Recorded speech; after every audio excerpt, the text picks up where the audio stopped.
¿Qué pasa aquí?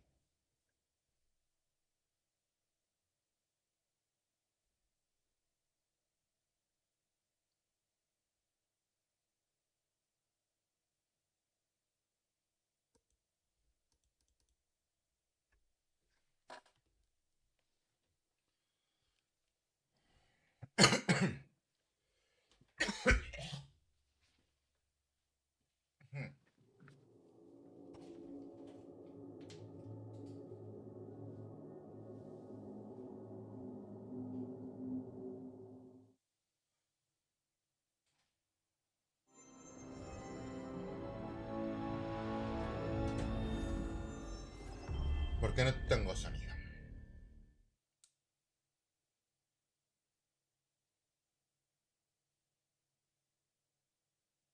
What?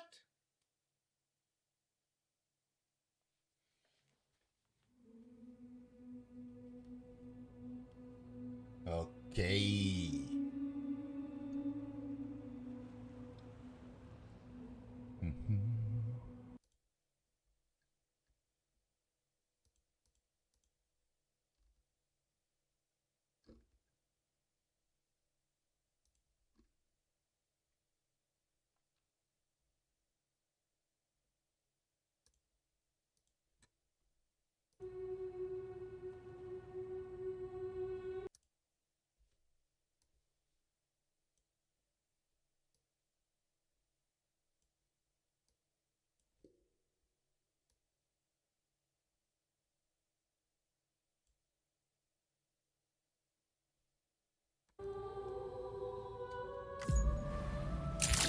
If you want to review recent events, you should check the corpus. Why not open your ring terminal and take a quick look?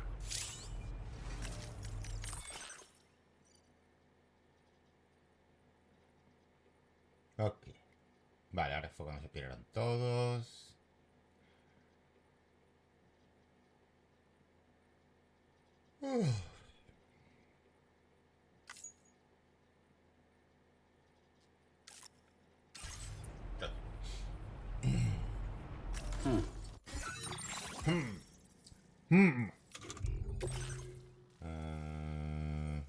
What? Otra vez.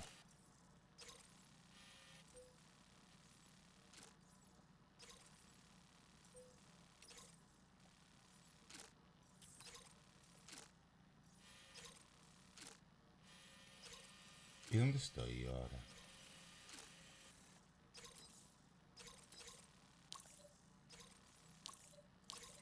Estoy aquí abajo.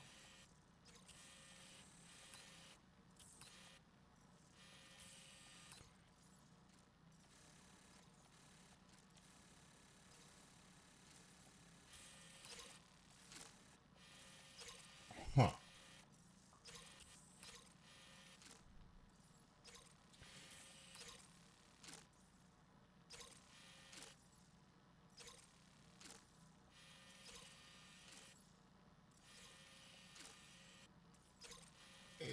Pero...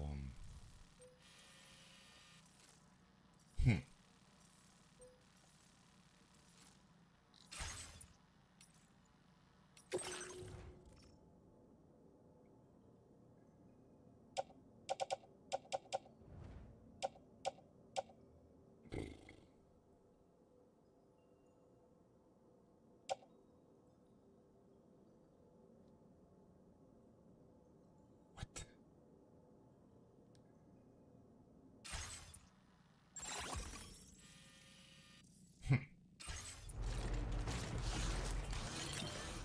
No puedo llevar eso. What?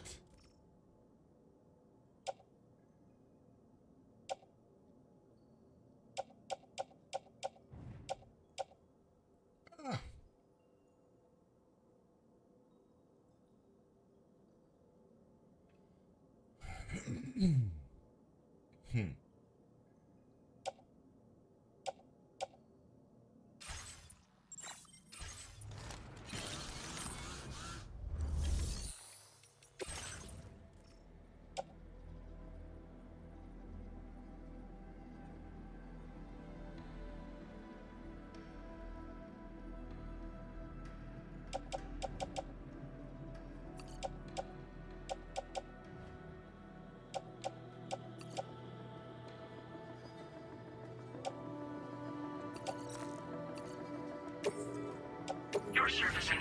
Sharing this cargo is appreciated.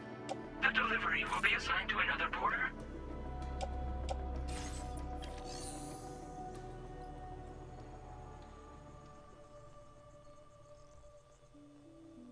Estoy aquí. ¿Por qué estoy aquí?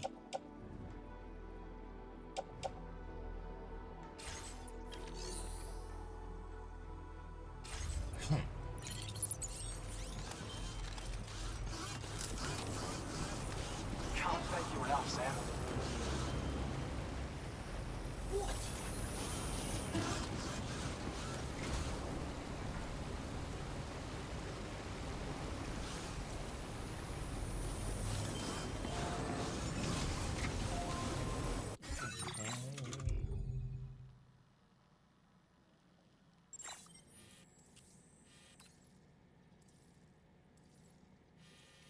¿Qué hago aquí, tío?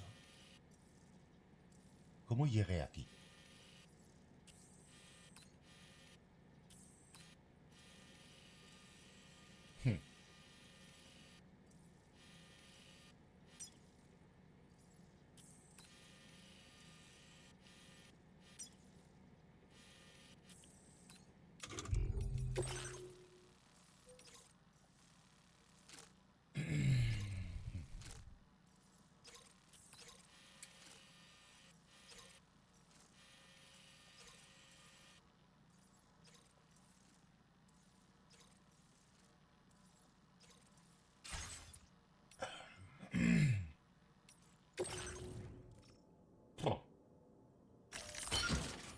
Ok. Ya. Pero... puedo dejar esto... No, saltar...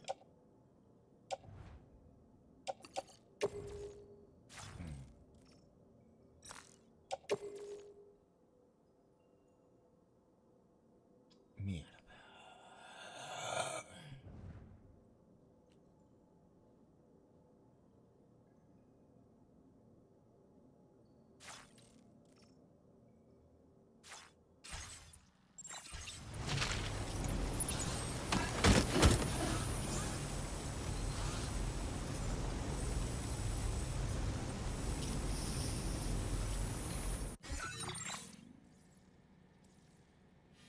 A ver.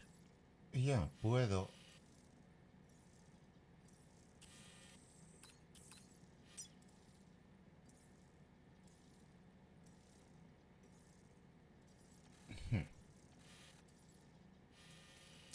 Si es la única opción que tengo, ir hasta ahí.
No, esto va a ser Legends of Legends of Legends.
Doubt and question what the future holds.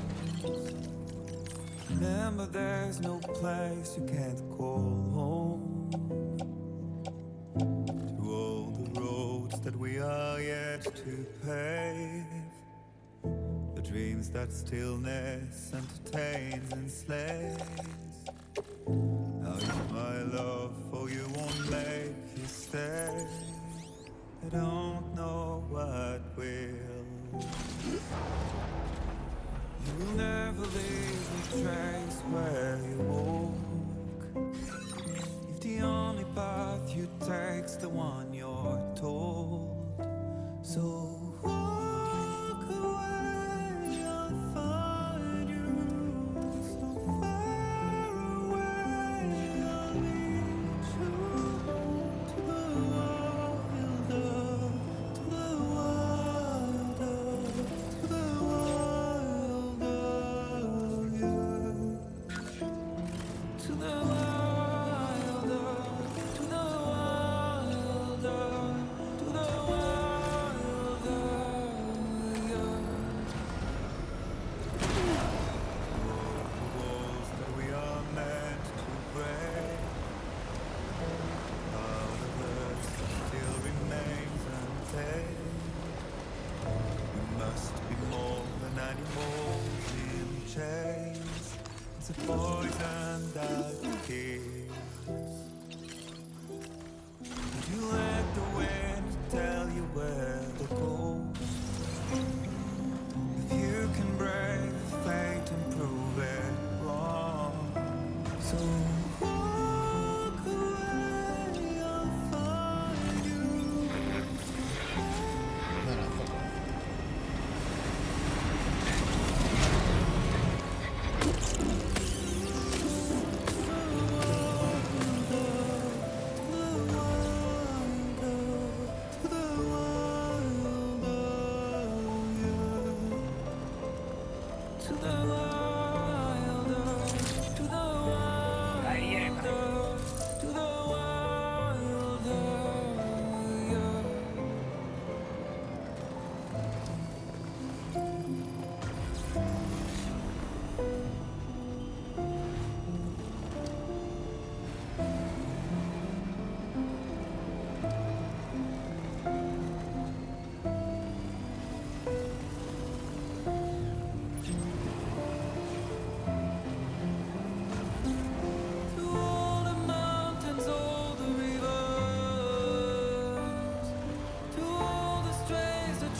No lo cojo.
es esto?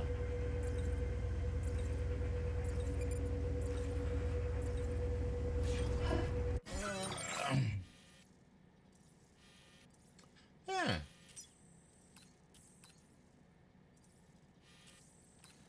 Igual es mejor idea.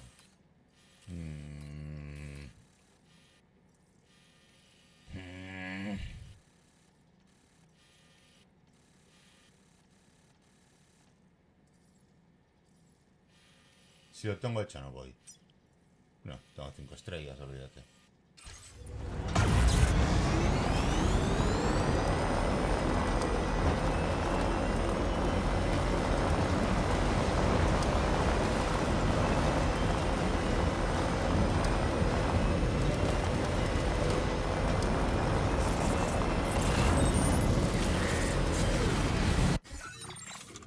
Con música, neno.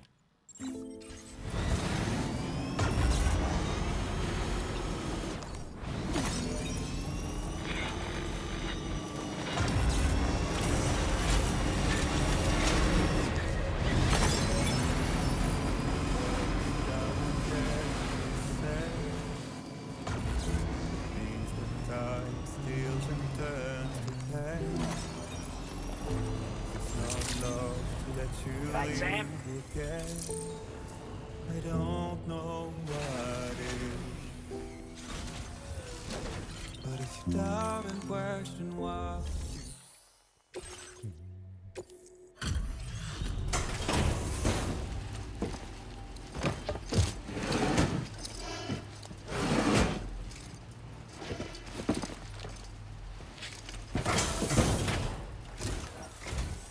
Braving the time for us to get us our delivery, eh? Thank you, sir.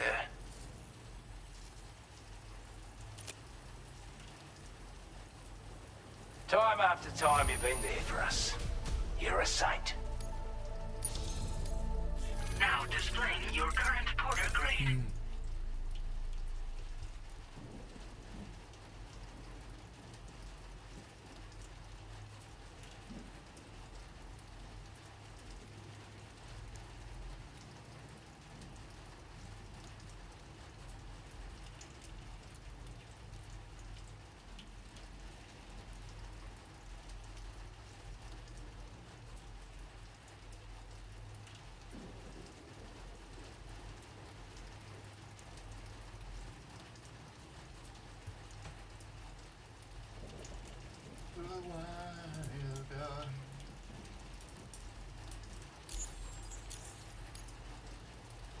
$199. Vamos. Always feel bad having people trudge through the rain. Here's hoping it clears up soon. Order completed. Well done. Remember, there's no place. ¿Podéis ponerme la foto de la peña, tío? Es que...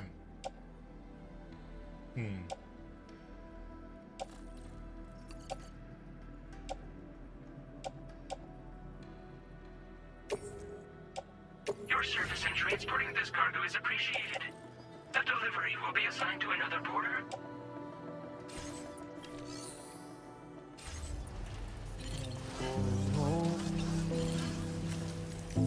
To all the roads that we are yet to pave, the dreams that stillness entertains and slays.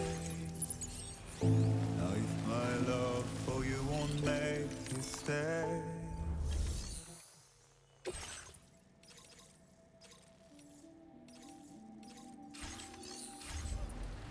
no blood will. You will never leave a trace where you go. A ver. If the only path you take's the one you're told, so Commencing route creation.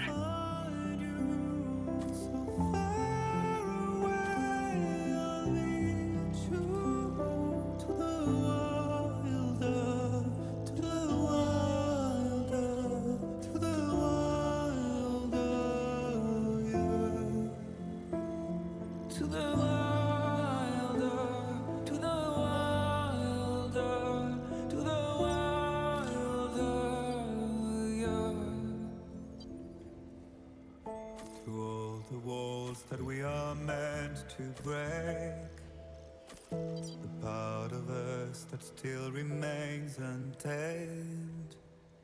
We must be more than animals in chains. Delivery It's route a is poison that kills. Thanks for looking after us. You let the wind tell you where to go. You can brave fate and prove it wrong. So walk away, I'll find you. So far away, I'll lead you to the wilder, to the wilder, to the wilder, yeah. To the wilder, to the wilder, to the wilder, yeah.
Are you injured?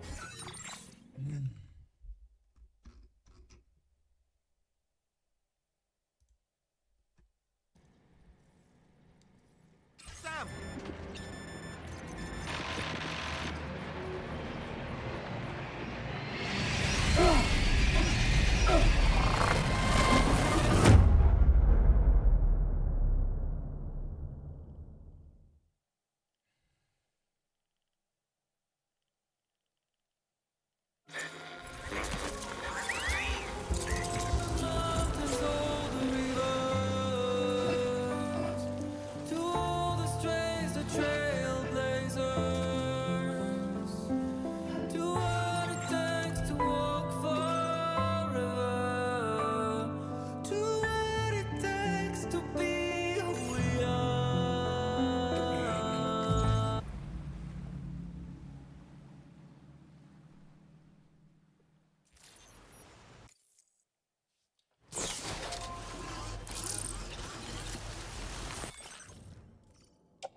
Transporting this cargo is appreciated.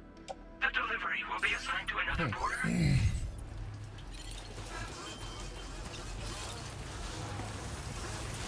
Thanks for looking out for us.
dos de estos, la verdad, hombre. Bastante.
Ok, yeah, okay. Yeah.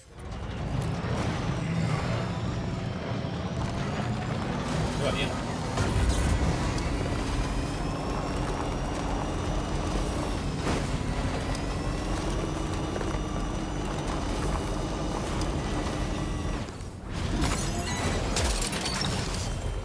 Snag.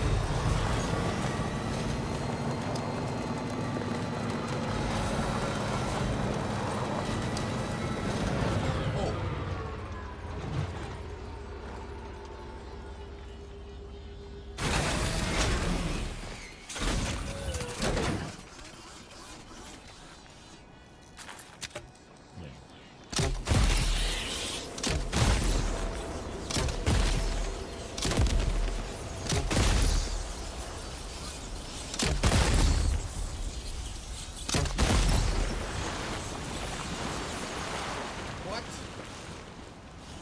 This goes not there. Yeah.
Yeah. Son más grandes.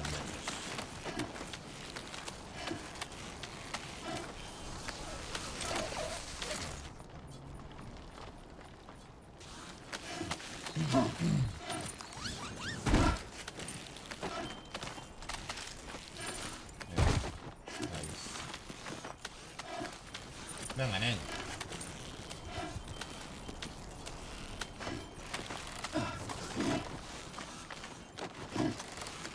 ¿Qué haces?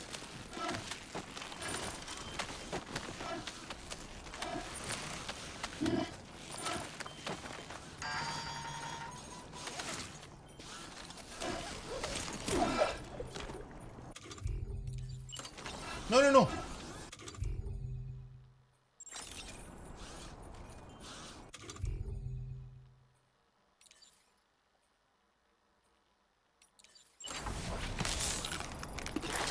was a real tongue stinger.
What do we have here, Sam?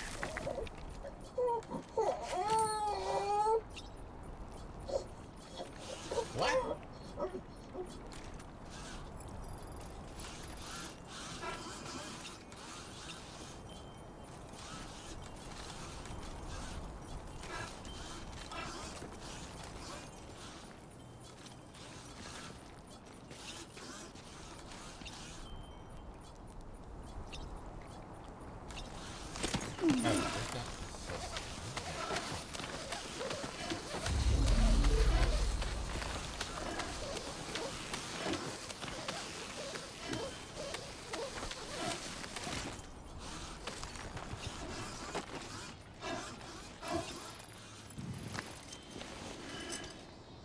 Look there, Sam. It's the adventurer. Let's get him out of here. Ah, good. He's still breathing. Let's get him back home ASAP so he can rest and recover.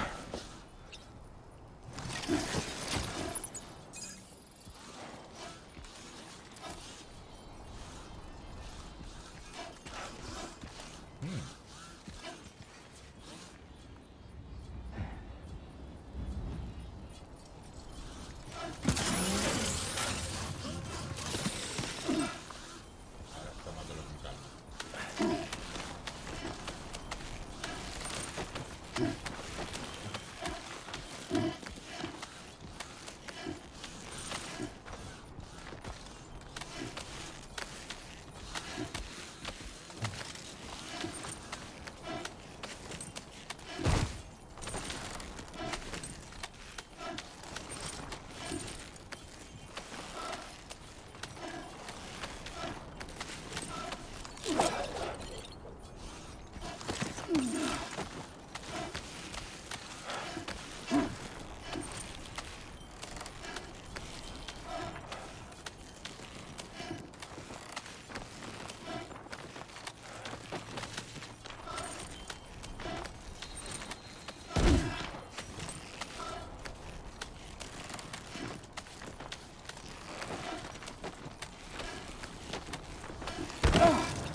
Are you okay, Sam?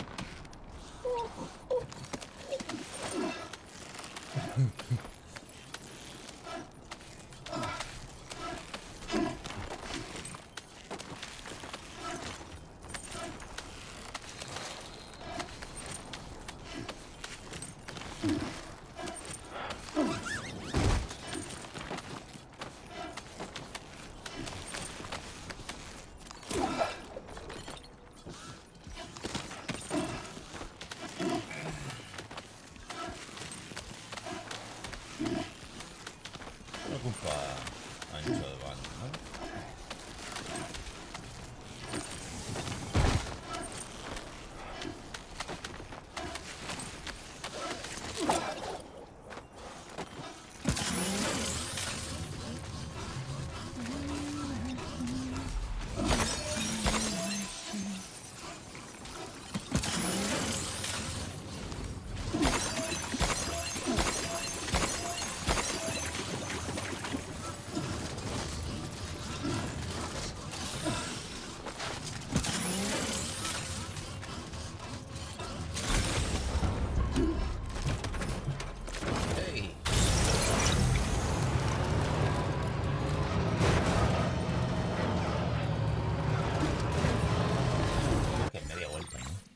más.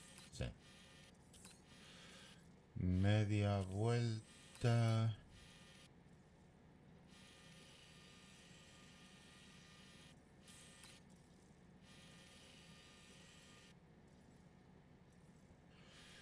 Sí, es probable que vaya.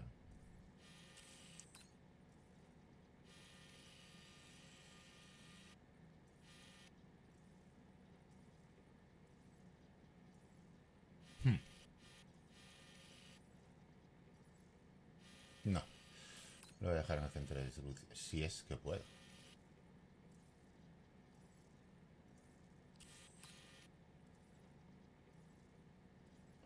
No.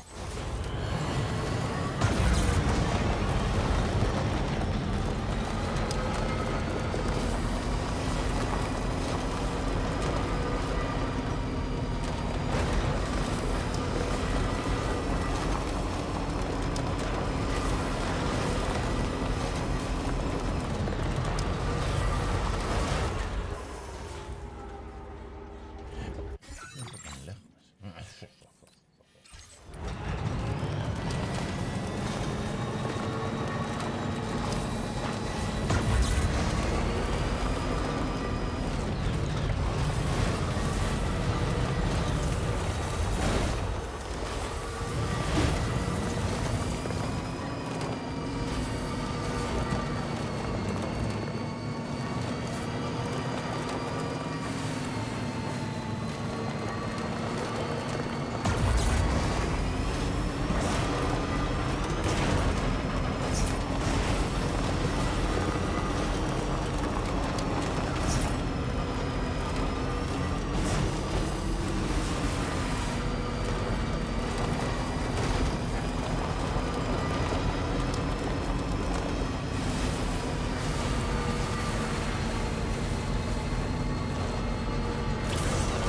Dejadme en paz.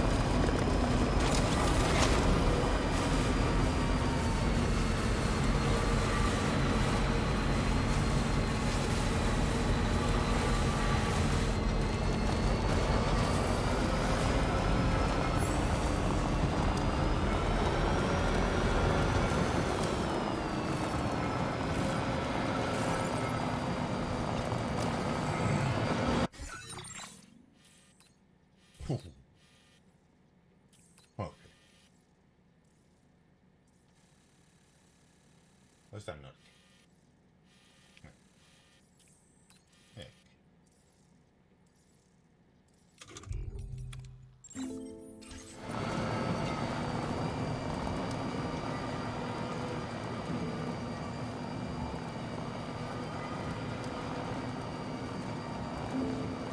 The words that I won't get to say,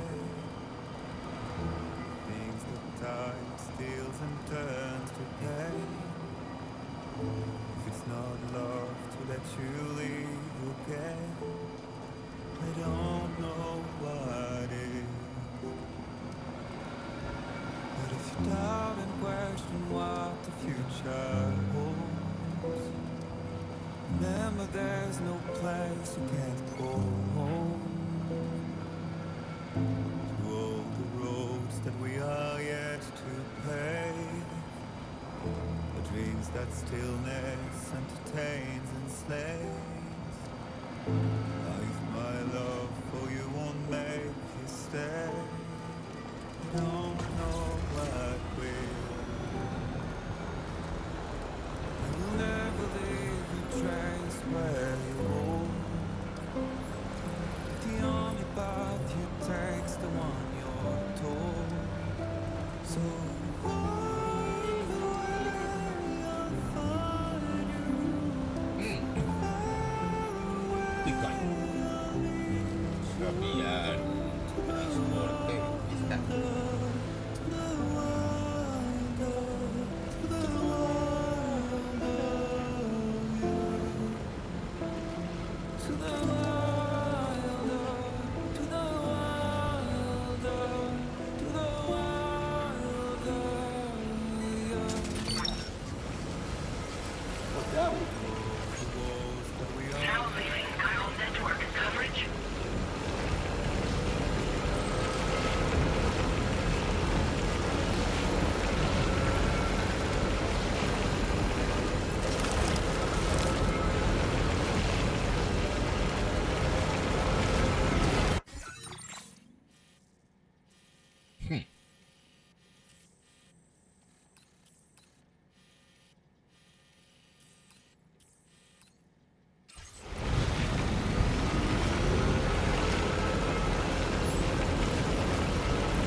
Música.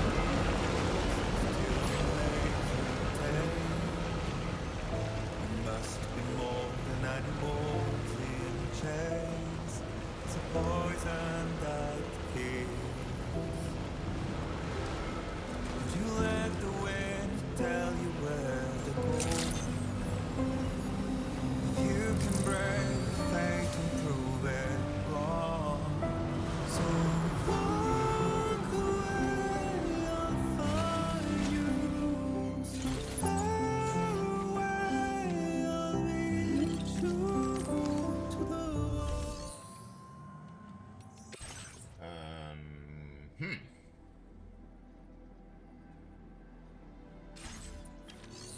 ¿Por qué?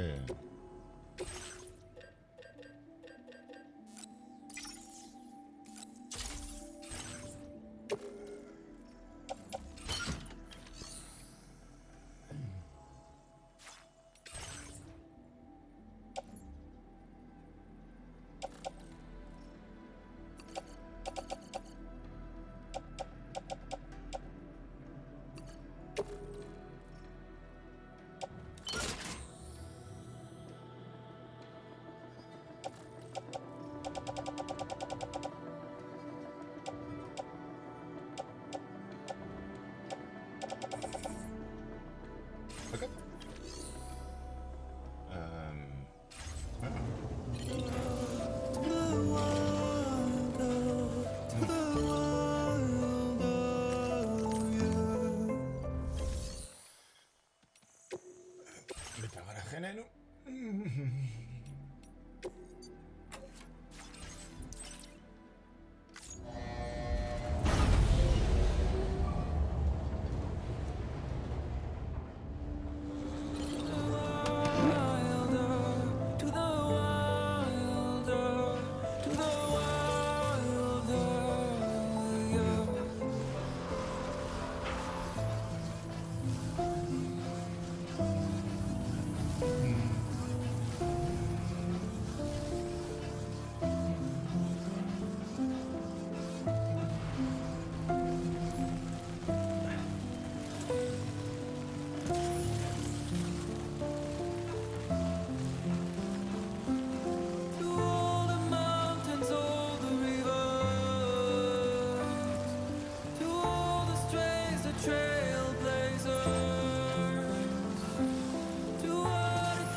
Feel that speed!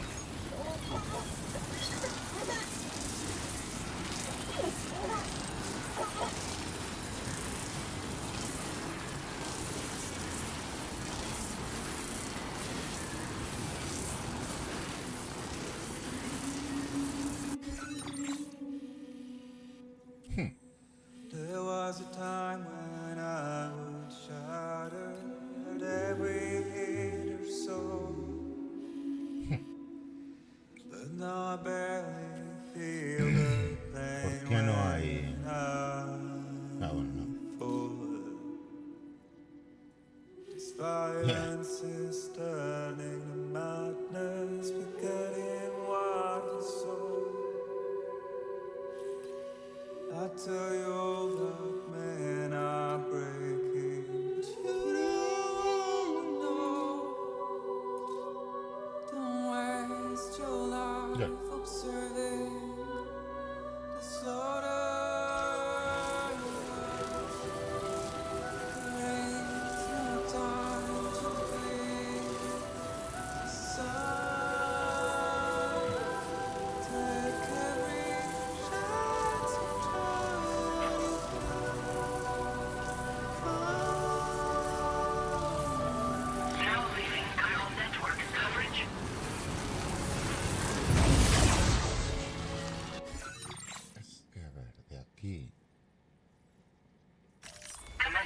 route creation.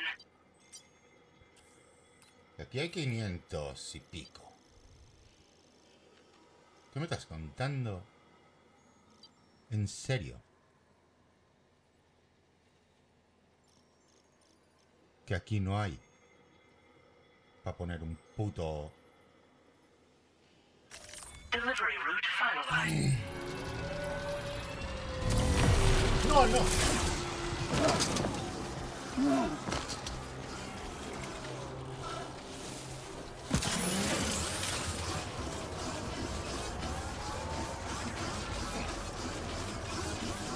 Now entering chiral network coverage.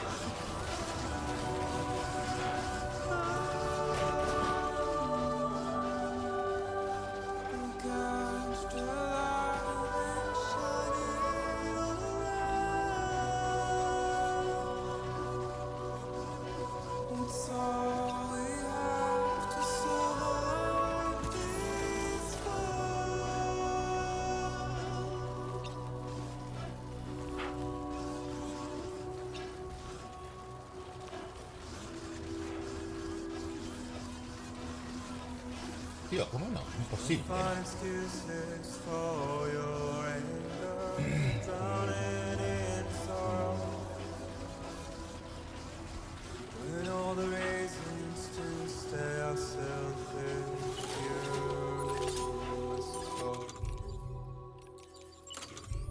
Show you what this burden is hiding, the meaning of it all. How beautiful this life can be when you don't have to grow. Vale. Waste your life respected.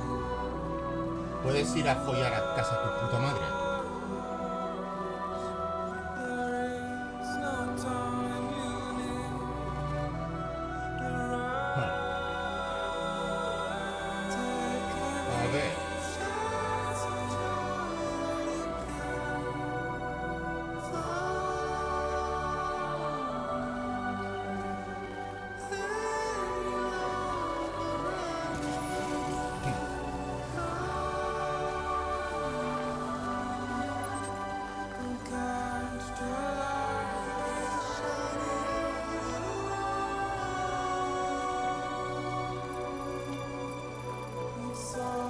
Chico, ¿qué estás bromeando?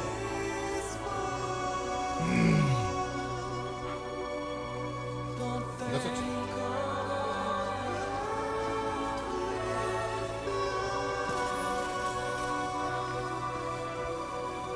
Hasta ahí nos vamos.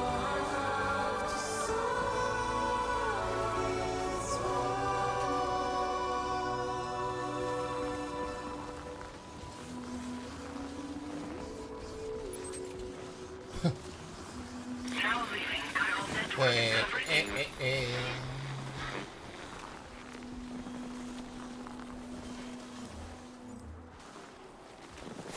Ok. Venga, encuentra un sitio. I get the last word only because I write on the ¡Eh! in my head.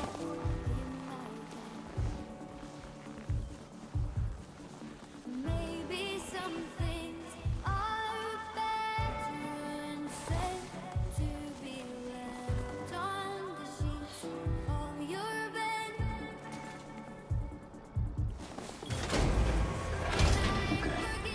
If I forget all my mistakes, Construction process now complete. Te voy a poner otros dos.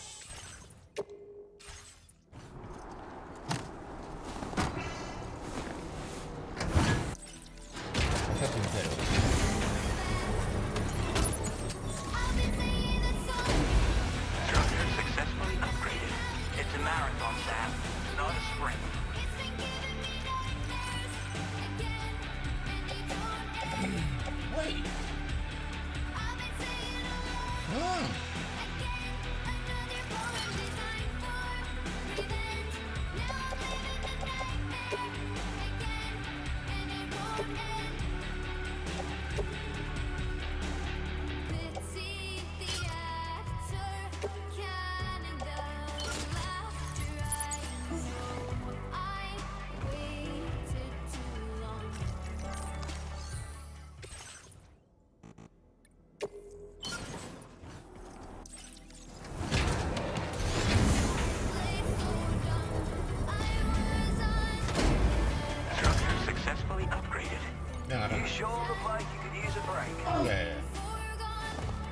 hey. Can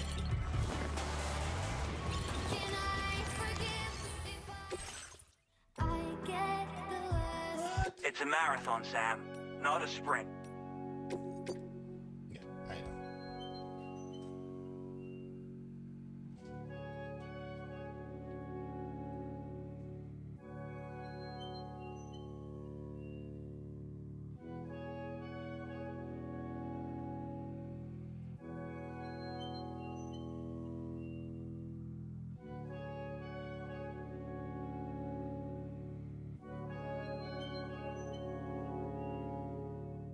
-61. Have I ever really loved someone? Do I deserve what I've got? Now the great system's turned into traps and the fear is switching sides. I own $1 million worth of stock, but I still won't sleep at night. What is it that I've become? -61. Now the water level rises high in my cold paradise, where men sit in circles and talk numbers I never really liked. The way they think of life as some kind of gamble and watch the city drown. Where is it that I belong?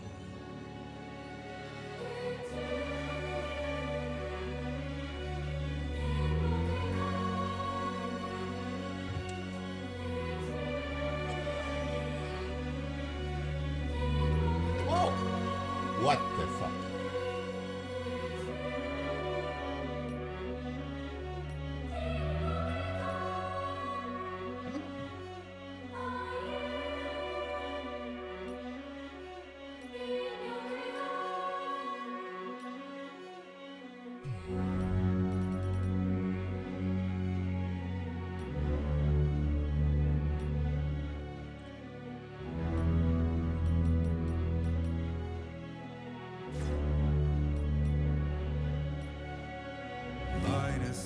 -61.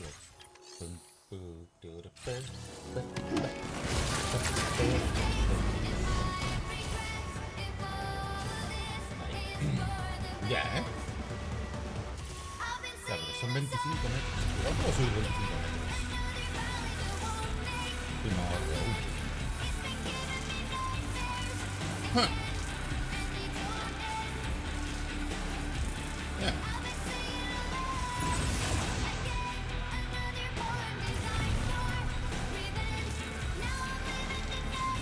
Joder. Vale. Igual sí. Igual de aquí a aquí no. Pero igual puedo poner. Son 3.16.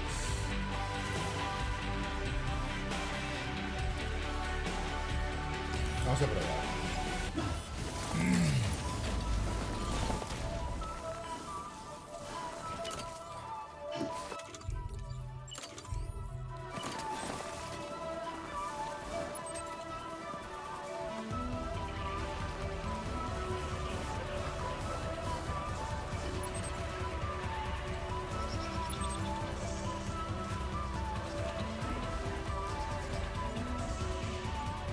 Claro.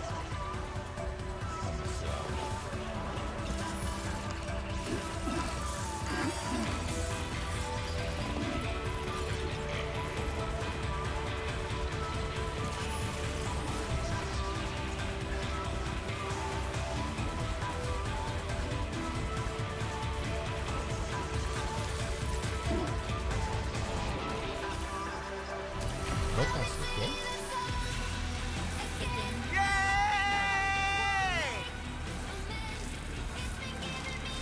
A ver, chico, si no me dejas sobar ahí ya, luego te la polla, ¿eh?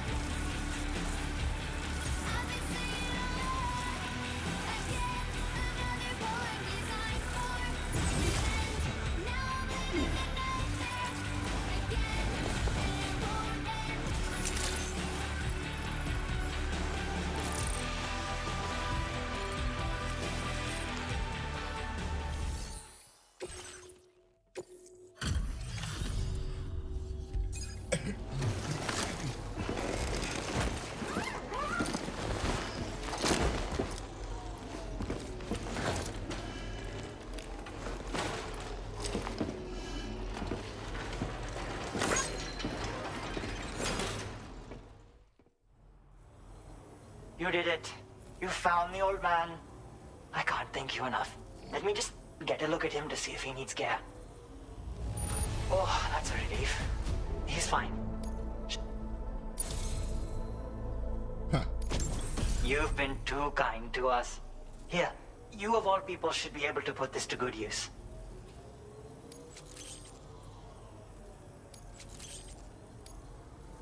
I've increased your allocation of fabrication materials, Sam. Now displaying your current Porter grade.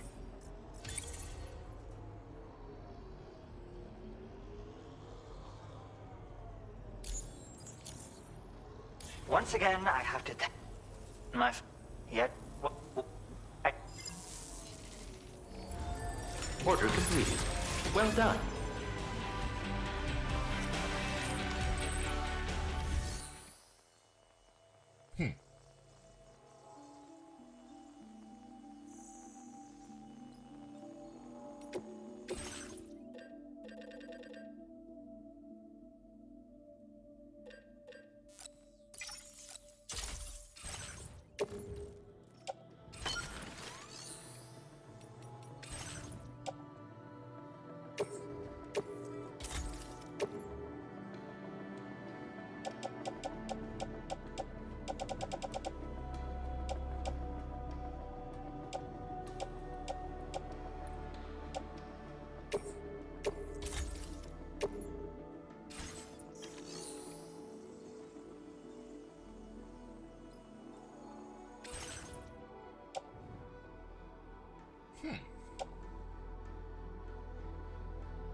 ¿Y por qué?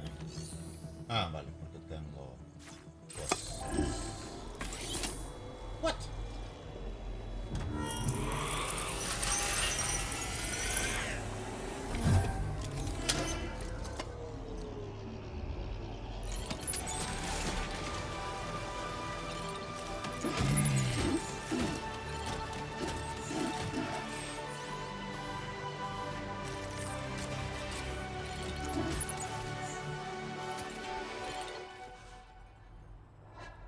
$33.000. Ah, te puedo poner 3 todavía.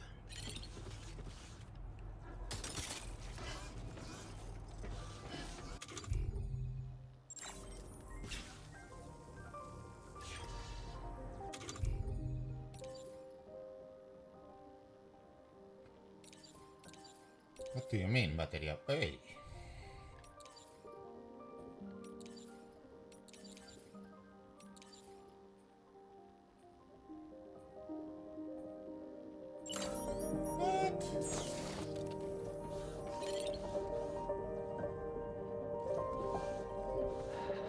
¿Descansa?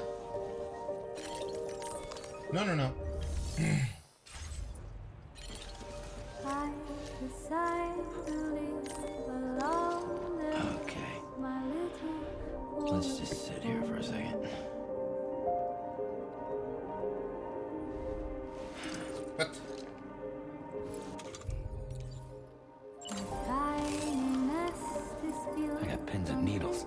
beside ramp 1,000 miles from me.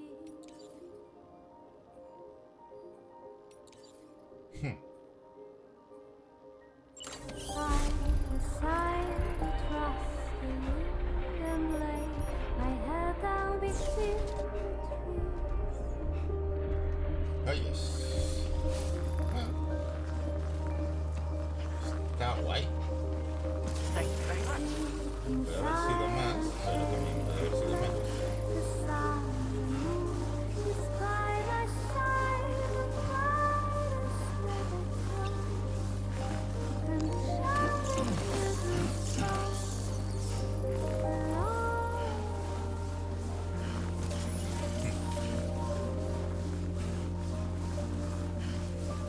I sing along, Ah, I sing along, I sing along.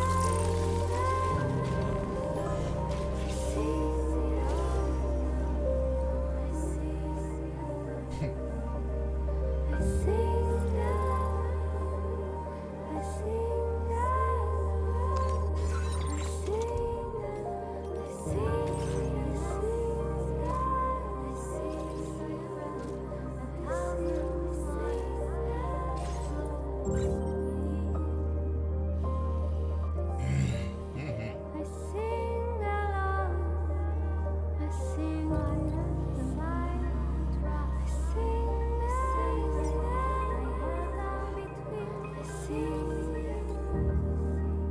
I sing. I sing now. I sing silent shade. I sing the song. I sing by my side. Ya, pero está para el otro lado. Una mierda. De nada, nada, me quedé con ella, pero... Comandante solitario te van a ir dando por el culo, no te lo digo. Y el inventor lo mismo. Comandante solitario, inventor... Sácate.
Well, that looks pretty good.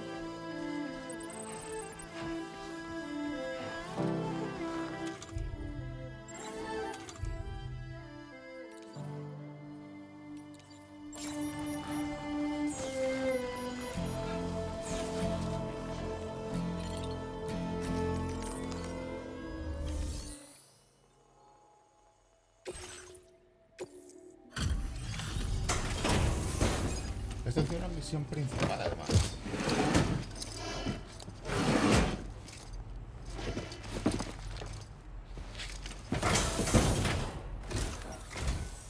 Hey, you doing okay? Well, let me check your orders now so you can rest. Now that is in depth. Fuck you. Now displaying your current porter grade. Sí.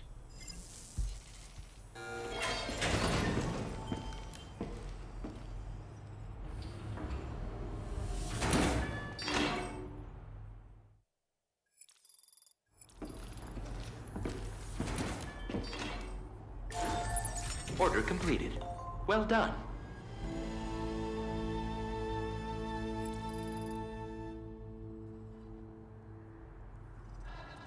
Jeje.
Look it. Where did you find this card? Vengan. Now displaying your current porter grade. Order completed. Well done.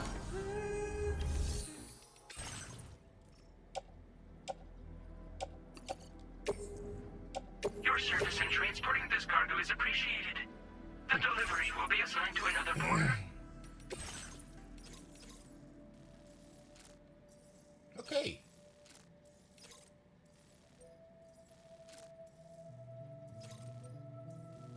Ah, no, que ya lo hice. Pero esto me viene que niquelado, amigo. Perfecto.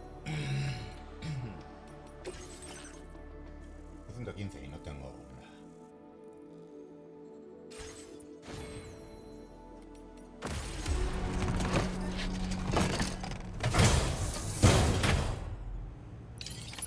Order accepted. Thank you.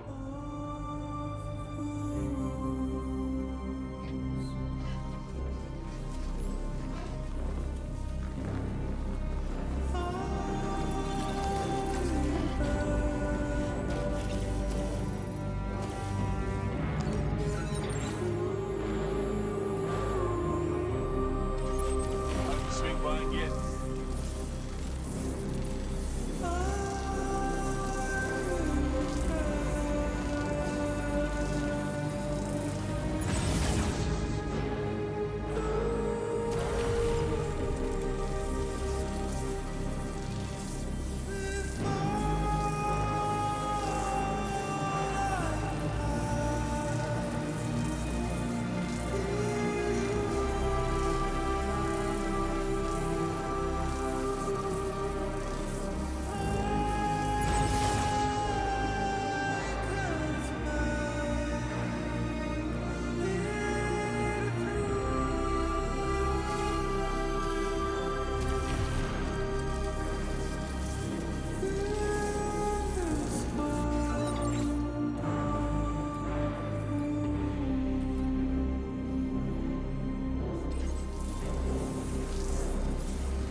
day. Hey there.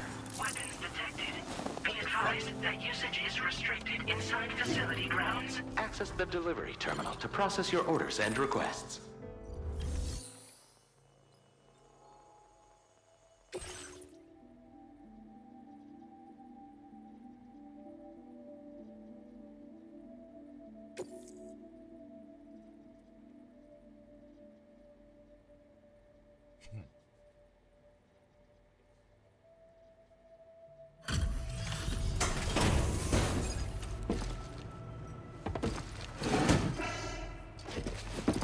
Ah, esto es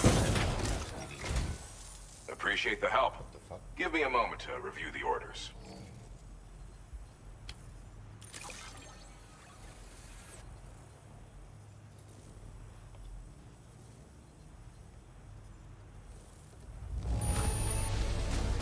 Marvelous condition, I've got to say. Thank you.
I've been wanting to find a way to support your efforts, so I'd like you to have this.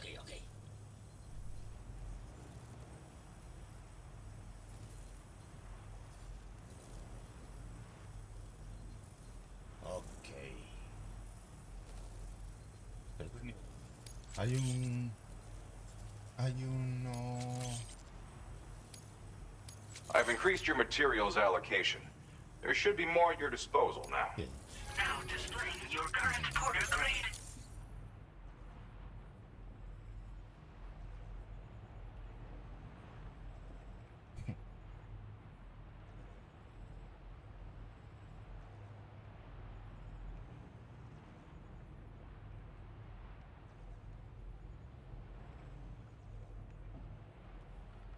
Unos 80, 34.800.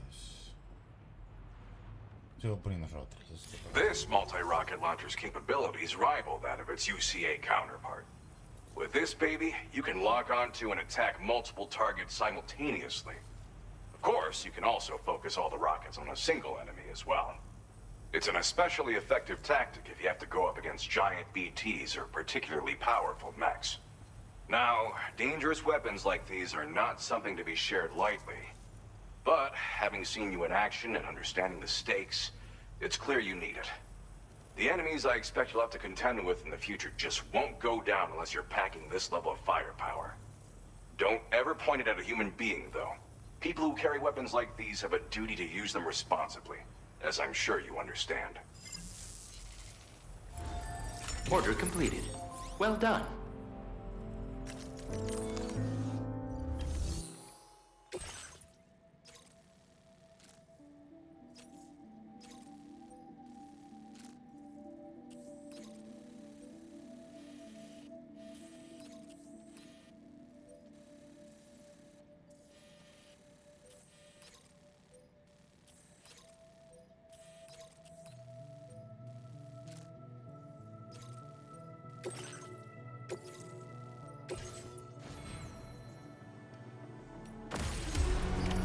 Order accepted.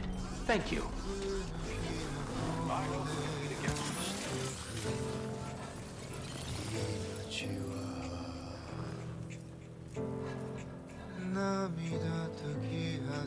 して空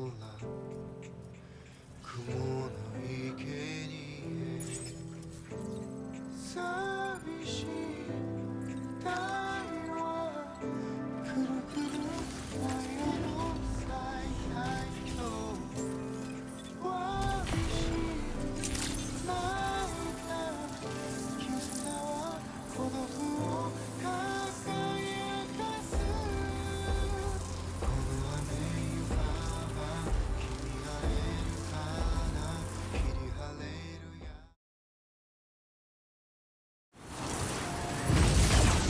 降りた命色の風景を抱いて我らは歩き出すこの間違いばっか繰り返されFórmula 1. てったさよなら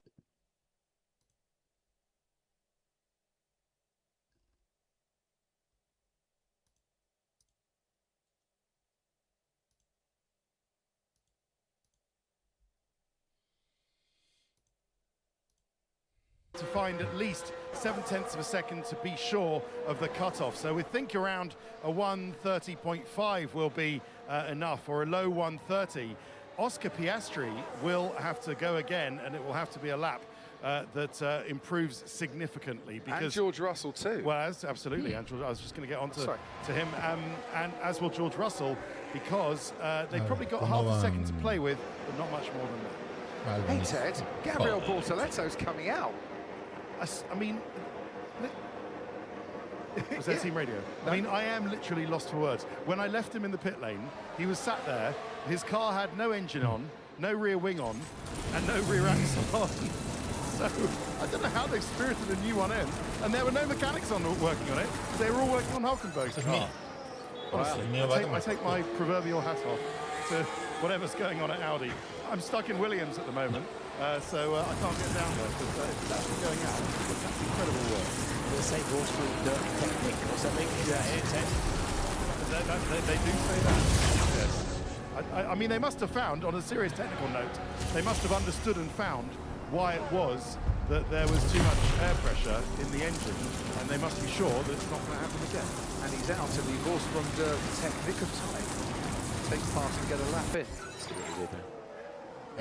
George Russell is out on the track and needing to do this lap after checking with the team. Oscar Piastri is doing exactly the same, and they are around about a tenth of a second apart during the first sector, and with George Russell slightly ahead on pace. It's interesting to see both cars struggling somewhat in this early part of qualifying. Piastri's not improved in the middle sector. Antonelli once again finding a cracking turn of speed in the first sector. Quick around here, Antonelli. He's turning out to be quick everywhere of late as well, but Piastri then, bizarre as this, you know, a little bit under, probably all right, but he's somewhere mid-29 when he crosses the line. He isn't. He crosses the line in the 1:30 Martin. That's a disappointing lap from Oscar Piastri. And no time to come in and get fresh tyres. Yeah, correct. He can go round, cool his tyres down, but he's going to have to stay on those tyres. George Russell, like Piastri, not improving in the middle sector. That looks a bit snappy, trying to get himself out of the penultimate corner. Dash to the line, try and take the shortest route, and that's a bit better. 7th fastest for George Russell in that mid-129s where you were predicting. But as he does that, Kimi Antonelli goes into the mid-128s. And there's still about 9/10 of a second between the two Mercedes. Well, yeah, new tyres for Antonelli, used tyres for George Russell it's showing, so that George will be happier with that lap. But Kimi Antonelli then sort of setting the benchmark. I think Red Bull will be very satisfied with Q1. Piastri, he's kind of all right, isn't he? He's got down to 16 before he's really sweating. But once again, Martin, he's on tyres that have done 8 laps. Oscar Piastri. Yeah, well, bizarrely, they get one less set of tyres for sprint weekend, despite having 2 qualifying sessions, and 2 races, effectively. But one less practice session. They obviously think that they don't need those tyres. Right, Gabriel Bortoletto out on the track, right in the thick of it. Here's a little bit of a car path that he's sorting out as they all try and back off a touch to create some space. His family watching on from the garage. The stewards have just shown a black and white flag for Franco Colapinto for failing to follow race director's instructions somewhere over a lap. So he's on a bit of a warning from the stewards. It could be a track deletion time, track limits, because he's had a few of those. Either way, Bortoletto is on his way. Who are the drivers at risk? The young Brazilian, Valtteri Bottas in what will be his 250th Grand Prix start, Sergio Perez, Lance Stroll, Fernando Alonso and Arvid Lindblad, with Esteban Ocon just the right side of it currently. So 20 cars of the 22 out on track. Track is busy. Piastri, what's Piastri up to? Is he getting himself a better sector time? No, he's not. He's still very much on. He's just crossed the line. He's just crossed the line. I think he was on a cool-down lap. Isaac Hadjar's just gone 4th fastest. So round about 0.6 of a second between himself and Max Verstappen. Bortoletto, as great as it is to see him out on the track, is not setting any time that is going to trouble, I think, the Q2 standings currently. But it's important to get him out there as Alex Albon moves up into 11th. Just got to the line in time, so he can carry on if his tyres haven't overheated too much. Lawson now goes 10th fastest. That's his qualifying over. Charles Leclerc goes 2nd fastest with his latest lap. Esteban Ocon out on track and on the cusp of it until he goes 13th fastest, but that might not be enough for him to be comfortable and through to Q2 as Carlos Sainz pushes him closer down, now in 14th. Sainz up into 9th, and Bortoletto will cross the line now and will be 22nd and slowest. Yeah, so Antonelli used up another set of soft tyres, but Leclerc, Verstappen, Norris, Hadjar used new tyres, but others did not of the key front runners. Right. Sorry to interrupt. Oscar Piastri is in P16. But looking below him, I think he's okay, and no one is going to beat that time. Lance Stroll, 19th. Sergio Perez takes a much shorter route to the line, but he's only 20th. And by process of elimination, unless Valtteri Bottas can pull off the lap of Cadillac's life so far, Piastri should be safe. He stays 16th. Bottas, 2 green sectors. He is improving, but if I'm doing a quick calculation, he's still in the down in the 20th position, and he is. So Piastri through Martin without needing to use a new set of tyres, and McLaren got their sums right. Breathless though, wasn't it? He was through by 0.2 of a second, so you'd expect that car to have greater pace, even on older tyres than judging by how they went in the sprint this morning. So he lives for another day, does Oscar Piastri and his McLaren team. Kimi Antonelli had an extra set of new soft tyres to use as opposed to the 4 sets that Piastri had, but they're on even Stevens now with Piastri going through all those soft tyres, and that's the struggles of Fernando Alonso down at the hairpin and then coming into the pit lane. So Antonelli quick it, big knock up there as he tried to attack the pit lane from Fernando. Antonelli fastest from Charles Leclerc and Max Verstappen, and that is a smoking Audi, and it looks like the brakes left-hand side is afire. Speed 22. My brakes are on fire, man. Pull the brakes. I'm trying. Yeah, don't use the brakes as well. That'll be... the rear brakes are quite skinny on these cars. They use a lot of engine braking as well. He's going to have to limp back to the pits. He's out with Perez, Bottas, Stroll, Alonso, and Arvid Lindblad at Racing Bulls.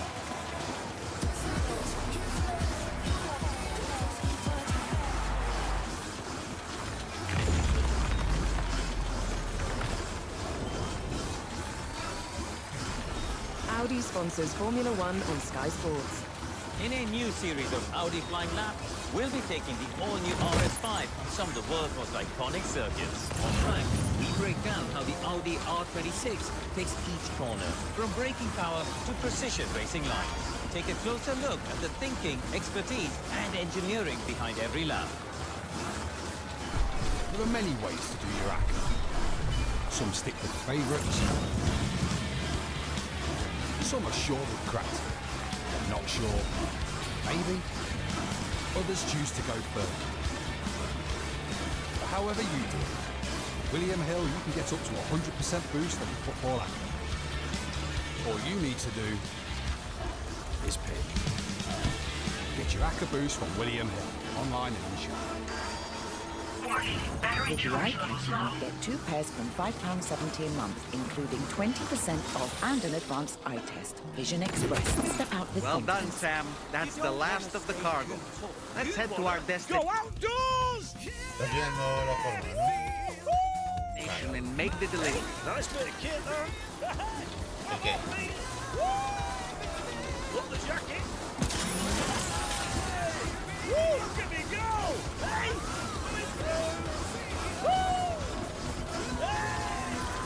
Cadillac. Venga. Cadillac.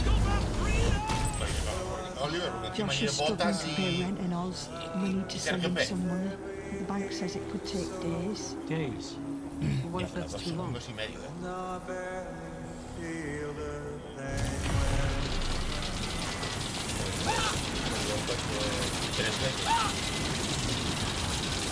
Wait, right, here's Right. why. Smart security plan from Wise gets your money around the world in as quick as 20 seconds. Be smart, be wise.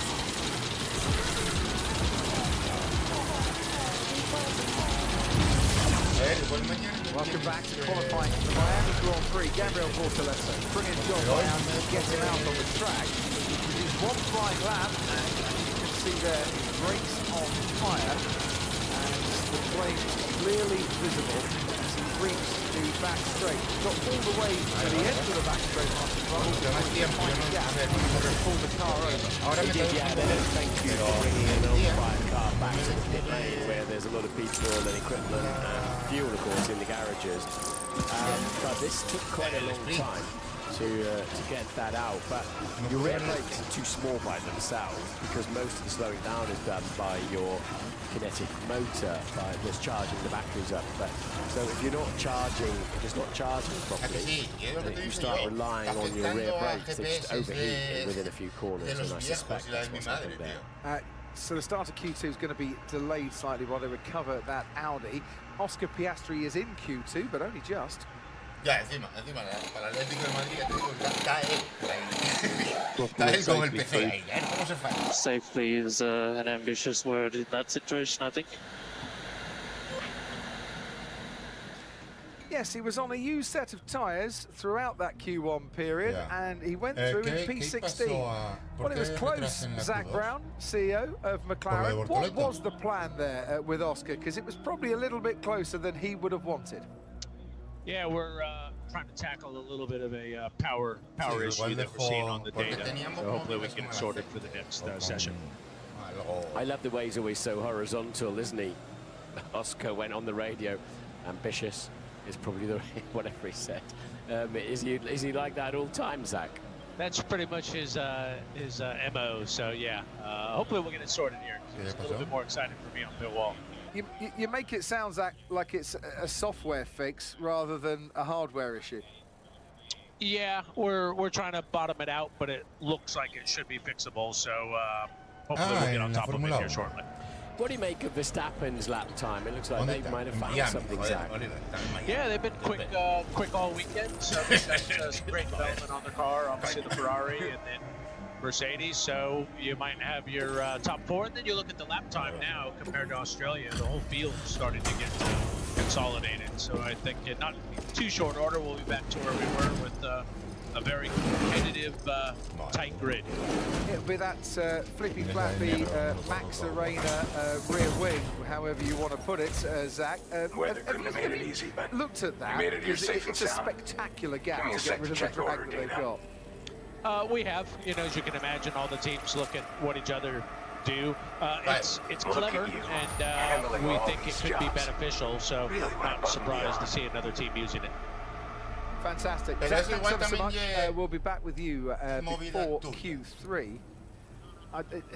The Ferrari racing for the first time, the Red Bull racing for the first time with these 180-degree kind of flippy-flappy wings. It's a brilliant innovation. It is. You sort of wonder how that affects the aerodynamics when it flips around the other way and closes, but clearly it works fine. But that is the issue. When the wings close, you must get a little a little wave across the car of that you have to control with aerodynamics. Quite a fascinating area, actually. Absolutely. We mentioned during Q1 a black and white flag being shown and a warning to Franco Colapinto.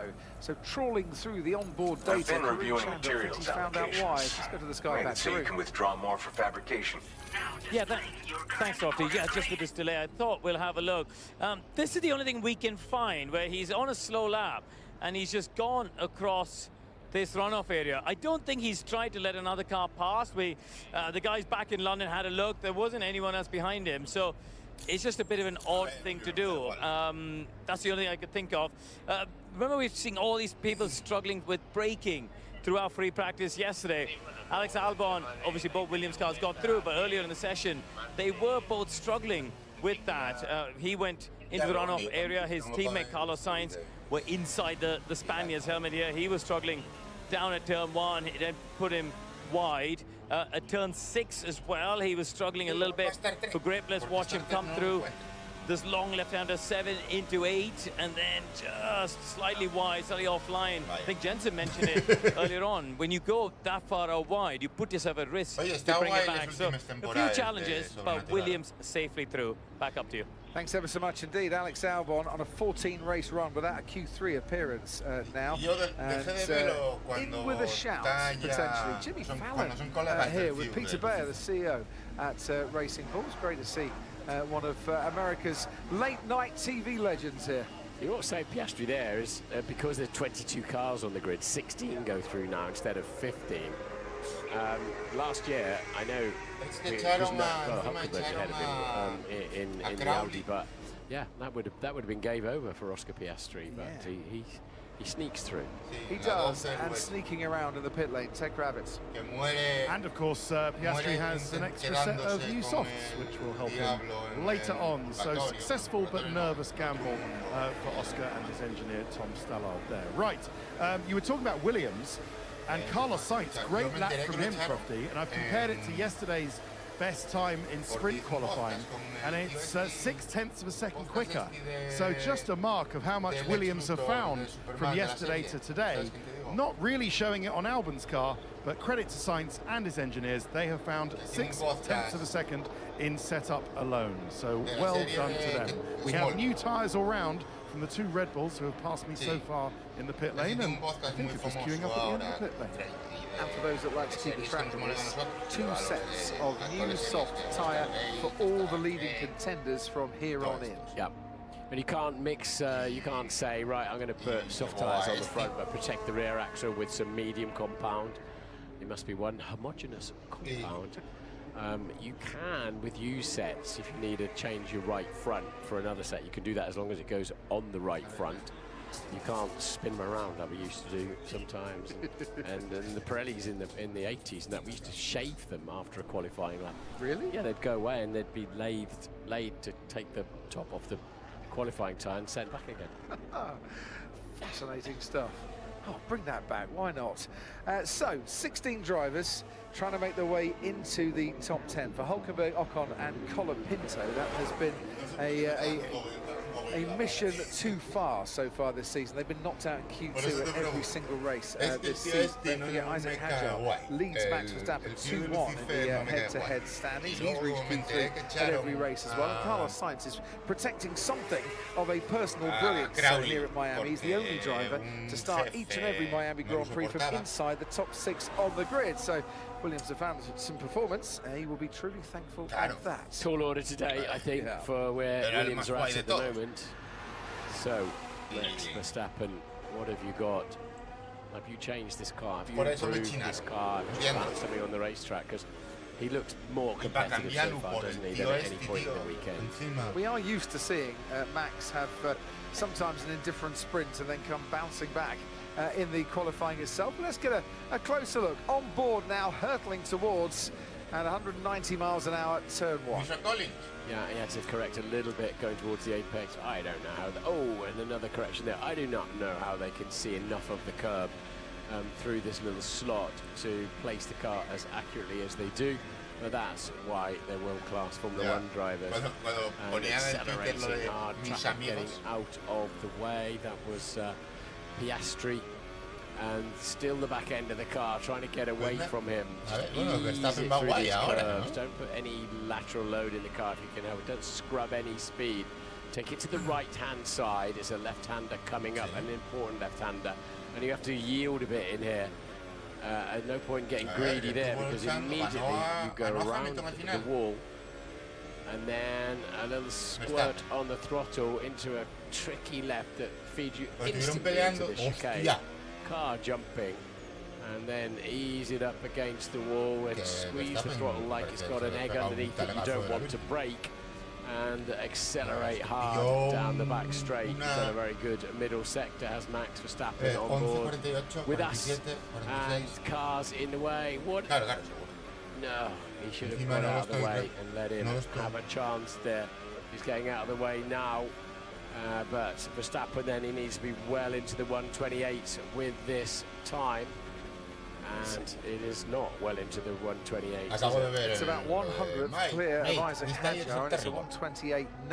And what we didn't hear whilst we were watching him was that he was on the radio complaining about the tyres and saying he's got no grip. Nico Hulkenberg is in the 129. He's a second slower. Charles Leclerc out on track has just put in a 29.9 for the first sector. Absolutely superb first sector from him. Lewis Hamilton has gone quickest overall in the middle sector. There is Charles Leclerc, and there is your 180 degrees flippy Macarena rear wing. Vi el resumen del sprint. Full cars carry nothing excess, so if it didn't work, it wouldn't be on the car. It's not some kind of gimmick. And Leclerc then is that mid 128 that they're looking for in these temperatures.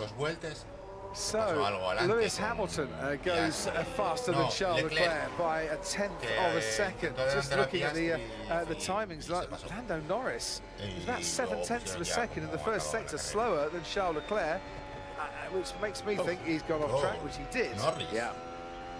Right, this is not playing out well for McLaren, is it? He was sliding so much there, going through turn 5. Yeah. No sale una vez bien, eh? Miami drift, that was, for Lando Norris. That's kind of welcome to the show for Lewis Hamilton, isn't it? Ni una puta vez, right in the thick of it now. So whatever he's changed, chinazo con él de la Virgen, his technique, his power unit, or his chassis, or any combination thereof, he's definitely much more competitive than he was, certainly in the sprint this morning. Colapinto ahead of Gasly. Antonelli fastest in the middle sector. We're watching George Russell and we're watching Oscar Piastri. And you can see the trees just swaying a bit here. The wind has definitely picked up this afternoon, and that's not making things easy for the drivers either, as Piastri crosses the line, goes third fastest, and he's some half a second behind Lewis Hamilton. Keep an eye out for Antonelli though. Here he comes. Antonelli goes fastest by a tenth of a second over the Ferraris. Looking good for Ferrari. They didn't enjoy these soft tyres in sprint qualifying. They certainly didn't. Here's George Russell. Can he get a bit closer to his teammate? Yeah, that's as close as he's been this weekend. 10th off Kimi Antonelli, and matching Lewis Hamilton's time. Hamilton is ahead because he set the time first. Welcome back to the track, Patrick Dempsey. Always good to see you here as well. Lando Norris came into the pits. His lap time was deleted because he exceeded track limits, and there was absolutely no point keeping those tyres. But that's pressure now for Lando Norris. He's going to get one more go trying to set a time to get into the top 10. The man who was on pole for the sprint race, and McLaren dominating the sprint race and looking like, well, Miami is quite nice for them once again. And now they're under a little bit of pressure. Yeah, Hamilton and Russell were 9 thousandths apart in Q1, and in Q2 to 3 decimal places, an identical time, as you say. So, and again, you know, welcome to the show, George Russell, because it's the first time we've seen him really competitive too. So whatever the changes, it's good that they open Parc Fermé now, isn't it, between the sprint and the main qualifying. I'm trying to work this out, Martin. Max Verstappen was looking pretty good during the first part of qualifying. Lando Norris was up there, and Oscar Piastri was struggling, and now Piastri's a bit closer to the front, and Mercedes have now...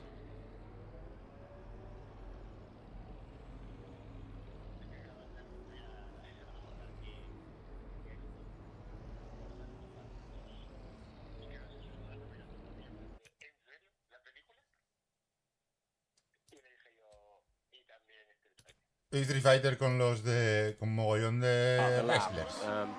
And that perfect tyre prep makes a big difference. You know that bit where you try and rub your belly whilst patting your head?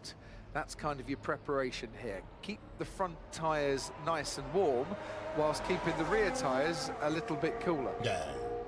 Probably. Pat your head, rub your belly. Yeah, they've got all the information on the dashboard. They need to get their brakes in the zone. No, as yo well. creo que gane Antonelli este año. And you don't want too much temperature because you get too much Antonelli. So Lando Norris has got the track to himself, unsurprisingly, just under 7 minutes to go. He can get a couple of runs in, and I think McLaren have gone out there and said, look, you'd be out of sync with everyone, but putting a good enough lap, you'll be okay for the top 10. You won't have to waste a set of tyres extra in this part of qualifying. Yeah, and they haven't nobody's come out of the pits while he's doing this, so Lando has the stage all to himself, doesn't he? The reigning world champion. He got a bit too greedy on the throttle on his first effort somewhere here. And really ringing out track limits there. There's turn 8. And away he goes, acceleration of that. This looks somewhat better. 30 flat, it's not as quick as Antonelli's 20. He's on a 29.8, so 2 tenths down in the first sector. He's still on the same tyres, of course. So, come on, Lando. What have you got? You've got to spot this one and take the pressure off yourself. You do not want to have to use an extra set of soft tyres in this session. Here we go.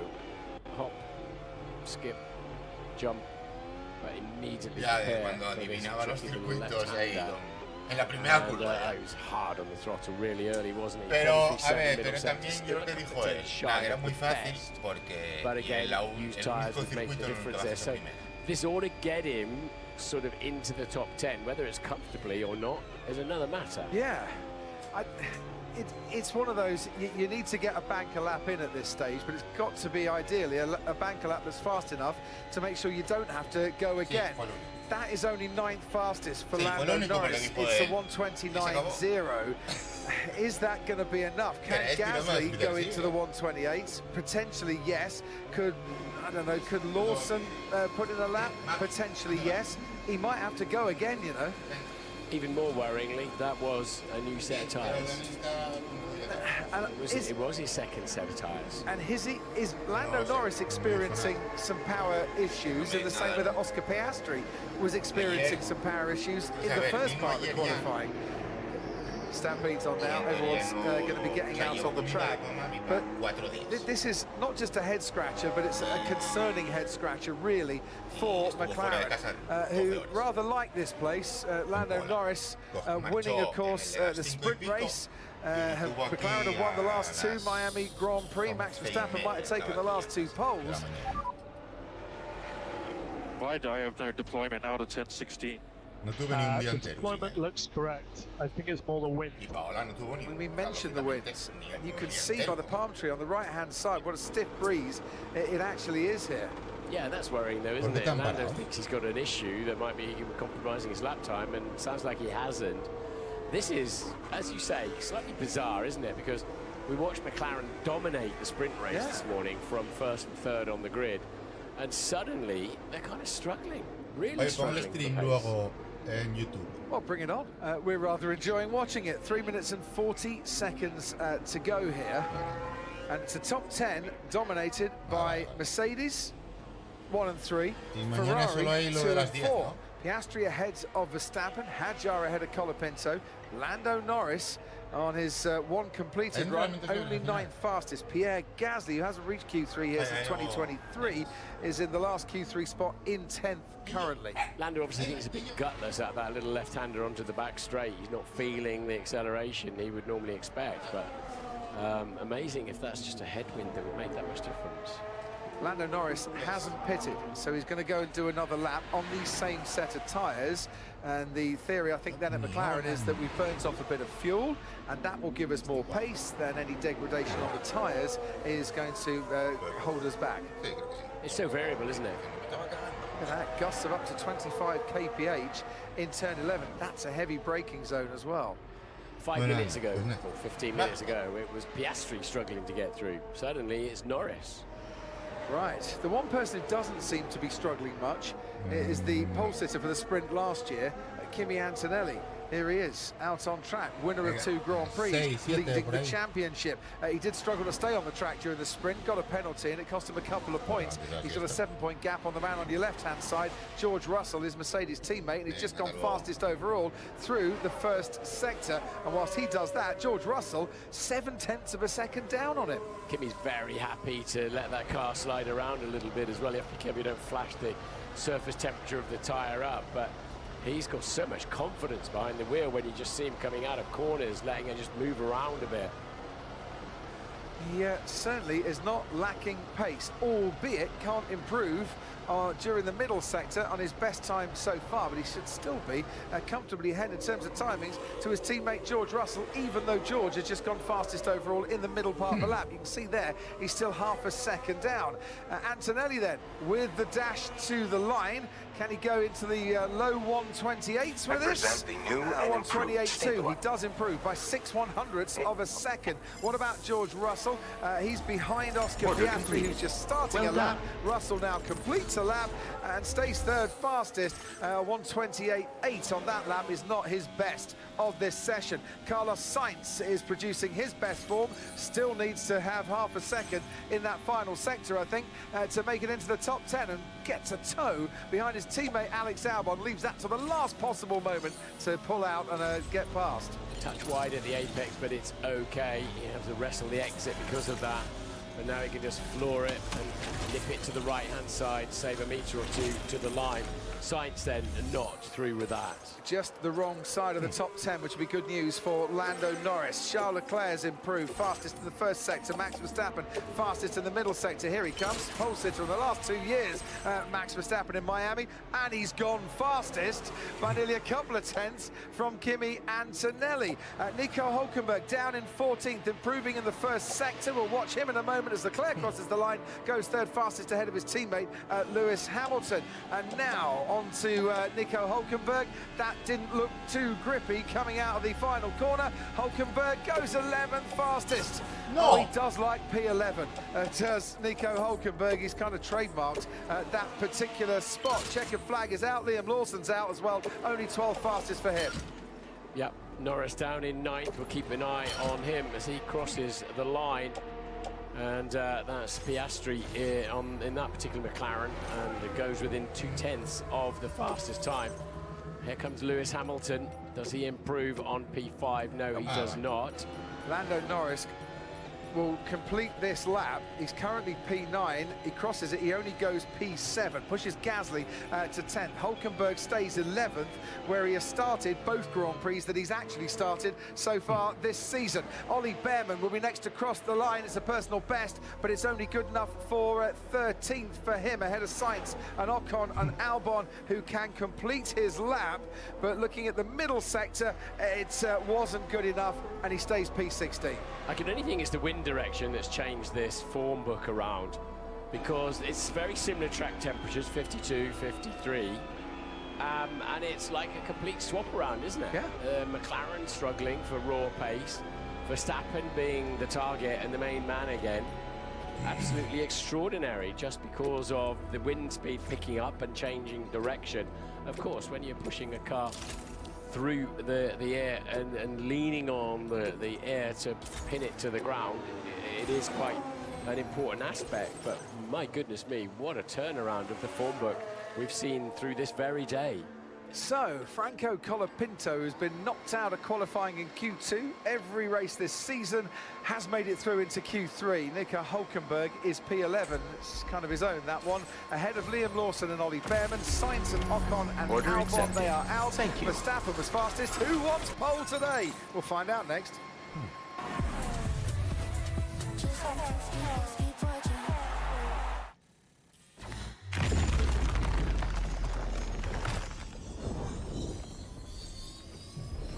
Audi sponsors Formula One on Sky Sports.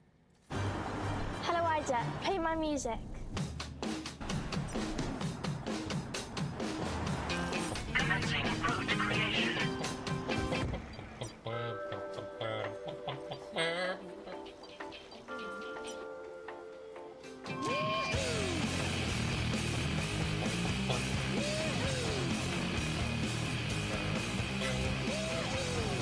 Volkswagen T-Roc. Got the big man to score first. And off goes the big man. Oh, chin up. With Paddy's Super Sub, your bet rolls over to the player coming on. So now all subs are super.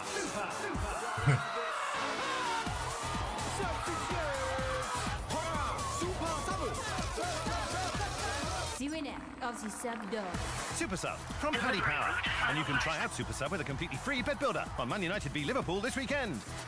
Paddy Power. With holiday rentals and hotels, Booking.com has something for everyone. Say so. You got anything more boutique? Oui.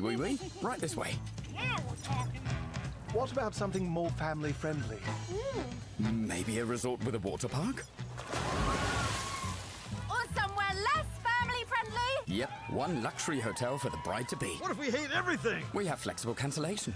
Find exactly what you're booking for. Booking.com, booking.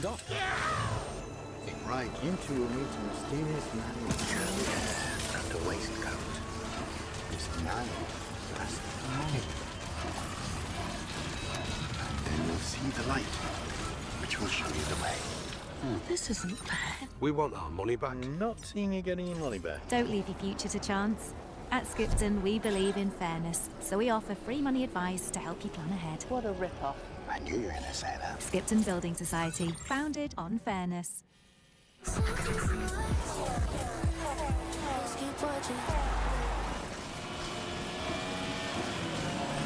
Welcome back to Miami. Yeah, it's frustrating for sure.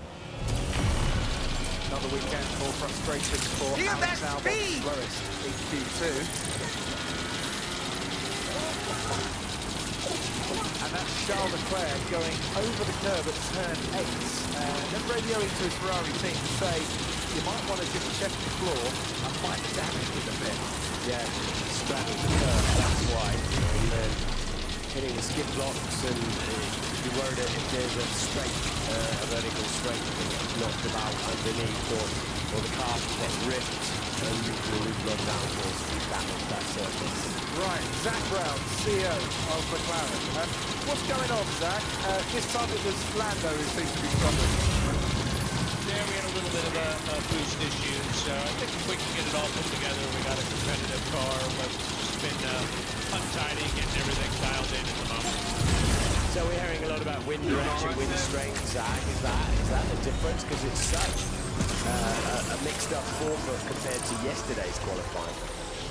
I think that's a contributing factor, but Lando thought he had an issue that turned out to be a bit of a boost issue that we initially thought was wind. So definitely wind's very sensitive on these race cars here around this track. Are these boost issues, these power issues, in any way linked to the slight tweaks and regulations that we've had since Japan and the learning process you're going through? We're still definitely learning. I don't know that it's linked to that or not. I just hear what the issues are as opposed to why they happen. But I think we'll get clean Q3 in here, and we can put both cars more forward than they were in Q2. Yeah, you got a very good man to your left who's probably asking why, Zach. Thanks ever so much for joining us on that one. We can quickly go to the Sky Pad. Karun Chandok.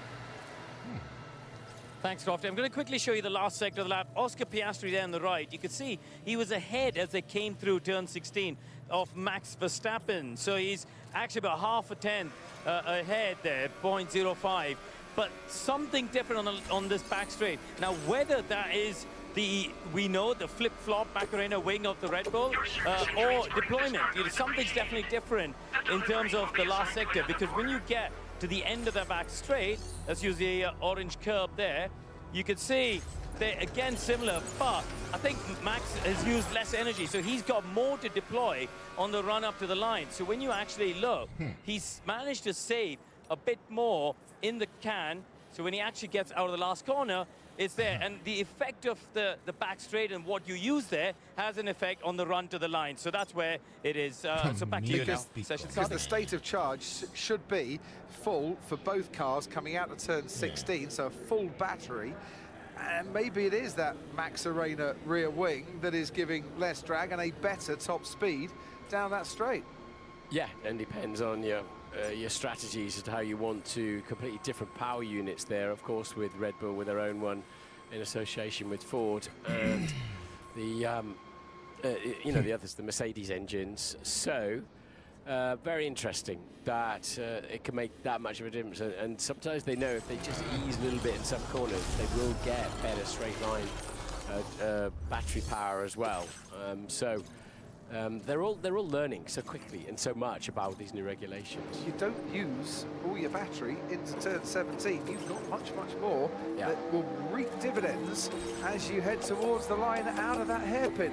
Ted Kravitz, they're coming out. The green light is on. Yes, so first Oscar Piastri, then Lando Norris, both on the new soft tyres, as they will be followed by the 2 Red Bulls and the 2 Ferraris. Good improvement from Isaac Hadjar. We should note that from the sprint qualifying. So they've obviously found something. In fact, I think that's the story, is that Red Bull and Ferrari and Mercedes have all found something from yesterday, and I'm not sure that McLaren have found that much. I think looking at their car in between, they were sort of making some changes and polishing it, but I think they were largely happy with the setup they had, added to all the issues that Zach Brown has been telling you with boost and power unit issues as well. So not plain sailing for McLaren, and other people found it. So, stats for you. The last 4 Grand Prix have been won from pole position, as we mentioned. Make up the last 11 of the last 13 Grand Prix as well, but no one's won from the front row here in Miami for a Grand Prix. And in 2026, Mercedes have been 1-2 in every Grand Prix qualifying this season. Red Bull, Max Verstappen driving for them today. Car number 3, they've taken the last 3 poles here in Miami. And we mentioned Ford in association with Red Bull Powertrains. Here in the USA, they've never taken a pole position in the 21st century. Their last pole, Rubens Barrichello, for Stuart Ford at the French Grand Prix back in 1999. Seems a very long time ago. Max's team there in the garage expectant of a great qualifying performance. Outgo the McLarens then, so Lando would know exactly whether the car was accelerating as he would expect. It is a bit amazing if a headwind can make that much difference when he goes past the outside, but hopefully they're going to have to dial that out at McLaren, and let's see what they've got. This is super competitive. Oscar Piastri, that car there, car 81, leading Lando Norris 3-0 in Grand Prix qualifying this season. Lando was on pole for the sprint race. He started on the 3rd row for every Grand Prix we've had so far. Here then goes Oscar Piastri. 5 teams with 2 cars in the top 10 shootout. And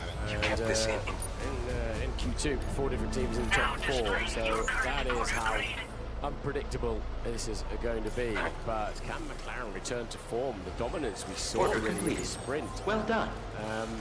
Or have they been outmaneuvered? Have they been outdeveloped since this morning?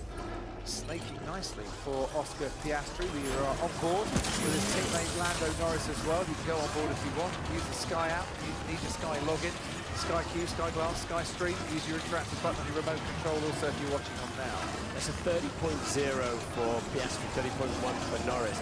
That's a couple of tenths shy of best first, second times.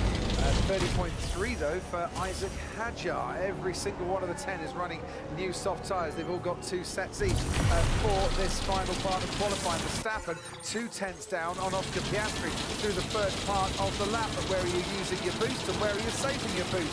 33.6 in the middle sector for Piastri. Yeah, Piastri a little bit wide there through that section with the chicane in it.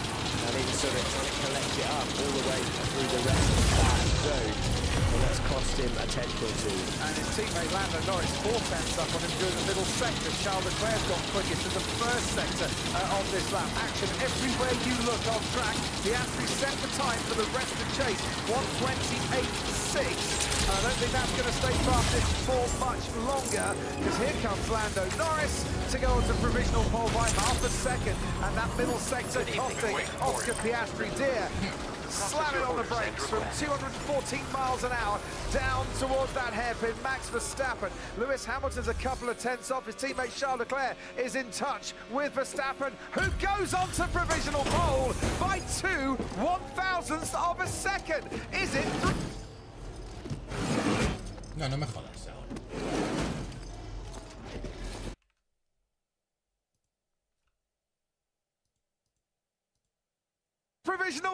told you he was in touch, and he has gone some 400ths of a second faster. It is up for grabs today. It won't be Lewis Hamilton's just yet, though. He's about a couple of tenths shy. Antonelli, as he has been throughout the last two sections, flying Martin in the first sector. He is, yes. Top three, all on 1 minute 28.1.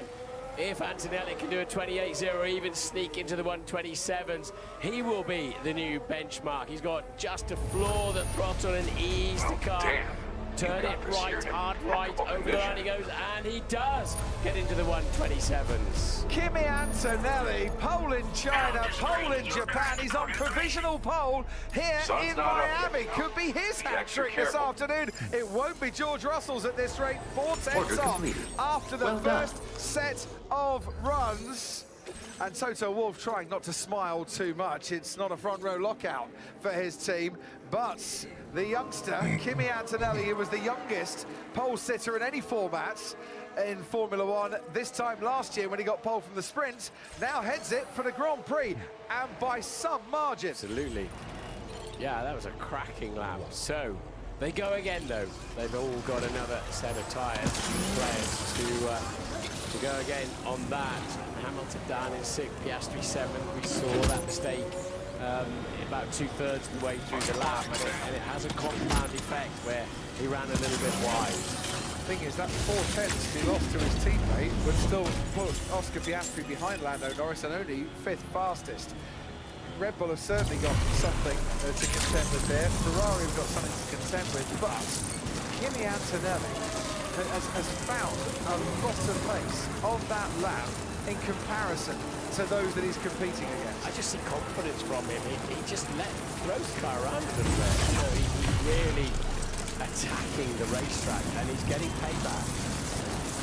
So they call it in Italian sprezzatura, the art of making something difficult, something hard, look really easy and effortless. There's a bit of that to it this weekend. Sprezzatura. He's just carrying speed. He's really learning how to, with the team, with Bono, with just really learning how to maximise these new cars, the new power units. 5/100ths of a second as well, separating Charles Leclerc, Max Verstappen, Lando Norris and George Russell. Wow. 5 minutes to go in this qualifying session. To have a little lull now and just wait for the rest. Colapinto, by the way, 8 fastest as you can see. Isaac Hadjar ahead of Pierre Gasly, and they're not separated. Piastri, Colapinto, Hadjar not separated by much either. I expected cars to come this close sort of in the second half of the season. I wasn't expecting it by May, to be honest. But the upgrade has definitely brought Ferrari and Mercedes and Red Bull right into play, hasn't it? Ferrari, McLaren and Red Bull. Just looking at the speed traps as well. 12 kph there, Karun. Lando Norris, 12 kilometres an hour slower in the speed traps. It was about 13th fastest overall in the speed traps for sprint quali yesterday as well. It's not always about a straight line here. You can kind of win without being fastest in a straight line. But maybe McLaren a little bit too much downforce. Maybe they do need that extra speed down this road. They might have kept a little bit, the wind's moved around a little bit. They might have put a little bit more downforce on, thinking of a wet race tomorrow. But as you point out, Lando was only 13th fastest in sprint qualifying down this race. A new set of boots, of course, then for both McLaren. Out they go, and the Ferrari will not be able to get his nose in there. Doesn't really matter. Plenty of time to get around and start. It will be their final lap. So the second qualifying session of the weekend.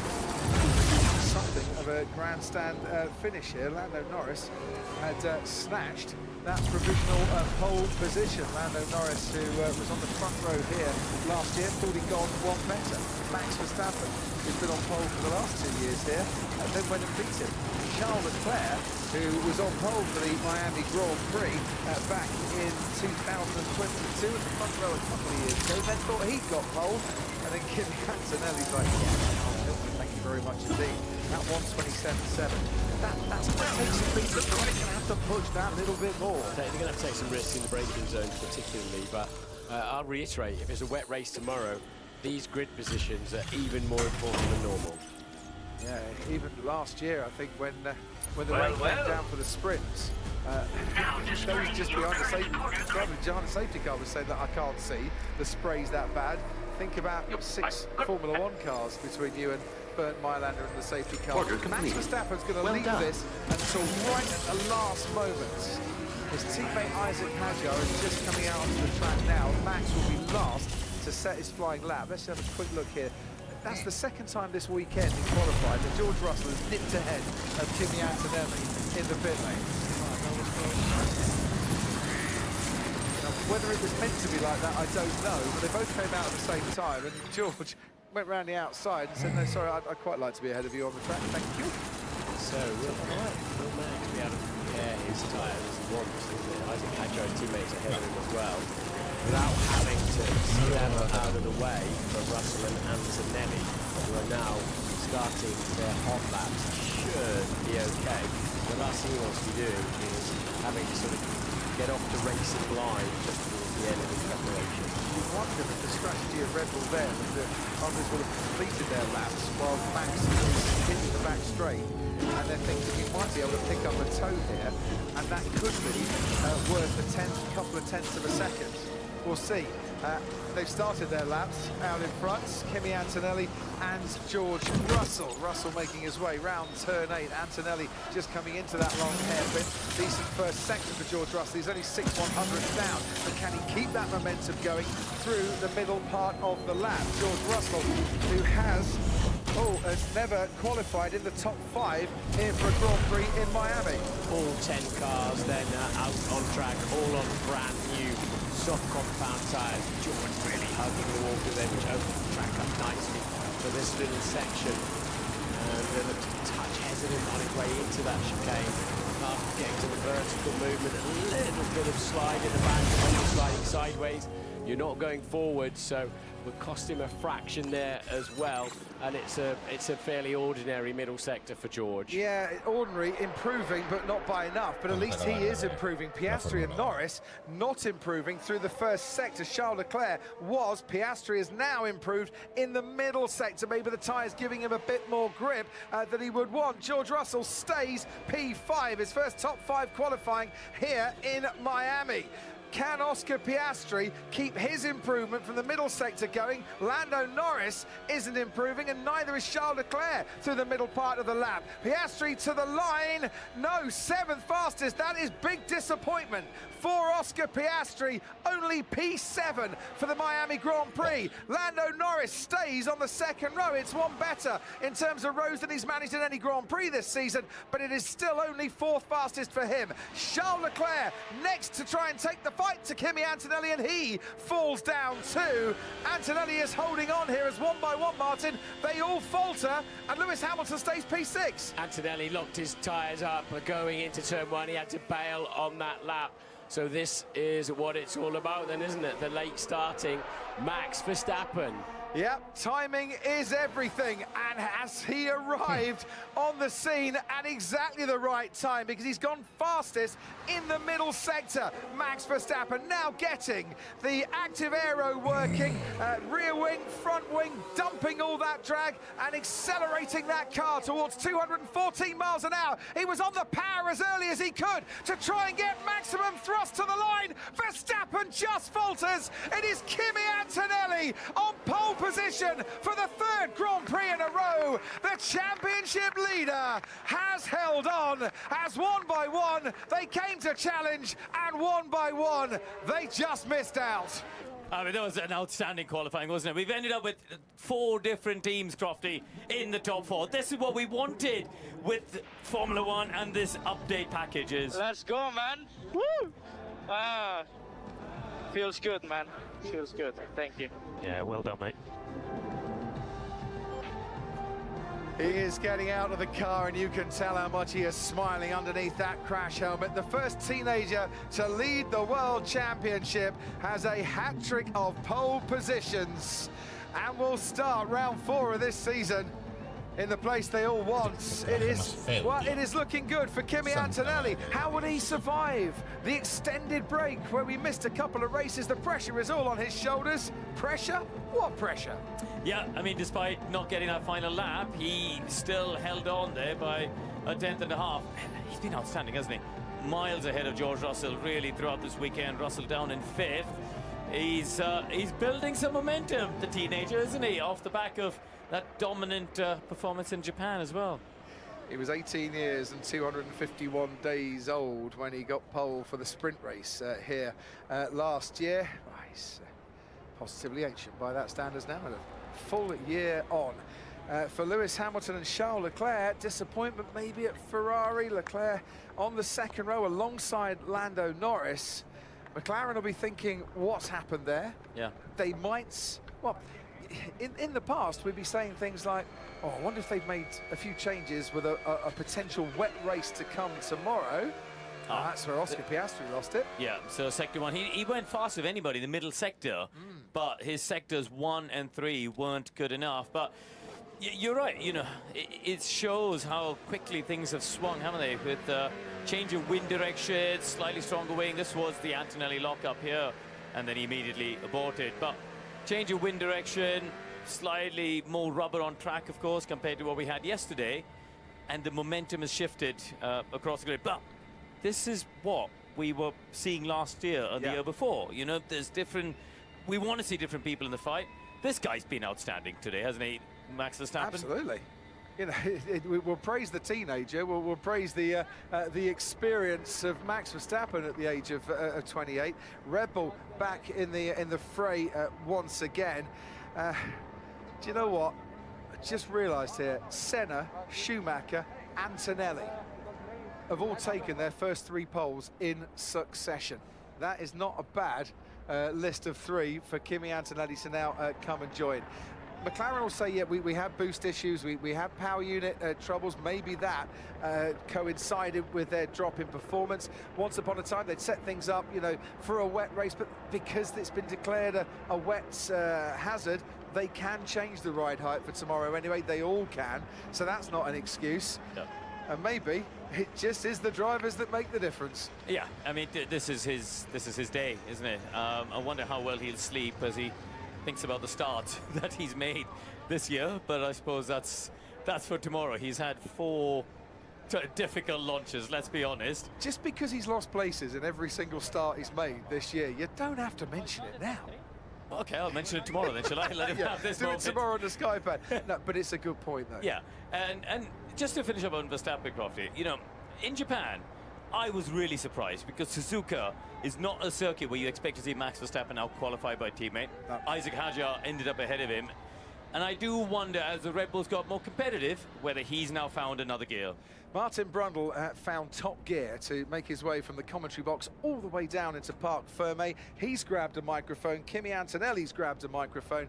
We will hear from the top 3 in the sunshine here in Miami. And let's hope when those fans come back tomorrow, the sun is still shining. We're keeping everything crossed for that. Here's Martin and Kimi Antonelli.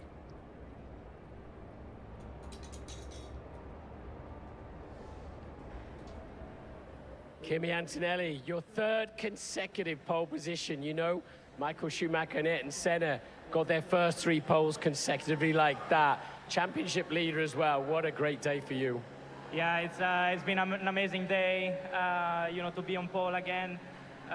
You know, was obviously a difficult start of the day with the sprint, where it didn't go our way, but super happy with the recovery, and yeah, was a good quali. You know, obviously got a little bit too excited in that last lap of Q3, but the first lap was good enough, and I'm really happy with that. Yeah, take us through that. I mean, it looked like an all-or-nothing attempt to lock the front brakes, and then you've got to do the rest of the lap thinking, oh, have I done enough already? Yeah, I know. I was very stressed, to be fair, because you know, I was just waiting for everyone to finish their laps, but yeah, you know, at the end, was, as I said before, was good enough, and really happy with that. Now, I'm sure you've done some magic starts on the simulator, so there's one coming up tomorrow, I hope, for you. Yeah, hopefully the magic one will happen tomorrow. You know, it will be nice to not lose any positions, but yeah, we'll do our best. This weekend obviously has been a little bit more difficult for us, but you know, we're keeping all this together and we're maximizing the performance, so I'm very happy with that. Congratulations. Thank you. I think Max is next up. What a turnaround, Max. What a turnaround. You must be pretty satisfied with that. What did you do to the car, or find something extra on the track? Yeah, for me it's been two things. For sure the car has not been great in the previous races, but also from my side I never felt comfortable with the layout of the car. And I think over those last few weeks the team has been pushing flat out, you know, to try and bring upgrades to the car and making me feel more comfortable with a lot of things in the car, and it really pays off. I mean, I feel more in control of the car again, and then I can push a bit more. Then the upgrades are working, and yeah, I mean, to be on the front row is way better than I expected heading into this weekend. Yeah, I mean, you certainly found some good time, and if you can get a good start, you've got a chance of controlling this race, and it might rain, of course, so out front like that is pretty critical. Let's first start with a good start. I've not had a lot of them this year, so we'll try to have a look at that for sure, see what the weather will do tomorrow, but I'm already very happy with where we are. You know, from here, there's like light at the end of the tunnel, and we can just push on and try to close the gap further. And your race pace, you're confident in that too? Looked all right in the sprint. Once I was in clean air, of course, tomorrow, completely different day. Well done. Charles, P3, happy with that? It was a tense qualifying and super competitive. Yeah, it was on the limit. At the end of the day, we were just not fast enough today, and this weekend we brought a significant package which helped us, but there's still here and there where we need to improve a little bit. It was a very tricky qualifying. The wind was changing also slightly from runs to runs, so the car was behaving differently, especially in 11 and 12. There was massive differences between laps, so that was tricky to manage to put a lap together. The NP3 is a good starting position, and I'm looking forward to tomorrow. You talked about when you rode the curb going out of turn A, did it do any damage underneath? I didn't have any news from the team, so I think no, but I'll have to check. It was quite a big hit, but yeah, I don't think it affected massively the end result. All to play for. What's in the Ferrari team about the weather tomorrow? What's the information? Oh, it looks wet. It looks wet. Then how much when is still to be defined, but I think it will be a wet race. Congratulations. Good luck tomorrow.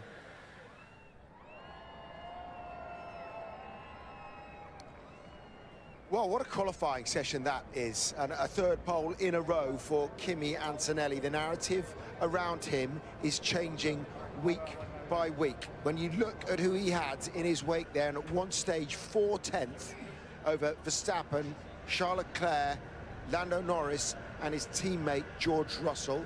It was only Max that could come back at him to get within a 1/10 and a half, but Kimi Antonelli is proving week in, week out that he is something very, very special. There's Colin Farrell to present him with another pole position tyre, and the question is, will he be able to get a better start than he has been recently and escape from the rest tomorrow? It could be wet conditions. We'll keep you across that, obviously, but yet another fine display by a superstar in the making, or is he already a superstar? I'll let you judge that for yourselves as we look ahead to tomorrow.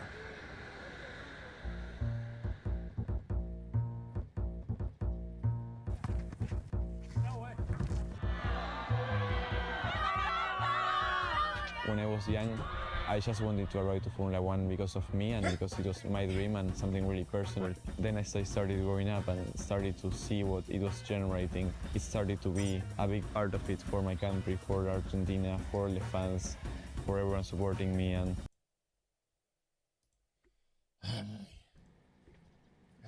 vale, sigamos.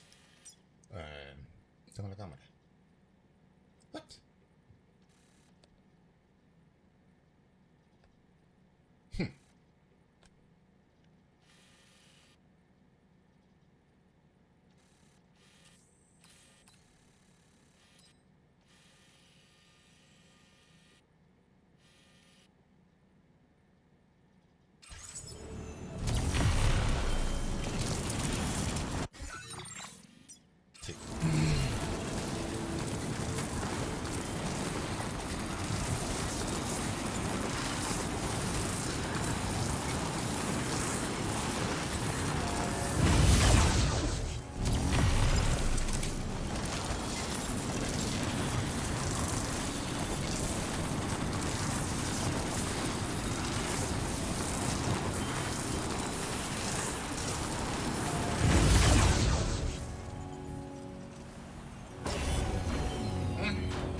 Decided to knock out a whole mess of orders, huh?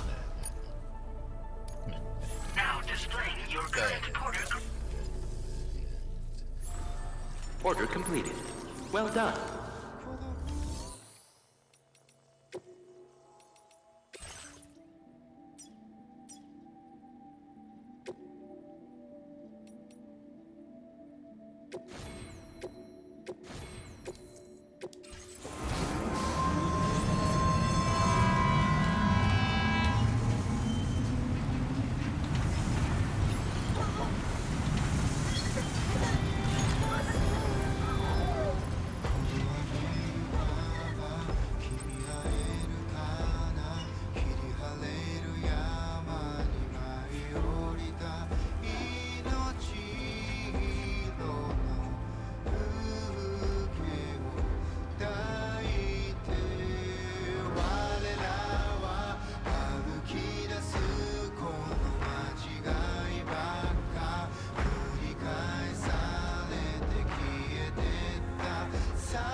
Ya, tiene cara de ahí, ok.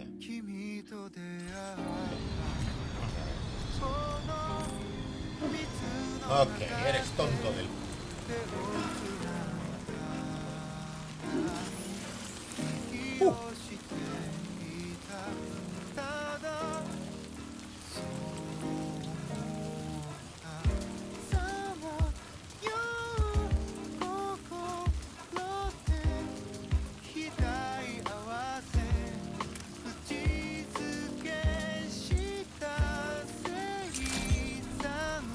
Good morning to you.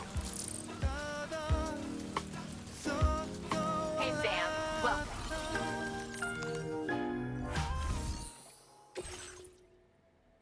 Pa' esto.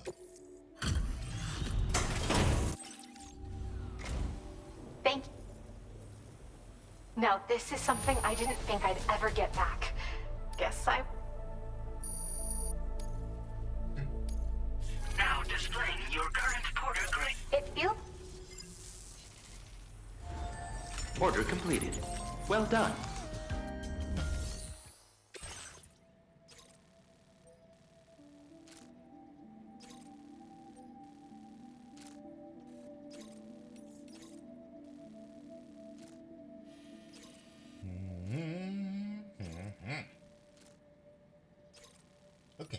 Vamos a hacer estas dos. Ya.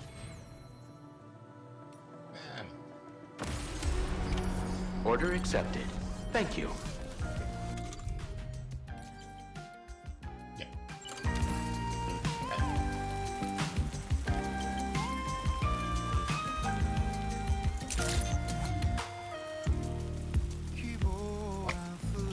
Later, alligator.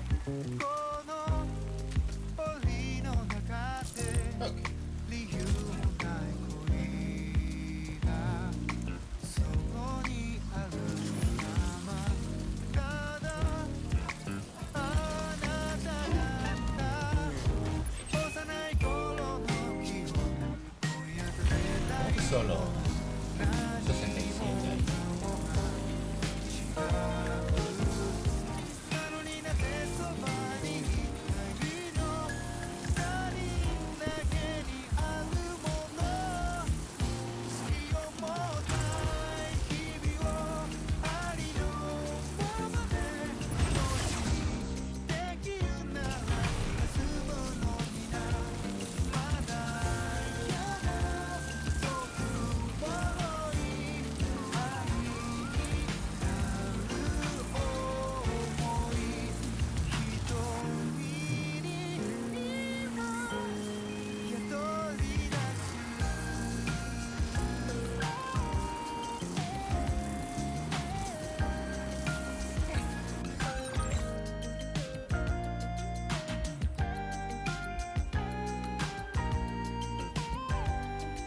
No lo uní esto.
Bien, ¿no? Lo que voy a hacer... ¿Qué cojones está? Va a ser ir aquí, coger un coche y ir solo... Uno de cada.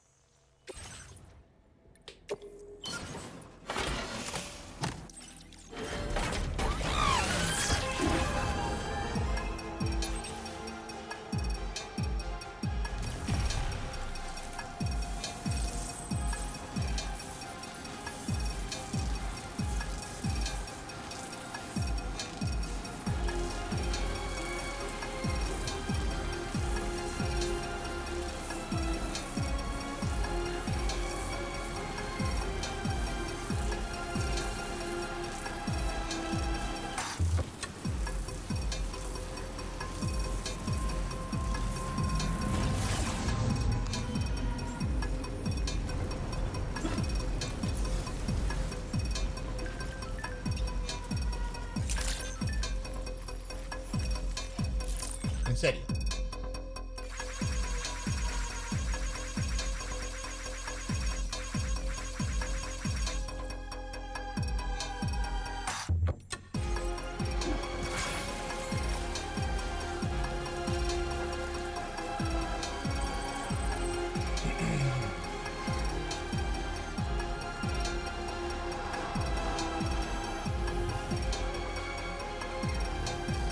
Ya, si publicas el encargo, no logras que también. No.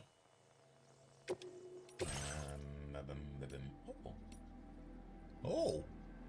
Ok.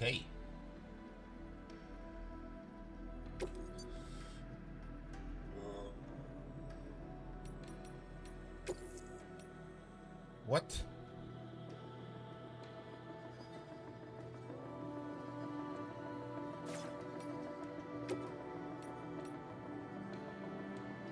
A ver.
Vehicle ready.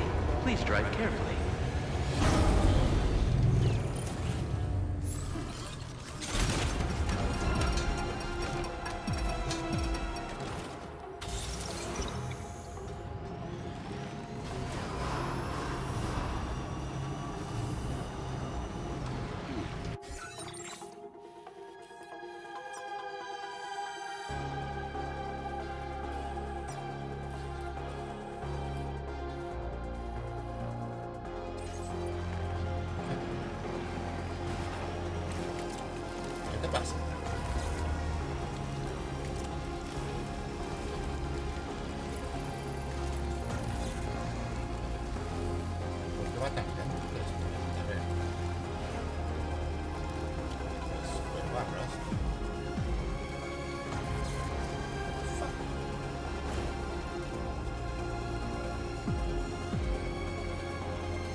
¿Por qué?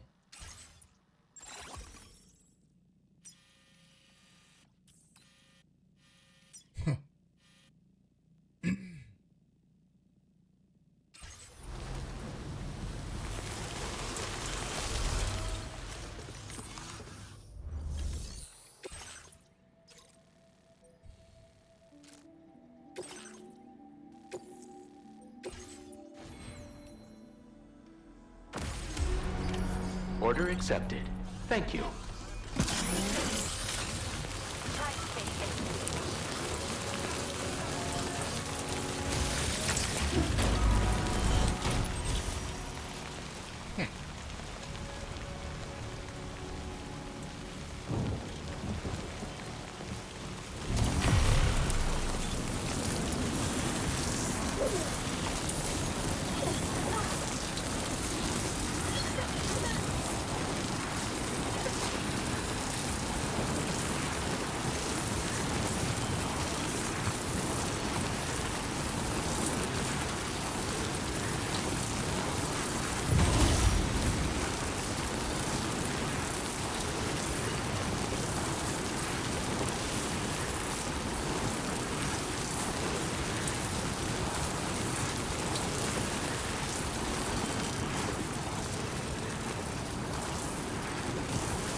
Ya, así no voy a ir hasta allá. Y aquí va a salir.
Ya, igual tiene que haber ido por la cosa. No podría haber premiado estos 18.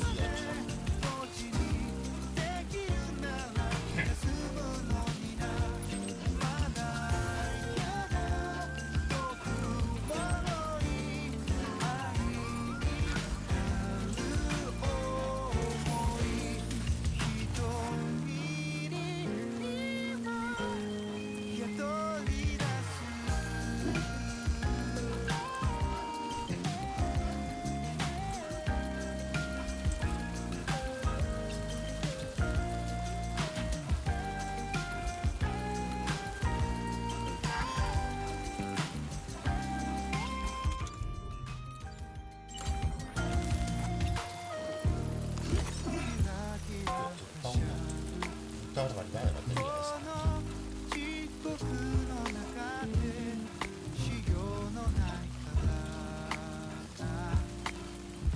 Ya, igual sí lo bueno.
Charge levels low.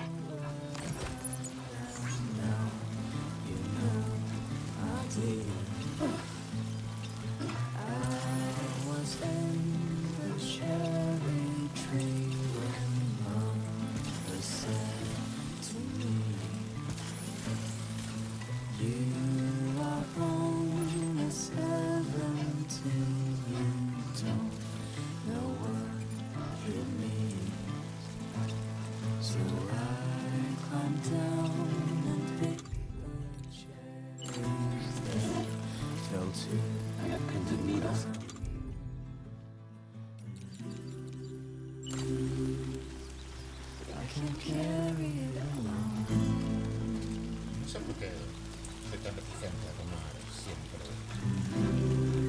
las cosas que tengo mil. El pobre que no tenía lo gasté, lo acabo de ver.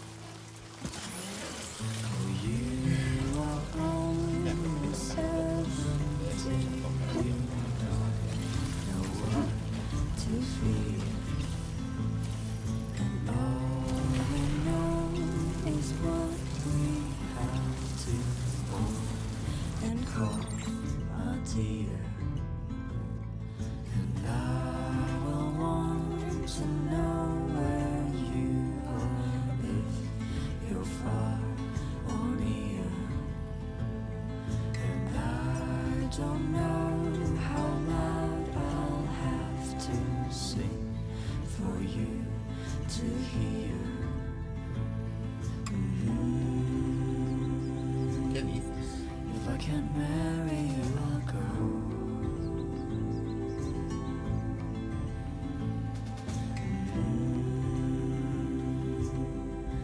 On my chariot of gold.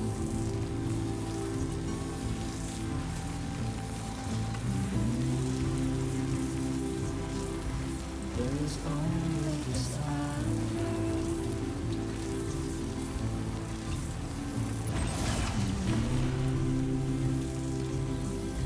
I will die for our own.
Ya me lo dijiste. I'm forever.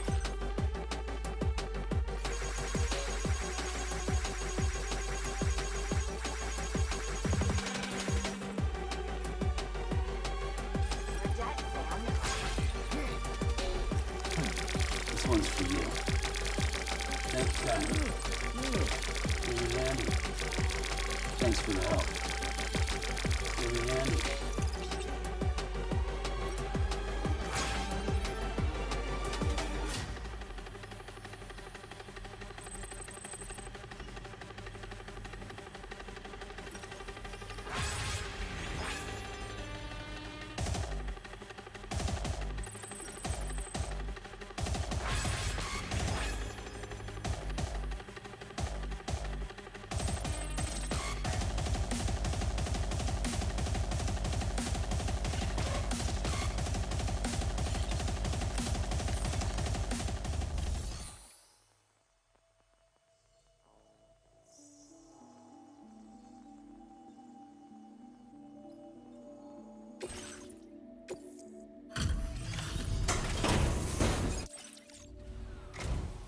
Thanks.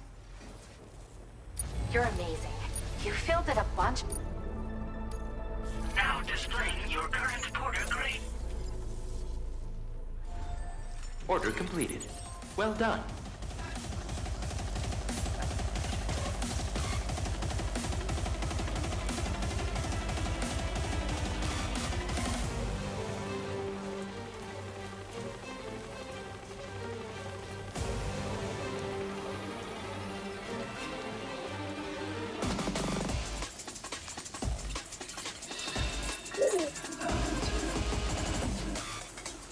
Everything's okay.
¿Qué es eso?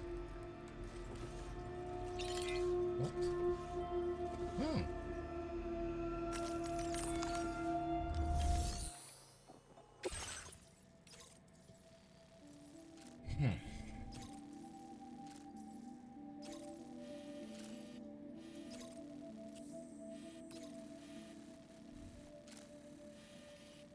Ahí no tengo.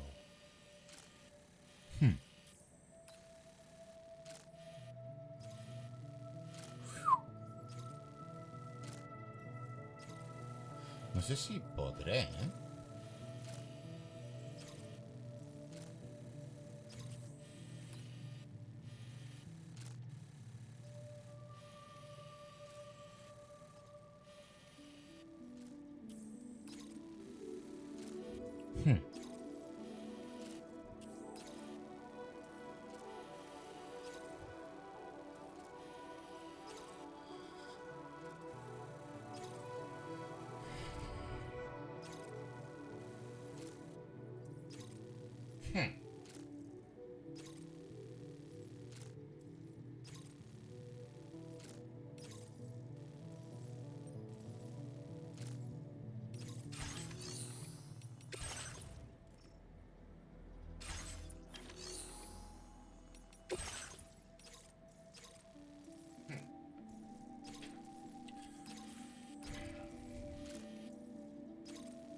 Son 8 minutos.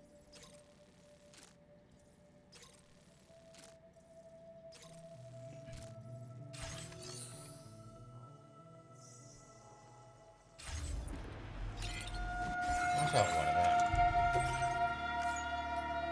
Y lo vamos a intentar.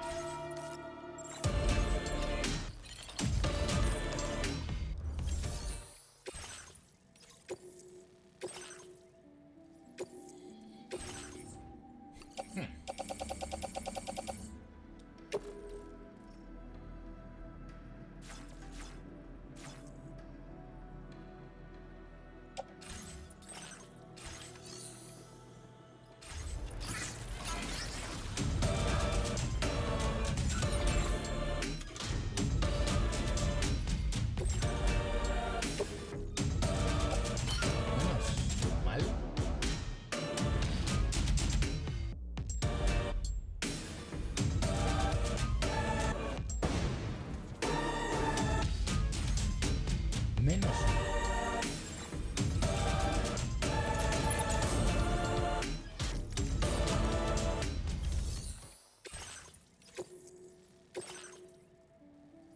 ¿Qué dijo?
Order accepted.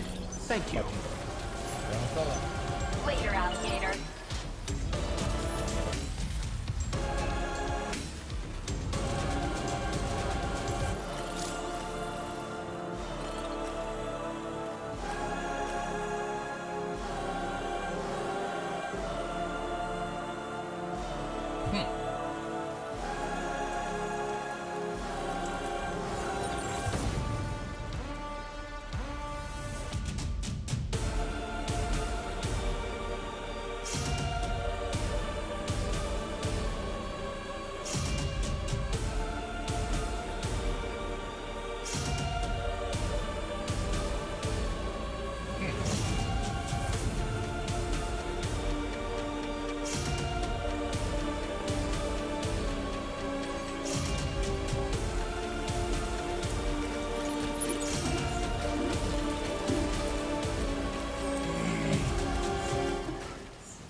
O sea, entonces se supone...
Delivery route finalized.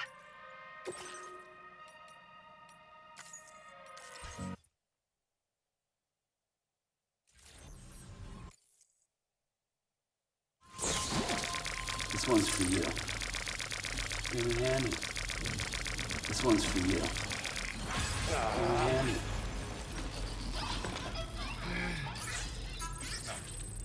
No.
Vamos a la calle. Venga, vamos. Venga.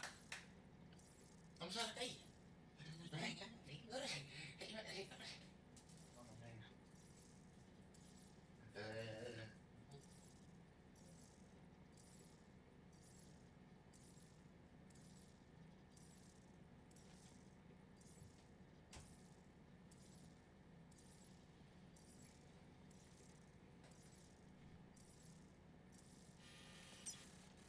Okay.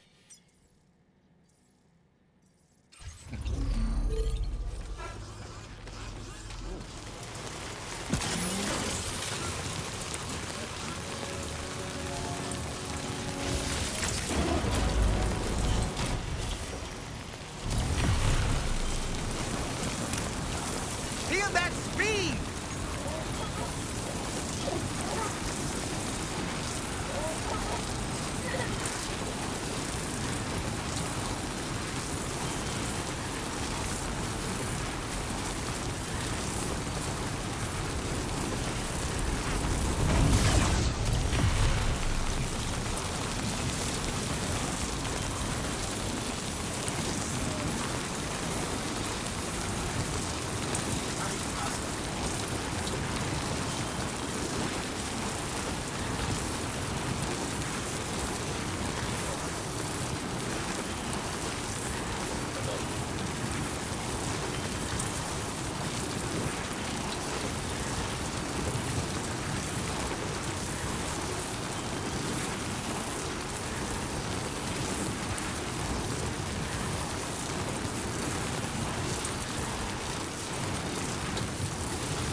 Javi está contigo.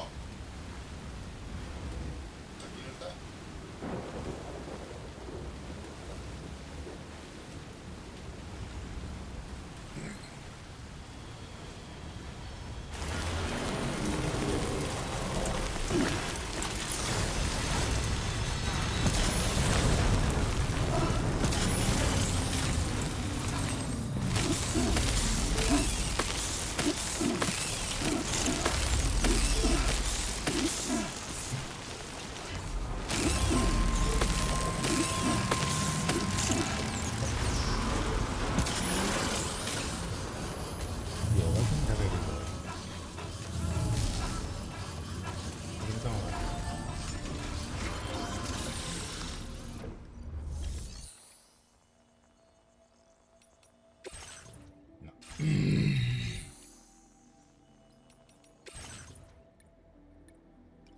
Solo 41.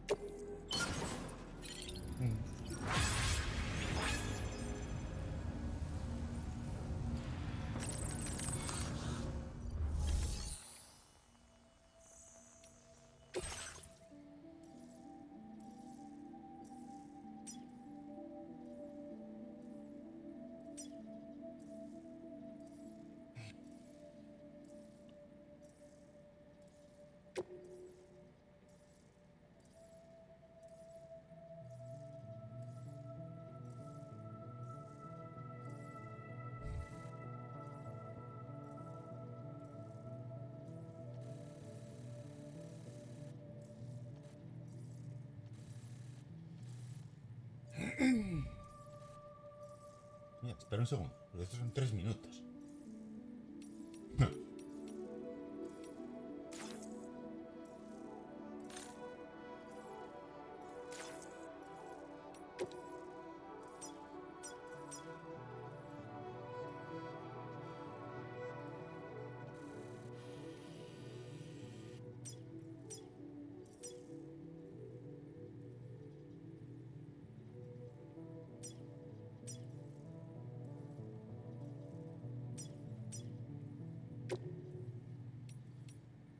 Siete minutos.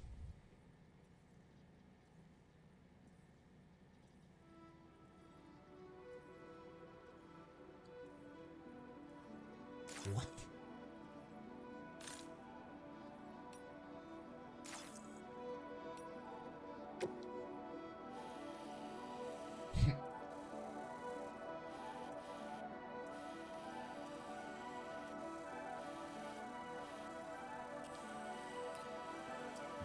Igual sí puedo ir por aquí.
This one's for you. Thanks for the help. Give me a hand. Thanks for the help.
Order accepted. Thank you.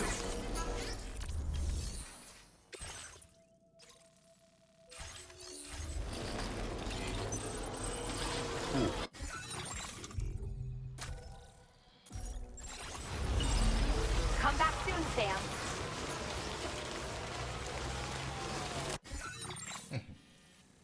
No llego ni de puta broma en 8 minutos, ya te lo digo.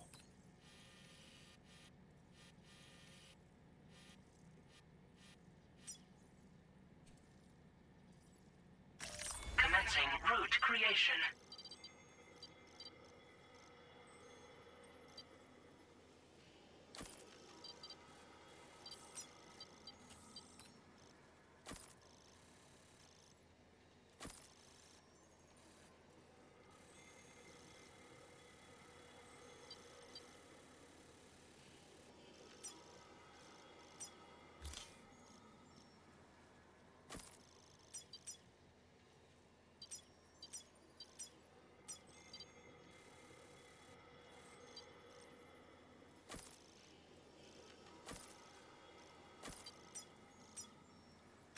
Delivery route finalized.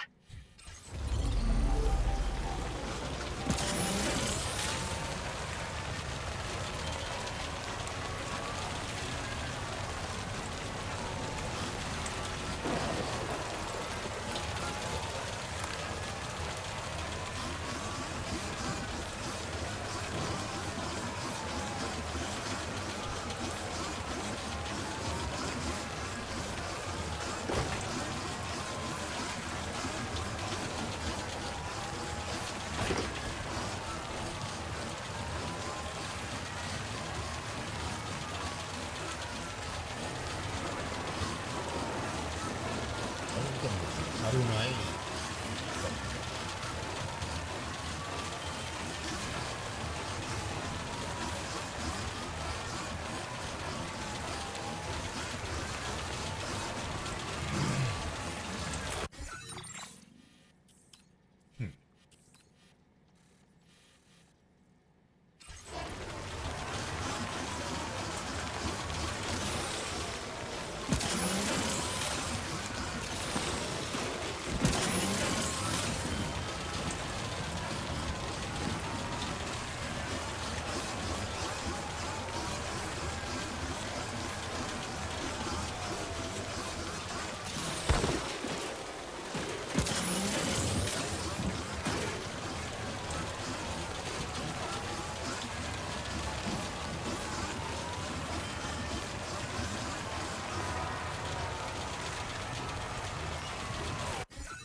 Voy en 2 minutos. 2 minutos y medio.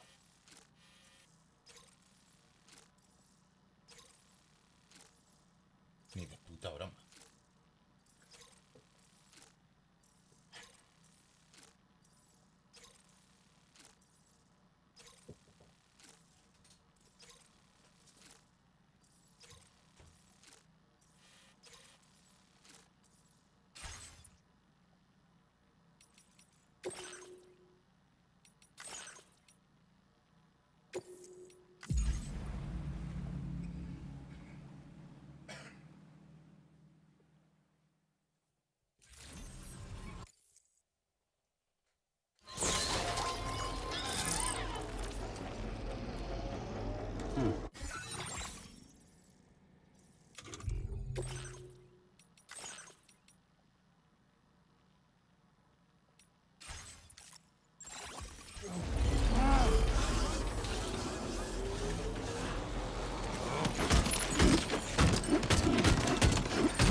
Now that's something only a pro can do.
No hay tanta.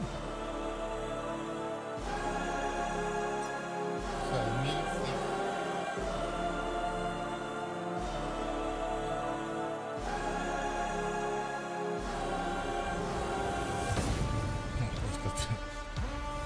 No, no, 1050. Sí. 4 si puedo. Pero justo 4.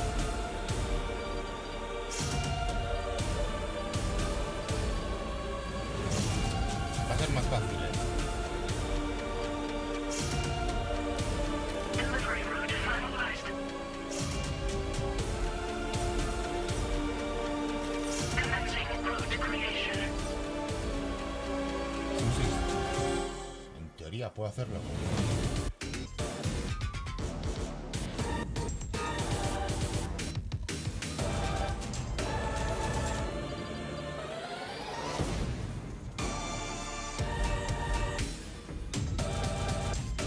Delivery route finalized.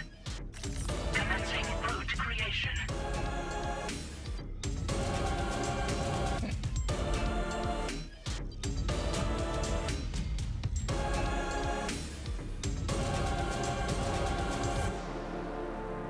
Ya, no me voy a dejar. Pero...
I would never come around again, even if the whole choir was set, even if the church bells rang deep into the quiet night. No creo que pueda hacerlo.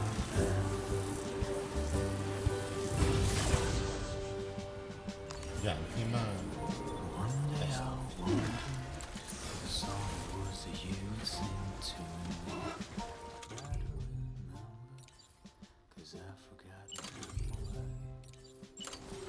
How did we get here? How the hell would anybody know? What were we doing? Whatever happened to the plan? Looking fireflies. Construction process now complete.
A ver, esto en serio. Por esto está.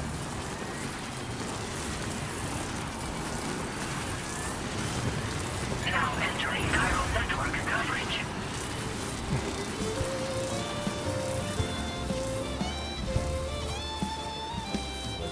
Ni un error.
Venga, joder.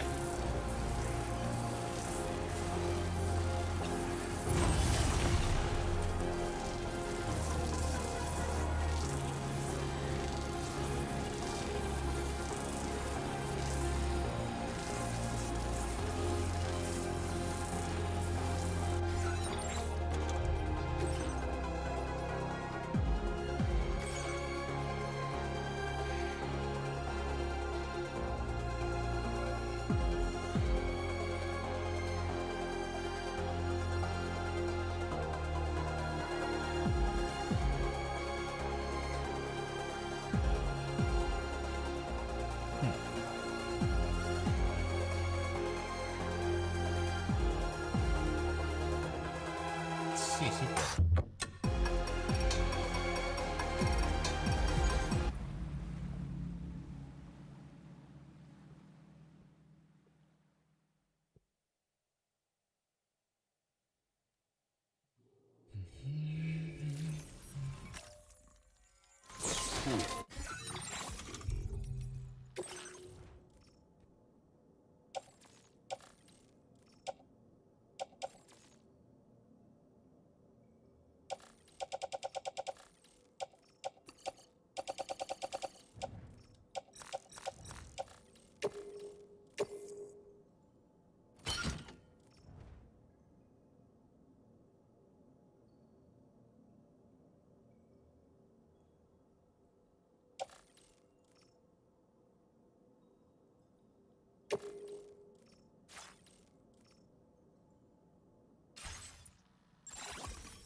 que este no tiene sonido, tío? Es que santa puta madre de Dios. ¡Ey!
Nada, lo voy a intentar.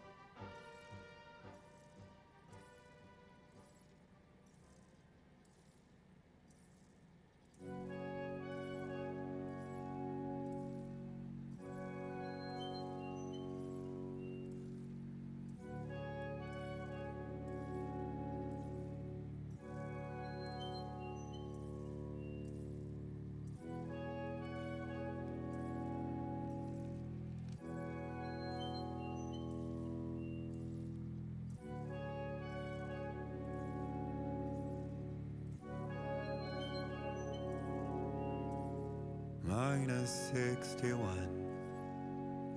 Have I ever really loved someone? Do I deserve what I've got? Now the great systems turn them to traps and the fear is switching sides. I own $1 million worth of stock, but I still won't sleep at night. What is it that I've become? Minus 61.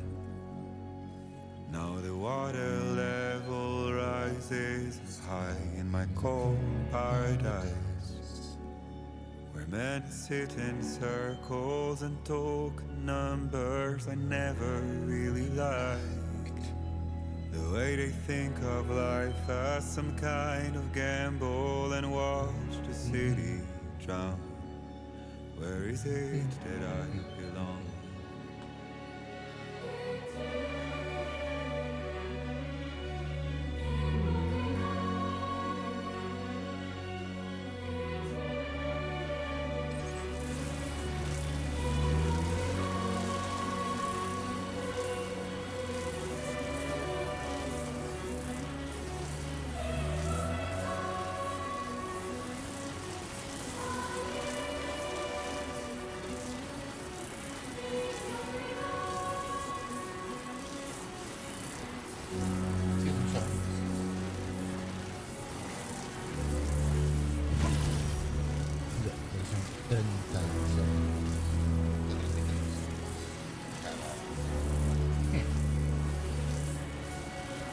Minus 61.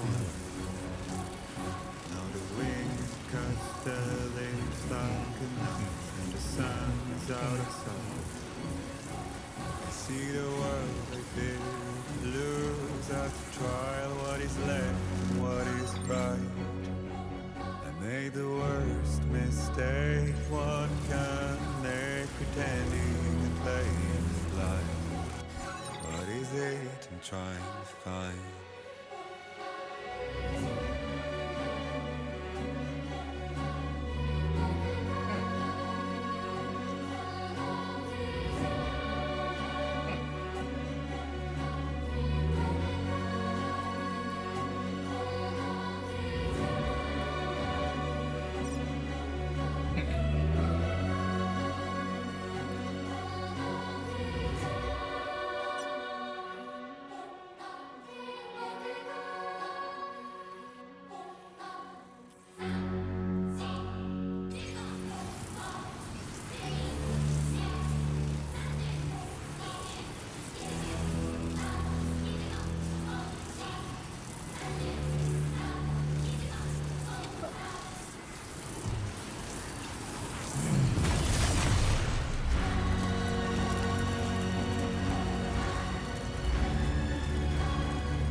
process at complete.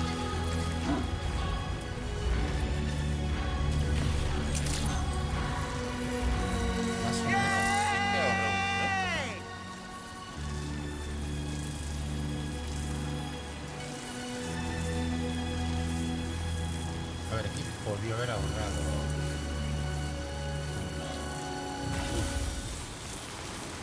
10.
Llego a 1.30.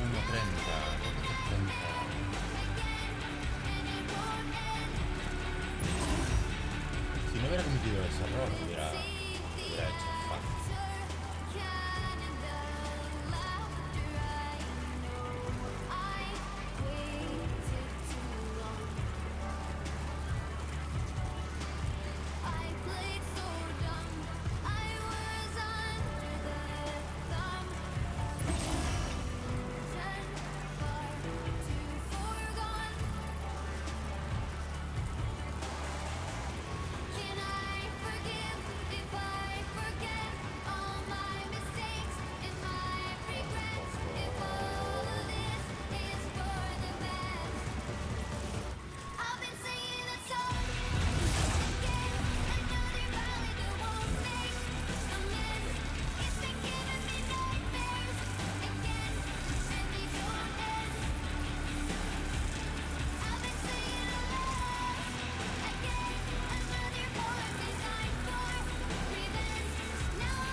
My man.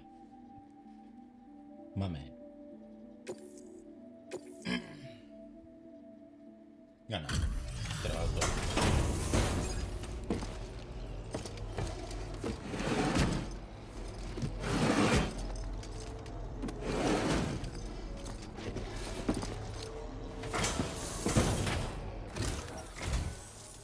couldn't have made it easy, but you made it here safe and sound. Give me a sec to check order data. Es imposible hacer esto. Es imposible de otra forma.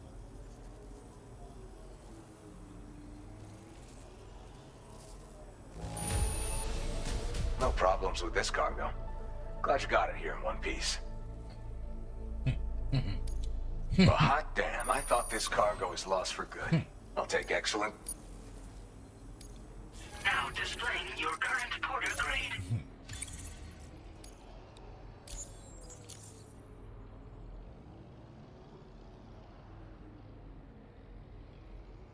Weather's still pretty shitty, so you better watch your step out there. Order completed. Well done.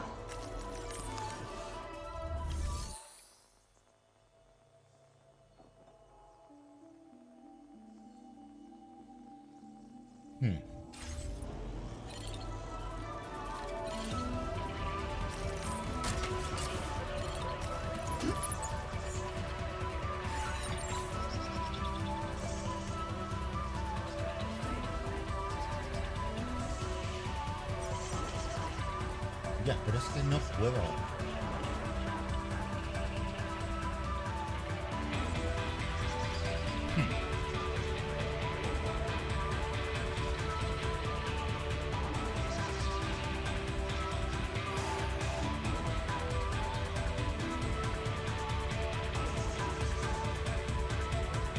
Tardé 3 minutos en ir aquí.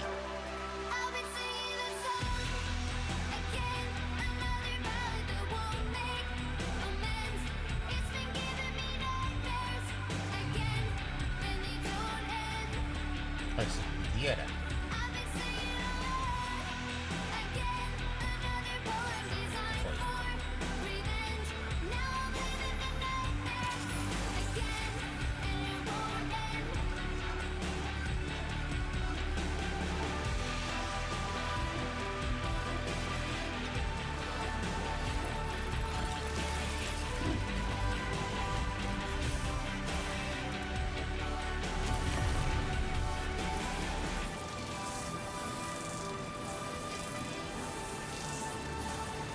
Quiero.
Order accepted. Thank you. I decide to live along the roads, my little forest home.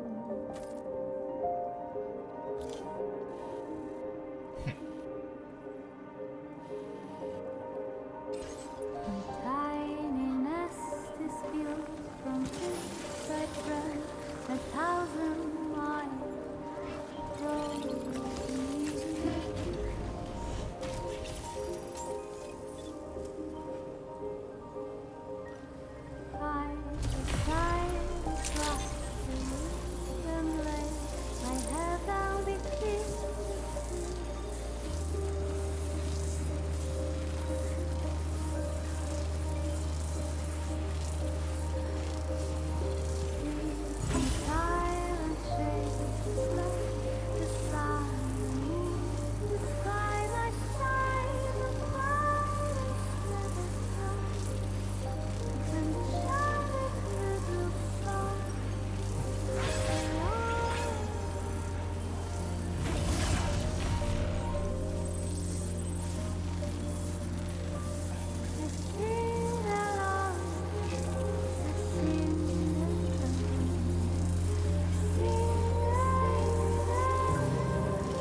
Bueno, pues a ver.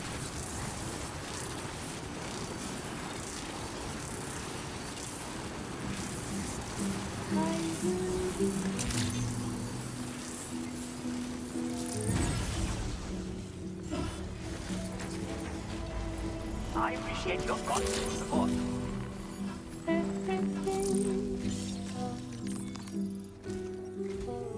I suppose my father went to survey the highest point in the snowy mountains and has yet to...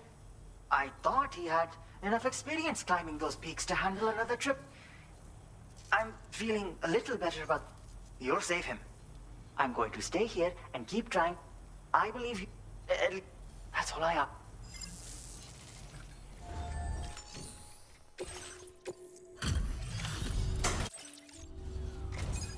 Hello, Sam Britt.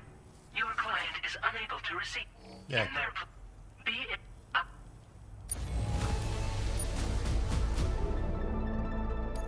Yeah. Now displaying your current porter grade. Order completed. Well done.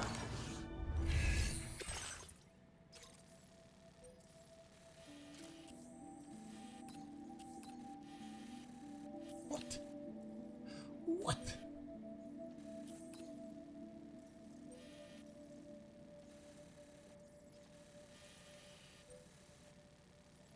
Yeah.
Order accepted. Thank you.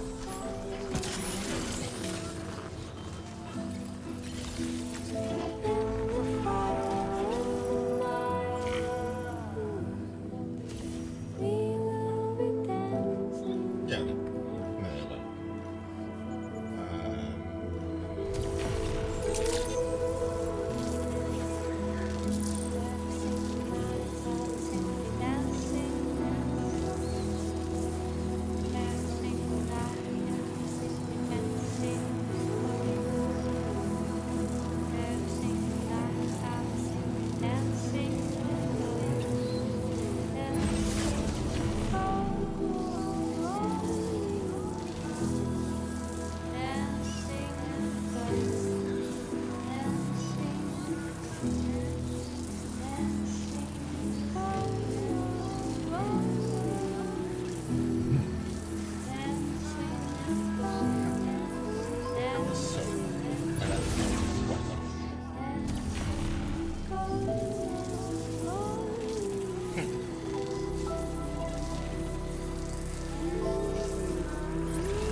Sí,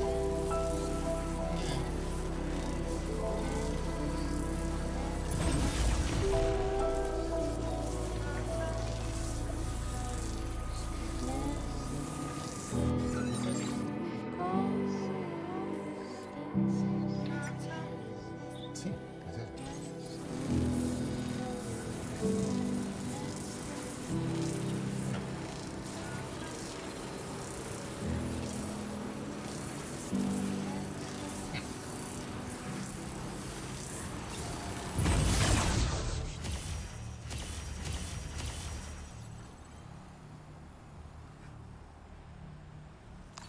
¿Por qué?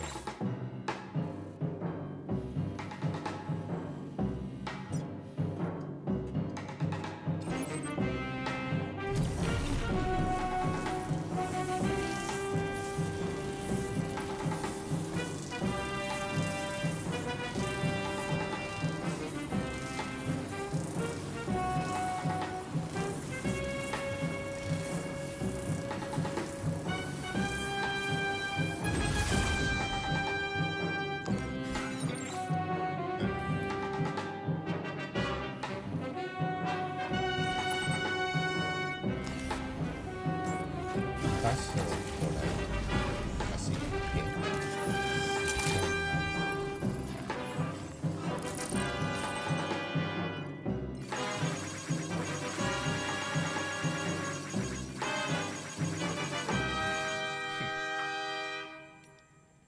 Ya. Ya subí.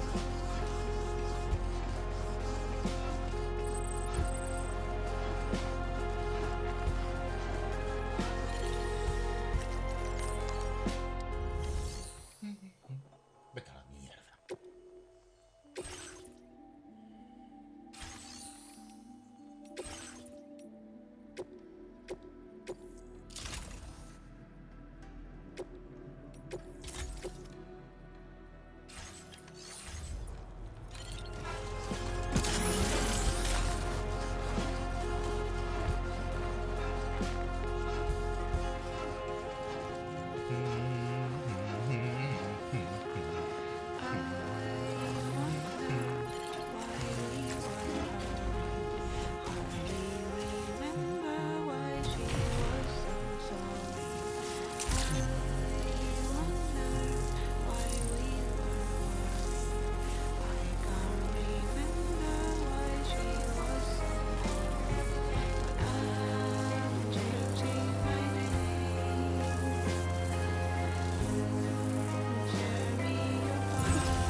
No sé bien.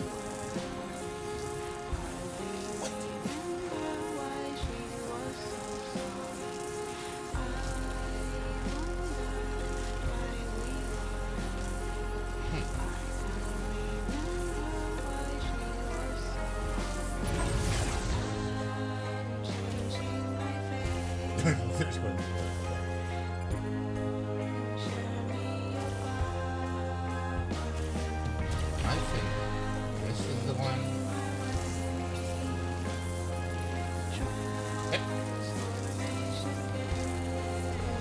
Sin pensar a veces.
Vísteme despacio, que tengo prisa.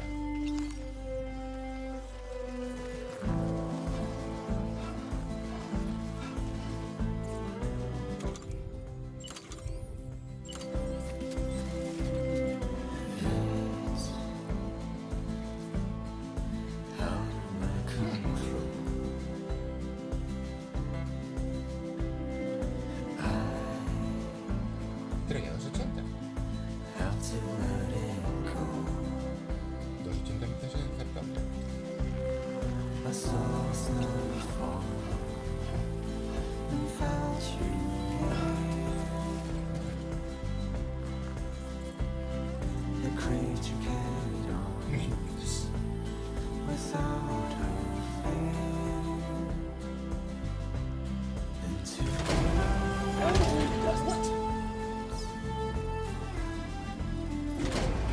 Construction process now complete. Jamás.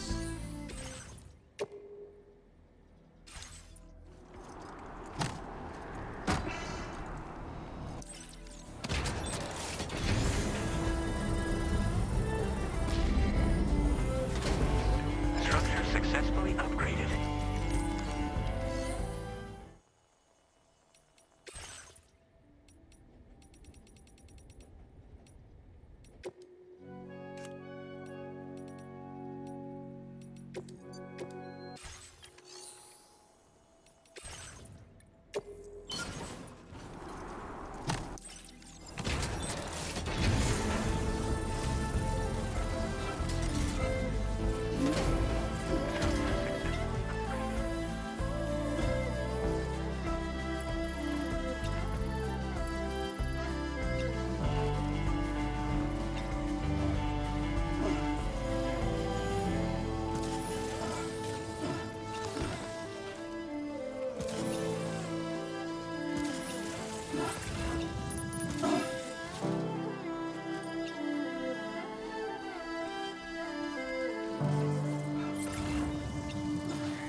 Okay.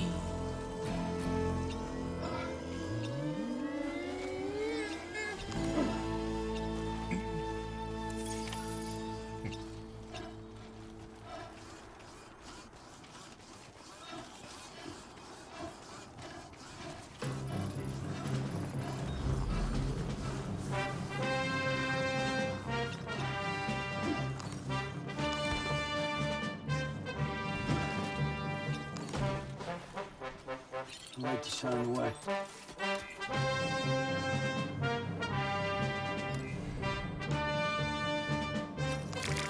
This one's for you. You know, Andy? This one's for you. Thanks for your help. Thank you, Connie.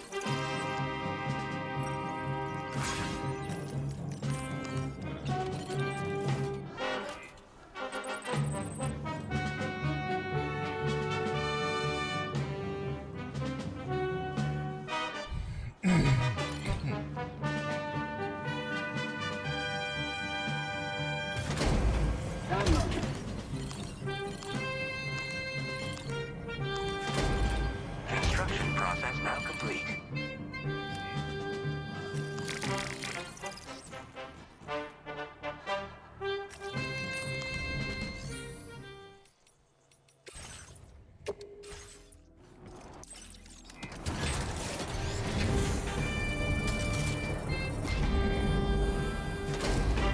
Structure successfully upgraded.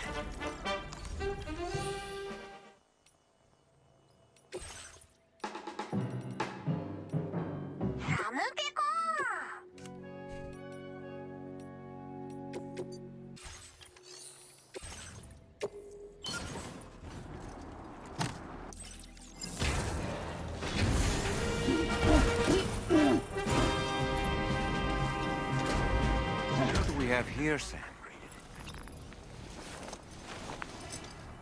found the adventurer. Is he okay? Let's get him to safety. He's still alive, thank goodness. Let's take him home.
now.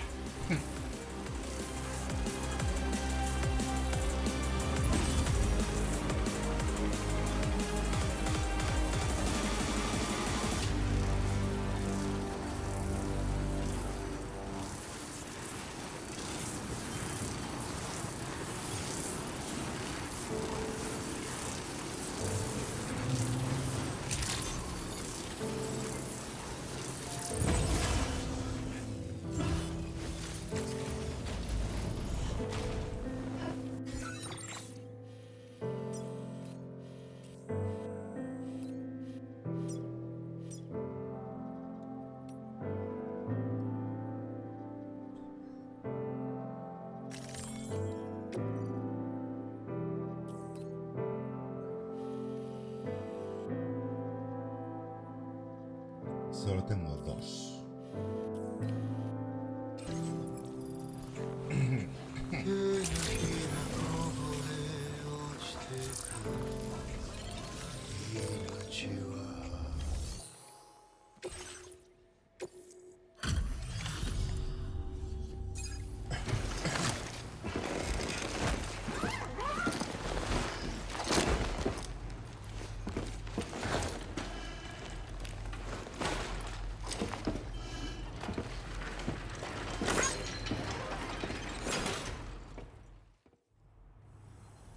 You have him? My father?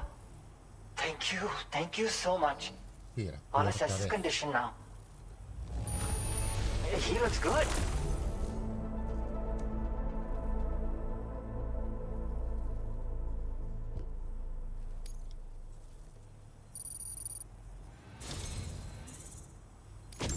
The only reason we're still a family is because you saved my father's life again and again. How do you even begin to thank a person for that?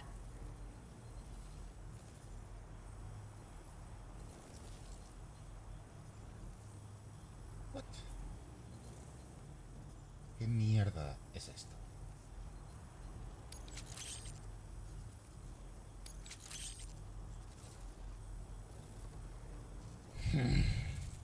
Go ahead and take more fabrication materials from our stores.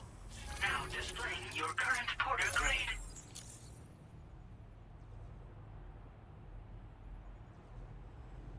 I hope this is the last time I have to thank you. Despite his little misadventure, it seems my father's high-altitude survey went rather well.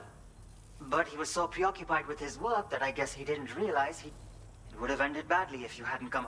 In case you are wondering, the camo pattern I've shared with you is a favorite of his. He said it would bring him joy to know that you are using it. I have a feeling it will suit you well. Right then. Look after yourself on the road ahead. Order completed. Well done.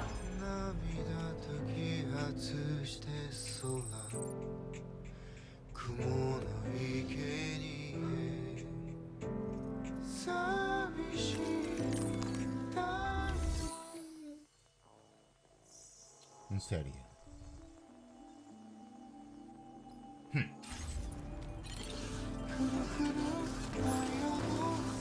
What would I do without you?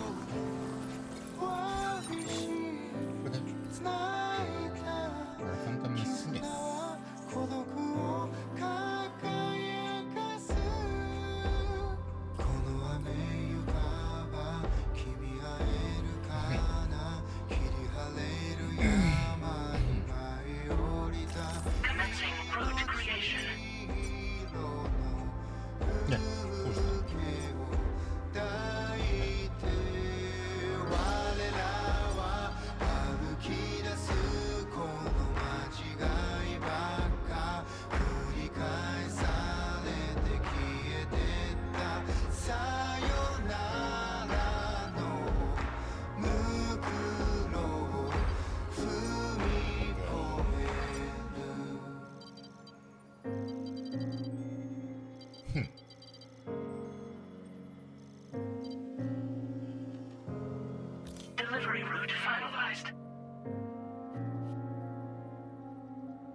Verás qué rápido quito canciones.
Fue aquí. No, no fue ahí.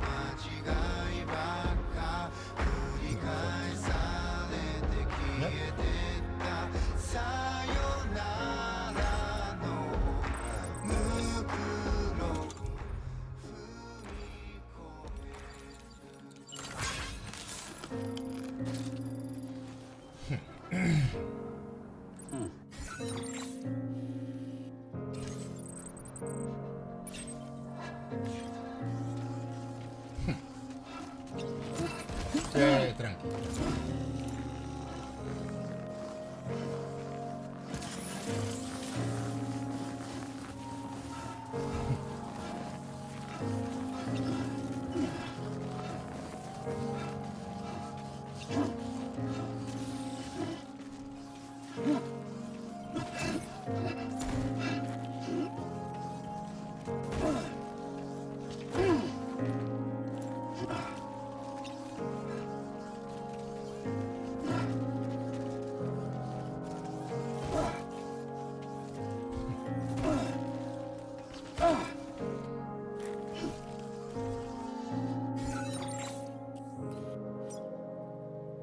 Commencing route creation.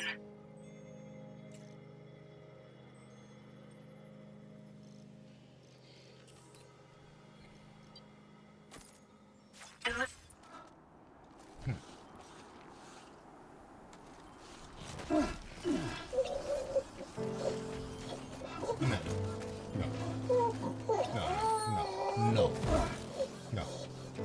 Aguántalo con la vida. Tampoco tanto.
Construction process now complete.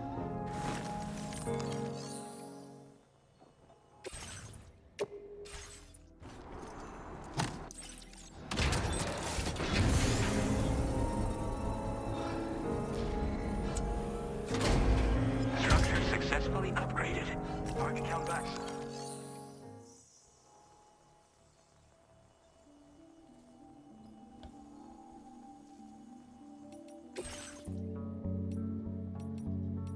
Anyway, I won't keep you.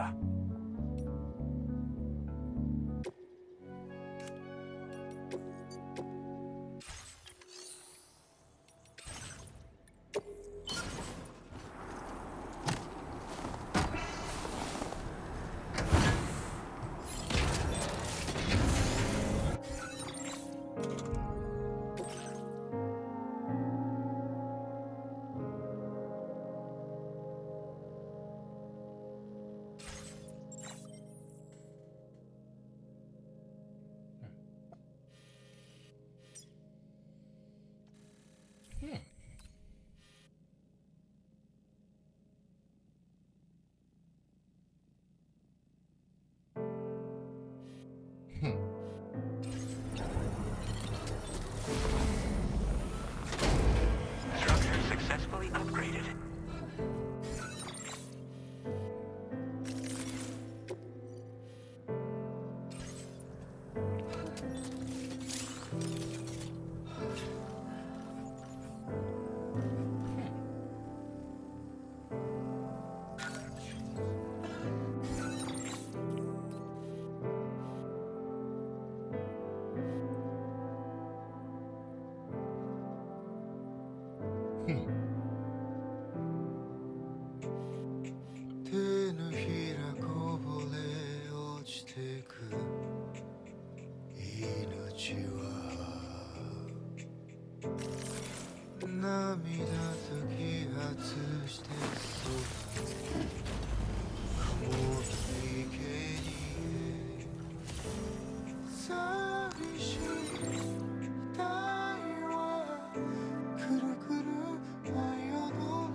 Feel that speed!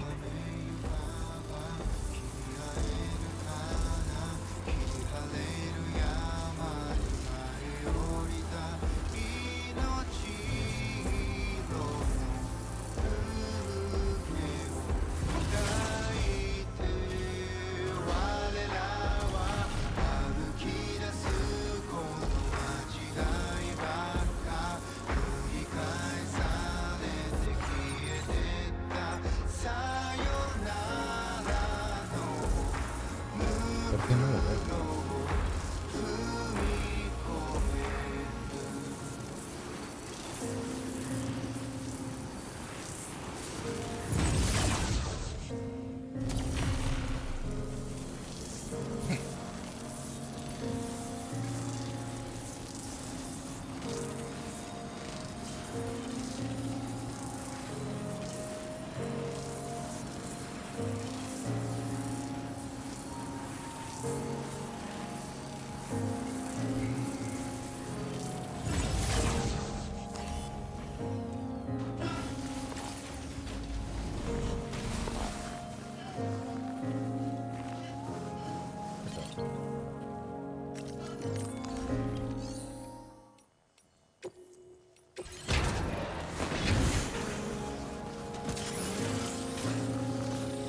Structure successfully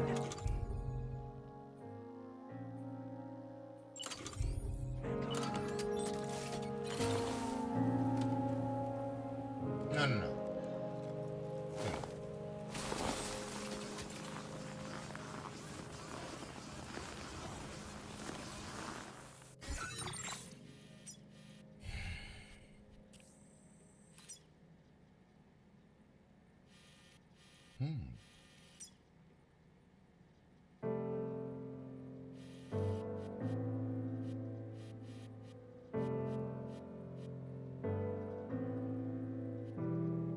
Commencing route creation.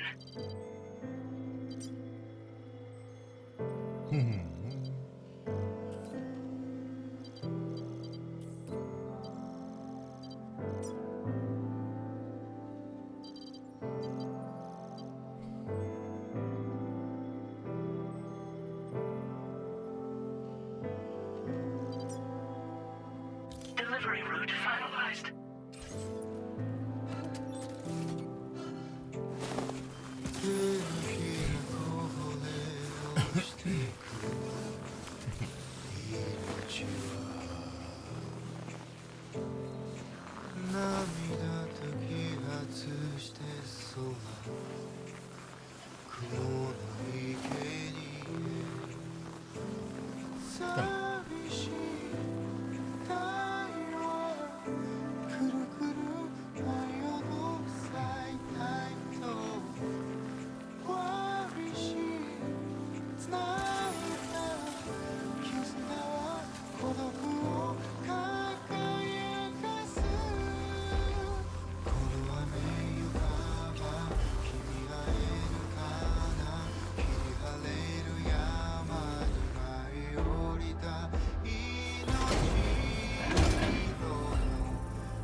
process now complete.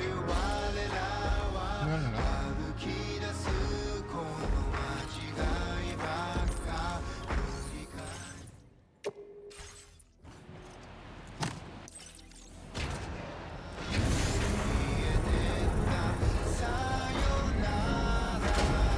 Structure successfully upgraded. Man.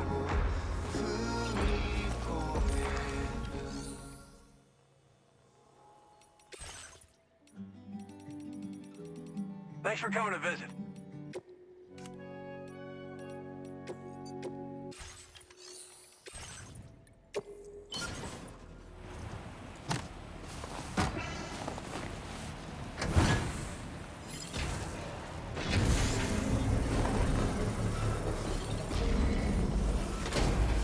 Structure successfully upgraded.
Construction process now complete.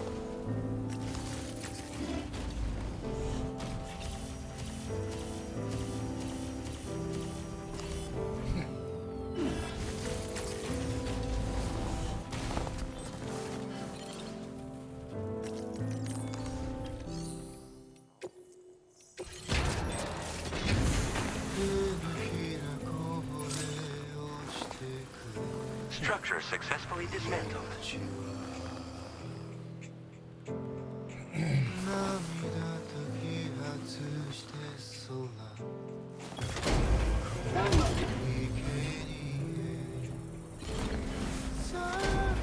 Construction process now complete.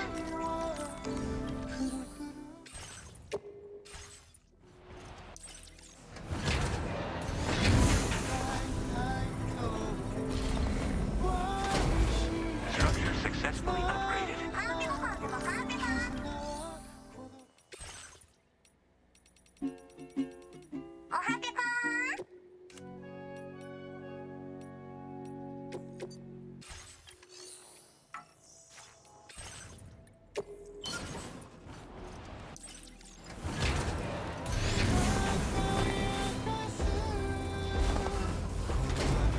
Structure successfully upgraded.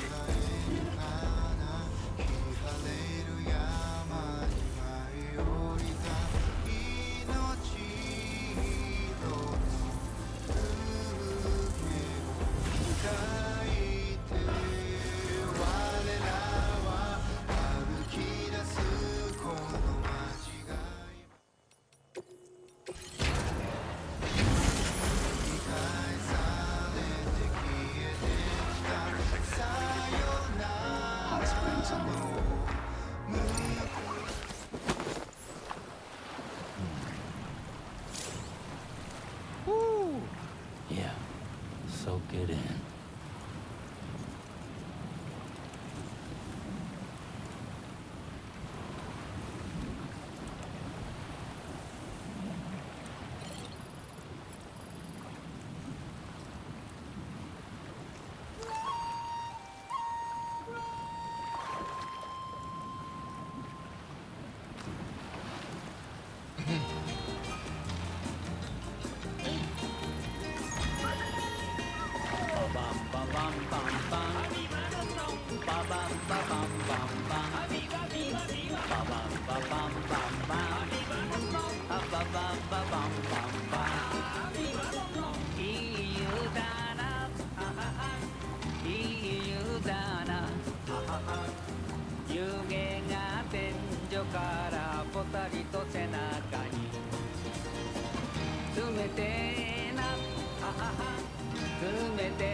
I could just soak here forever and ever.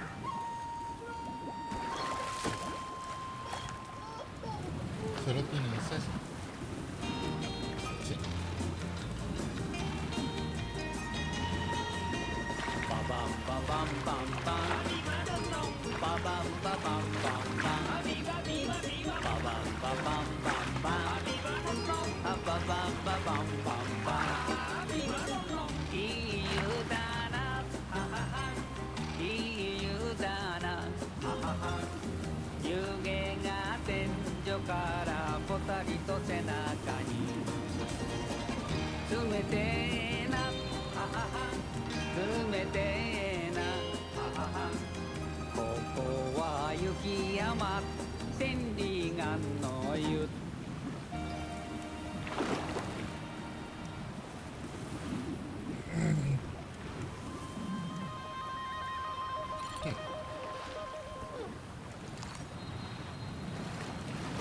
Nice and warm.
That's a damn fine fit.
涙と揮発して空雲の生贄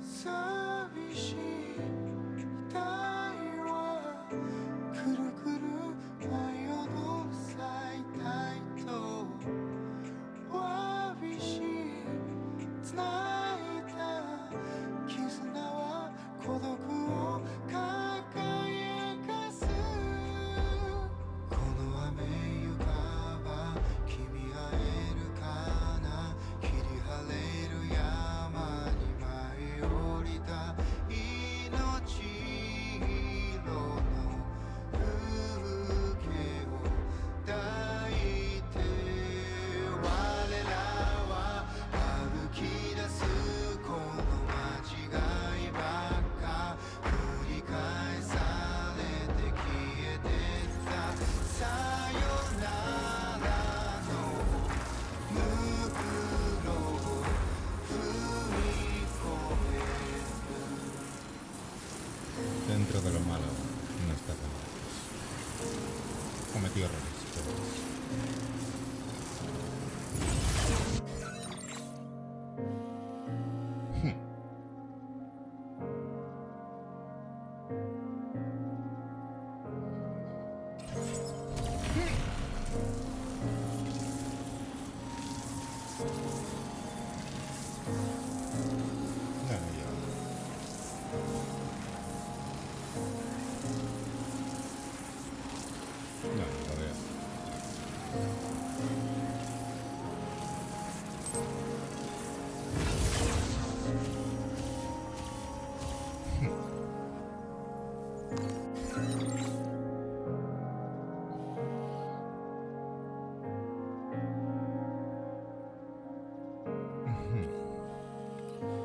¿qué? O sea que igual ahora...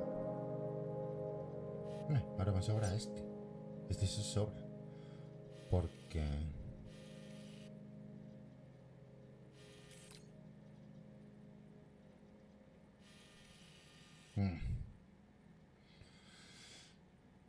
Ya, pero sí. A ver, sí. No, está en una montaña de la hostia.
was a real tongue stinger.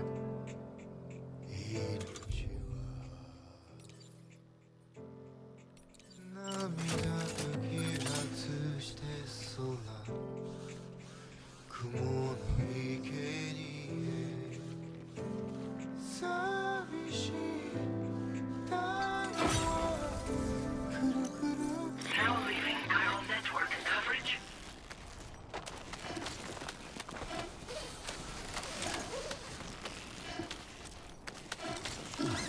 ¿Puedo poner igual?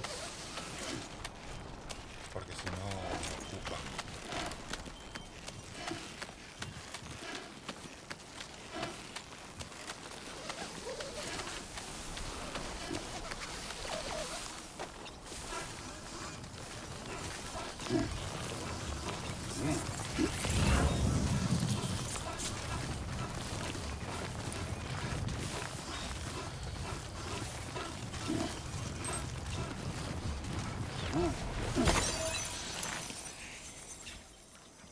¿Qué es esto?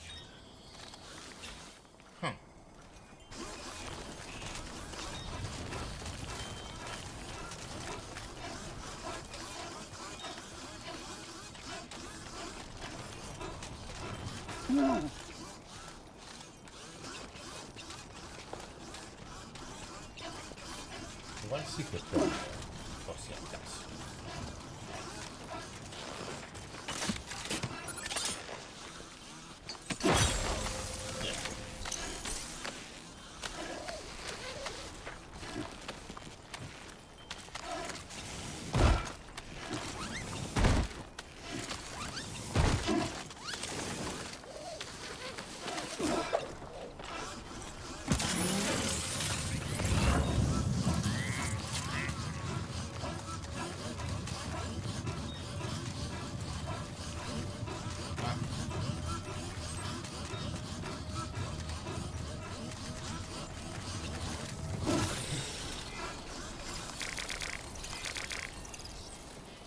Can anybody hear me?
¿Por qué no?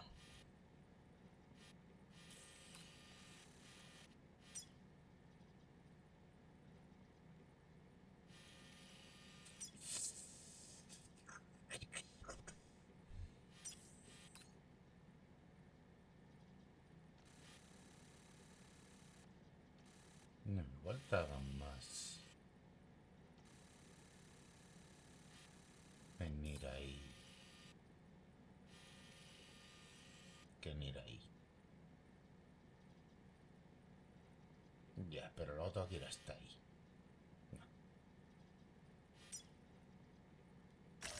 Commencing.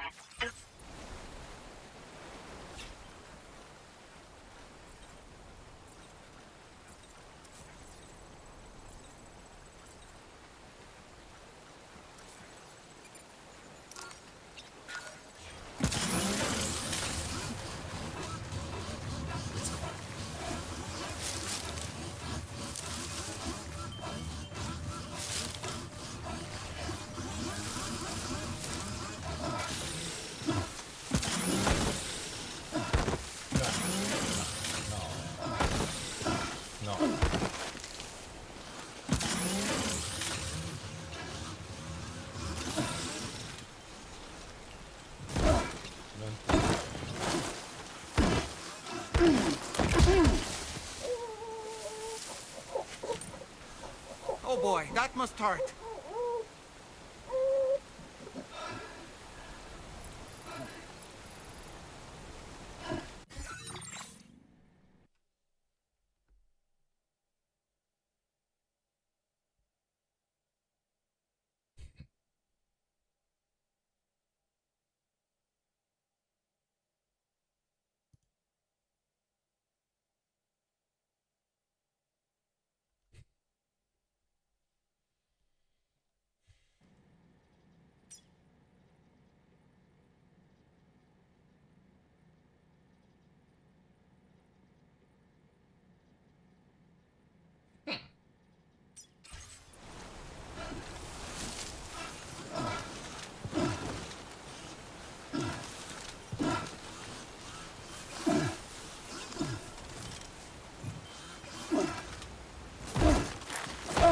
¿Qué haces?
Al otro 4 veces.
bastante más empinado de lo que pensaba.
obtain additional data from the THV Magellan.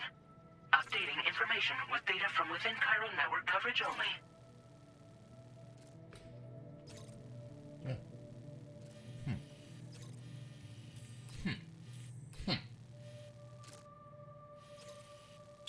Ya, igual lo mejor es ir al Magellan, pillar un carro e ir allá.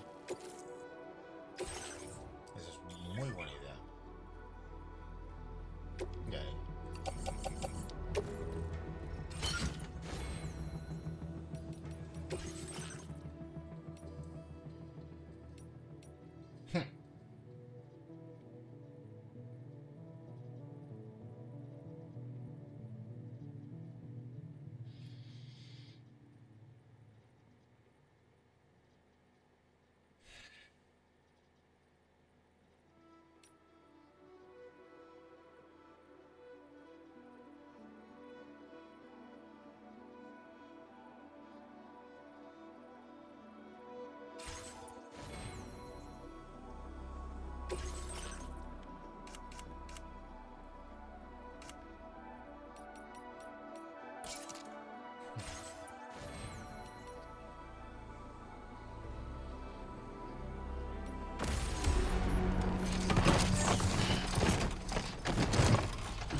Order accepted.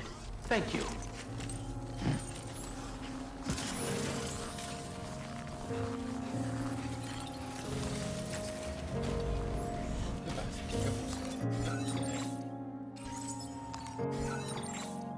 igual sí lo tengo puesto. Sí, ves, no sabía.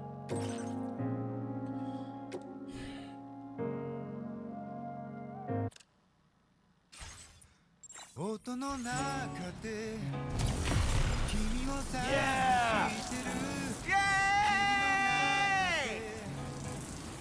ち果ててもさまよう闇の中で君を愛してる刻む一拍の永遠を歌の中で君を探してる波の中で笑いながら漂う今の中で君を愛してる刻む一拍の永遠を刻む一つの永遠を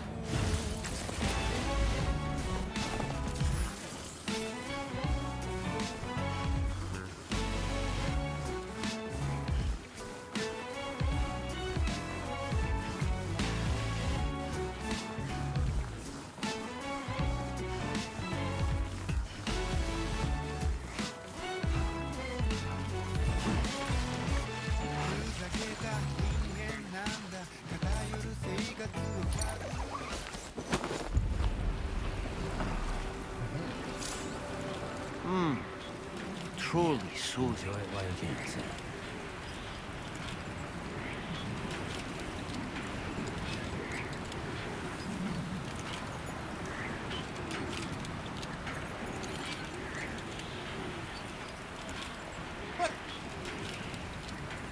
Y las constelaciones.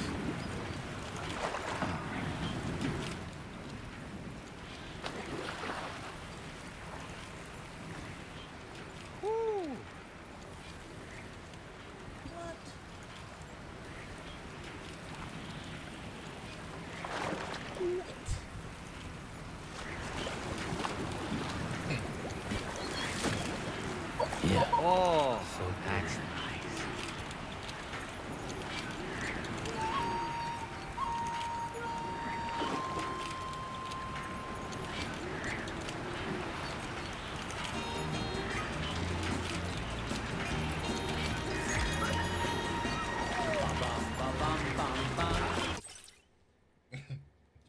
No, ya el...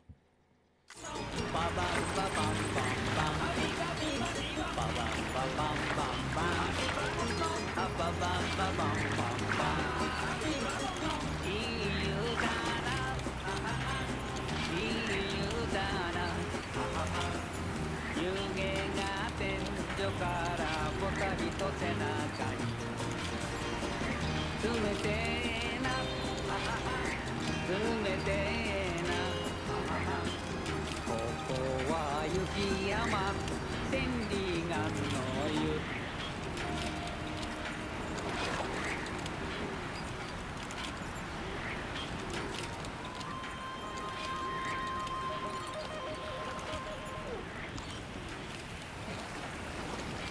that.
Okay.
affiliation. そこにあるままただあなただった幼い頃の記憶今夜食べたいもの何もかもが違うなのになぜそばにいたいの Delivery route finalized. だけにあるもの好きを持ったい日々をありのままで後にできるなら気が済むのになまだやだ遠くもろい愛になる想い瞳に宿り出す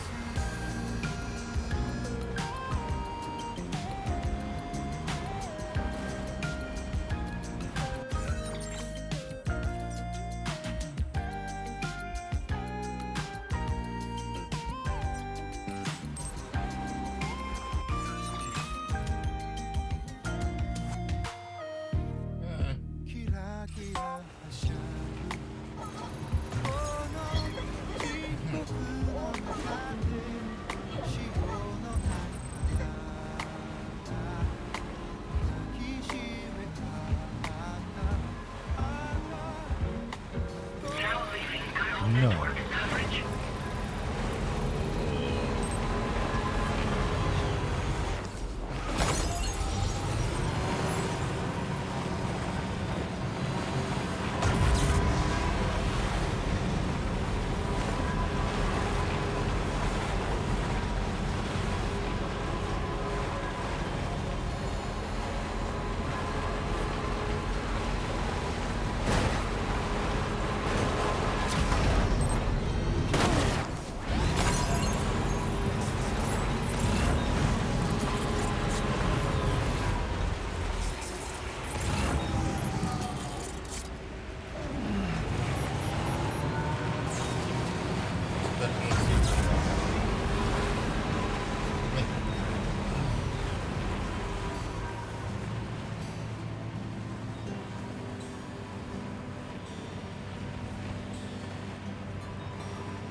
Sí, sí, sí.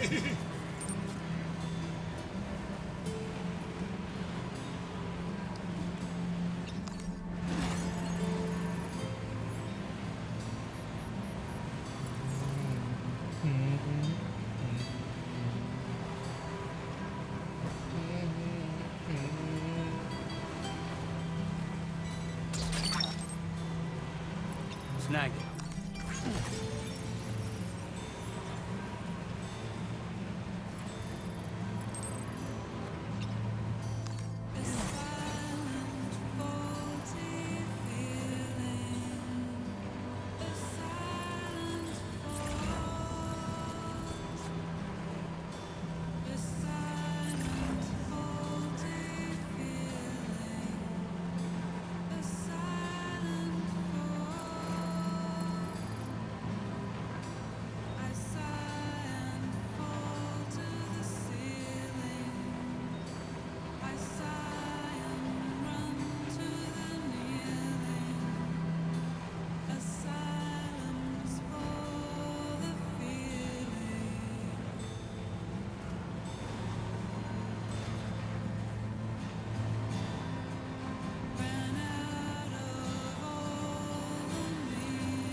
No, no te pares.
Okay.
I got pins and needles.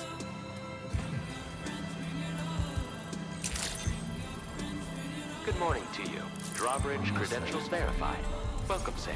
Security measures lifted. Weapons detected. Be advised that usage is restricted inside facility grounds. Chiral decontamination in progress. No anomalies detected. Welcome, Sam.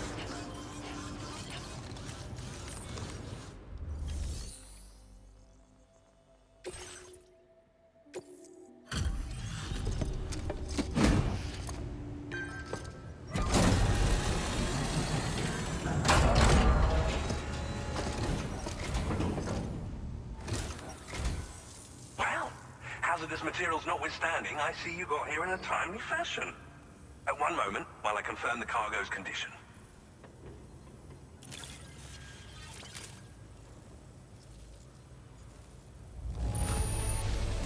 Now this is great.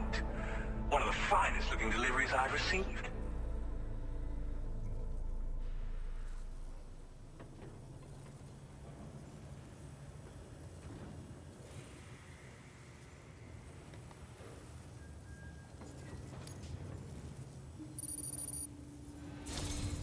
I'm on the cusp of a breakthrough, thanks to you.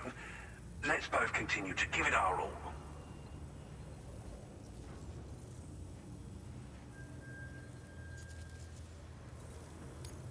Go ahead and connect your Cupid.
Oh.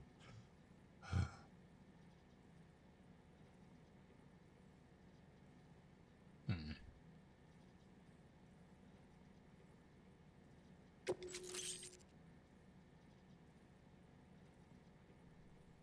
Thank you.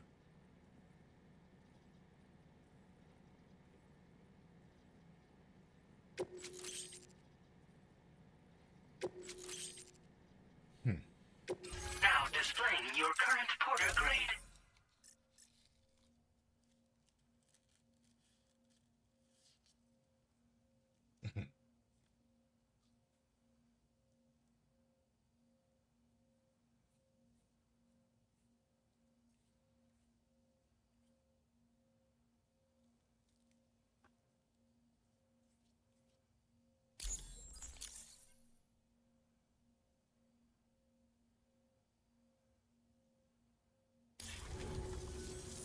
On the network at last, eh?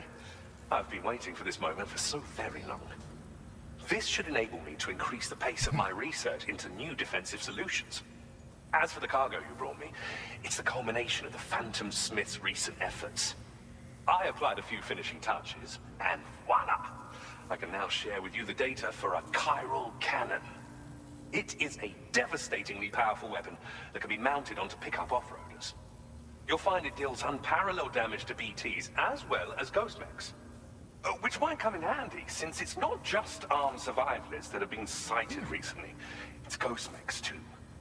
It's hard to say, but Higgs might be up to something. So that's all the more reason to have weapons suited to dealing with his minions. Ideally, this cannon would only be effective against BTs and mechs.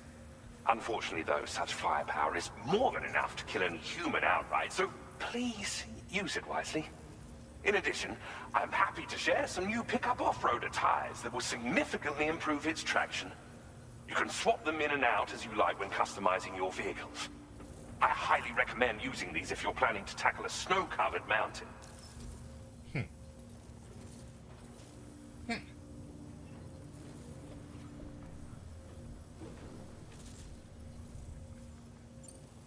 In the wake of the Death Stranding, we've been witness to all manner of new and unknown phenomena. The research team to which I belong has worked to classify said phenomena, that we might determine which can be leveraged for practical applications. The Phantom Smith is also one of our number. The two of us shared a mentor, as it happens.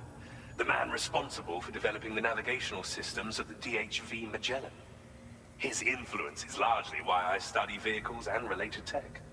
We don't yet know why ghost mechs are able to operate outside of chiral network coverage, but we do have a working theory.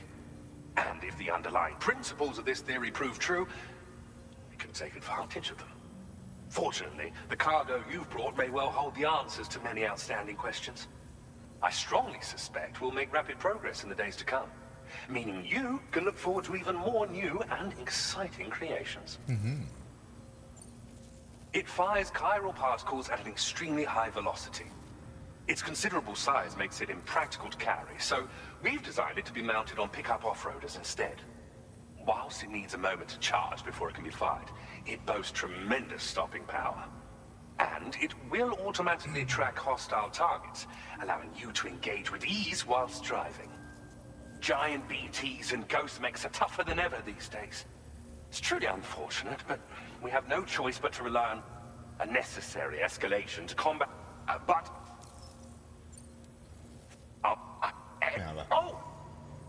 A gift I was in...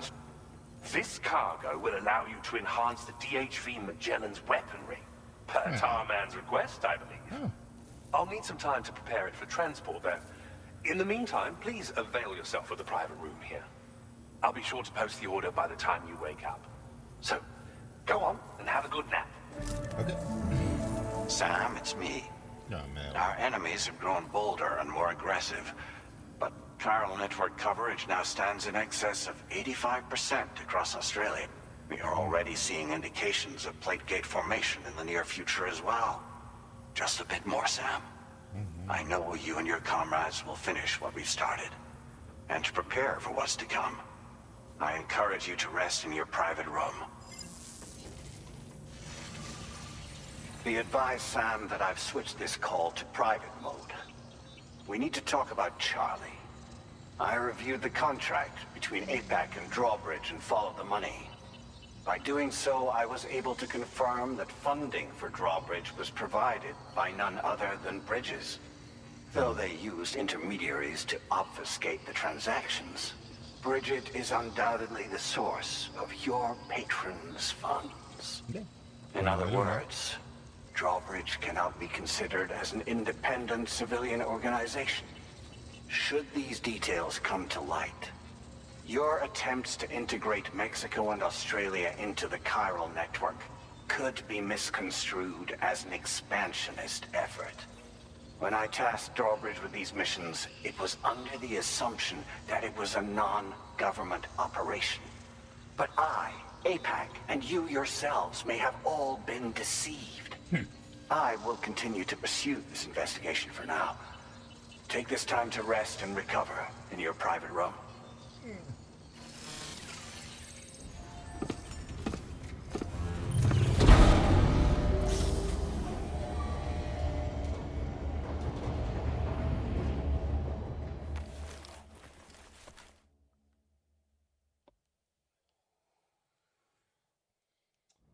lo menos me fío de este tío. O sea, que lo que me diga...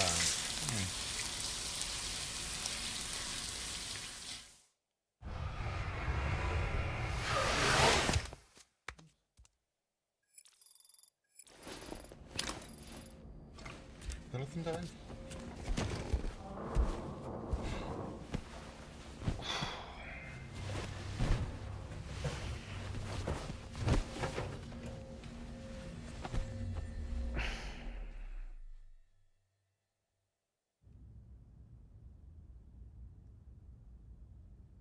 Oh.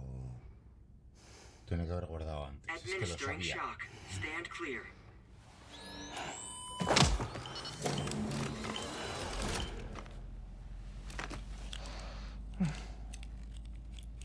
Just like old times. Where are we?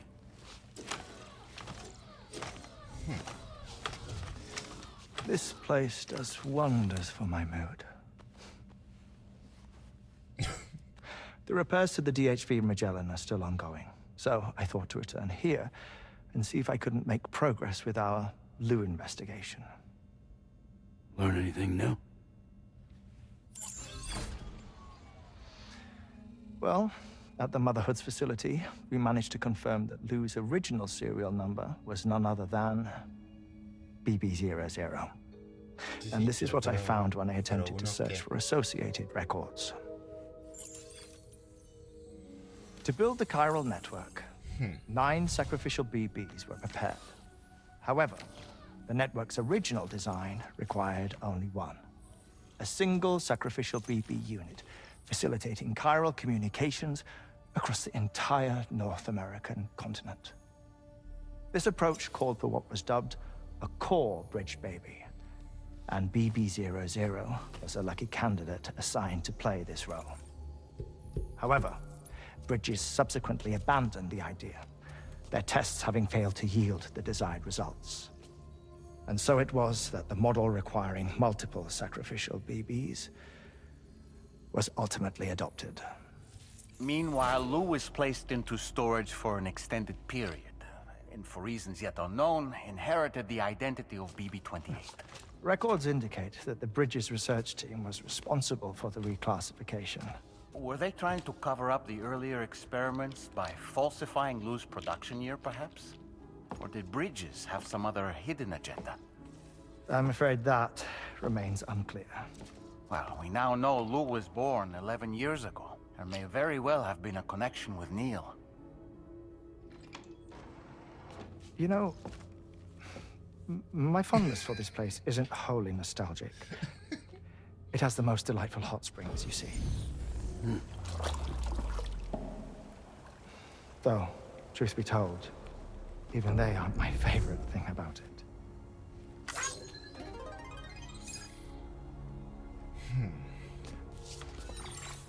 If you can find the time, you should come visit. Give the old bones a soak. Oh, a warm bath does sound good. Perfect treat for a weary traveler. Anyway, I'll see you aboard the Magellan.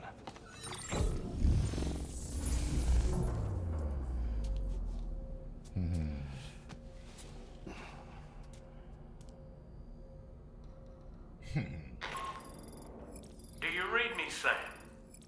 This is Tarman. I've relocated my hand at last, out there on the currents, bobbing along like before. Now that our connection has been re-established, I should finally be in a position to wrap up repairs on the ship. But that won't be enough for what's coming. We need to improve our weaponry as well. South Fort Knott is home to an exceptional researcher. It so happens that they were instrumental in the construction of this fine vessel, and they're preparing the latest and greatest weapons for our use as we speak. Just a few more hurdles, Sam. Access the South Fort Knot delivery terminal and take care of the main order for me.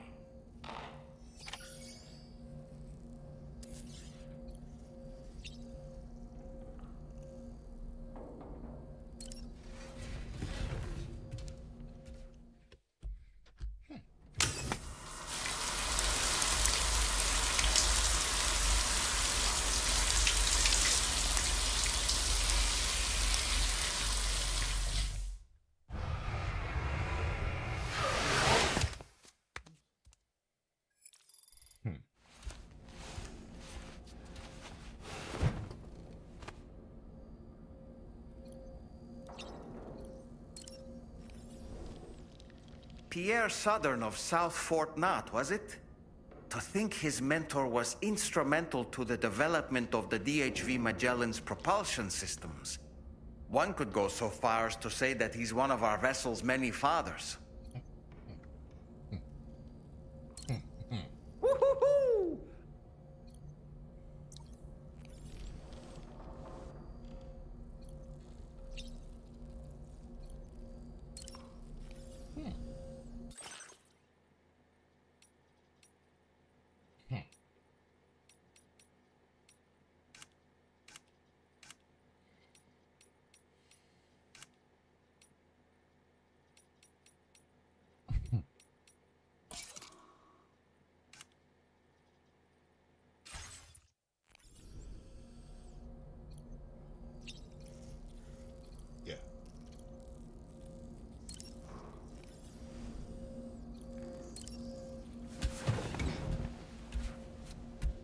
¿Vas a ver con mesa?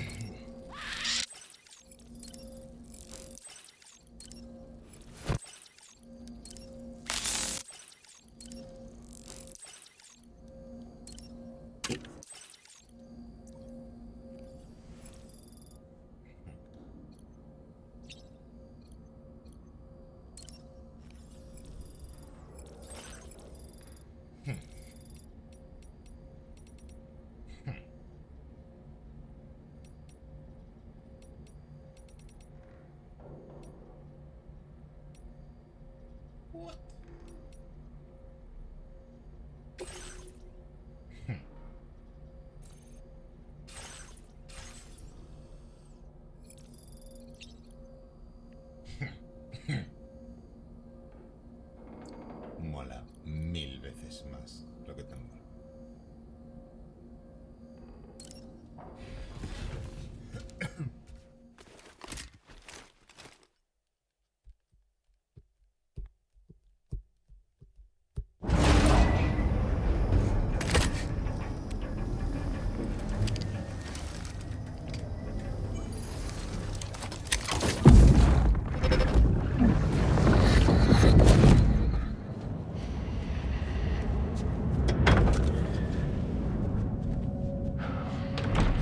Thank you for coming. Be after my child. You are the father.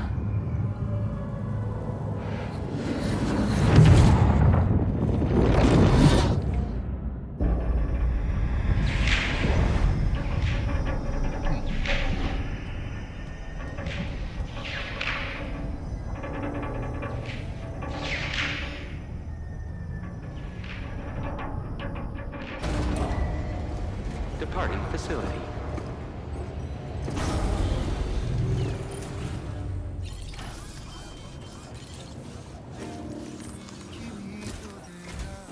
Hello, Sam. Feeling rested and refreshed? I finished preparing your next delivery for you.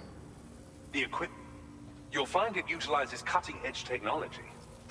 Oh, and my mentor also asked that you deliver a hearty good day to Tarman. Anyway, take on the main order, pick up the cargo. Sam, you'll forgive me for using our private line again. I did a deep dive into the DHV Magellan's provenance. While it is indeed a civilian vessel that has been retrofitted for this mission, the financing for that work appears to have come from Bridget's own accounts. just like the funding for Drawbridge itself. It would be fair to say that this would make it a government vessel, in effect. Charlie was involved in all of the relevant transactions as well. This only increases the likelihood that Charlie has connections to the UCA. Of course, it now seems likely that Charlie does not exist. In which case, these actions may have actually been the work of APAC. If everything, including the extension of network infrastructure, was simply then it's plain our company has made a... Further investigation is warranted, but that will require a little more time, as will the DA. This is a delicate situation that requires caution.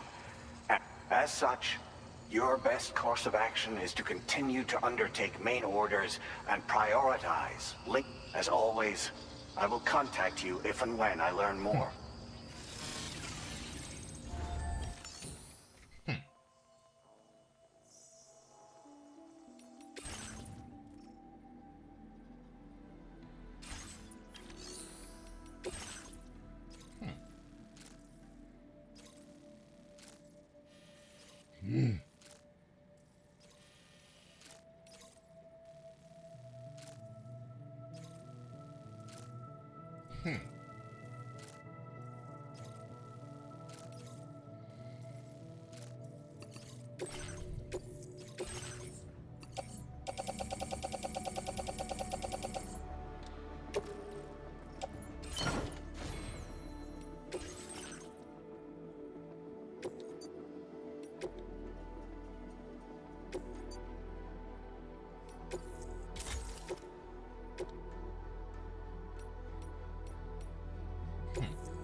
Vehicle ready. Please drive carefully. Order accepted. Thank you.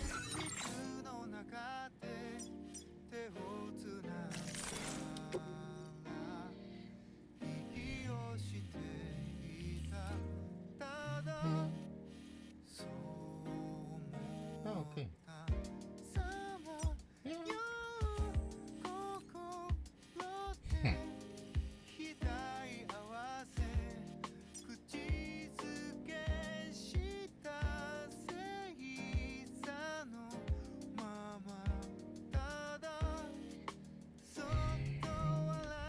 Thank you.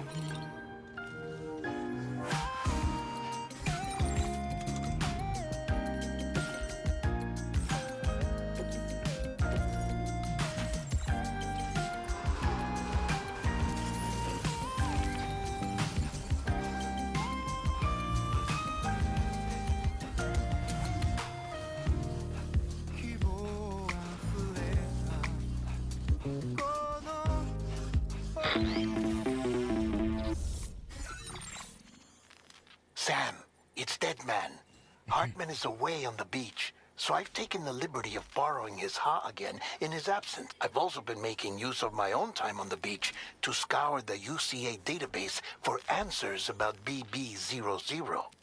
As I told you before, it's much easier to get around their security from here. We previously thought that BB00 was placed into storage and reclassified as BB28, and that this was done by Bridges to conceal the existence of the Cord Bridge Baby program from the public.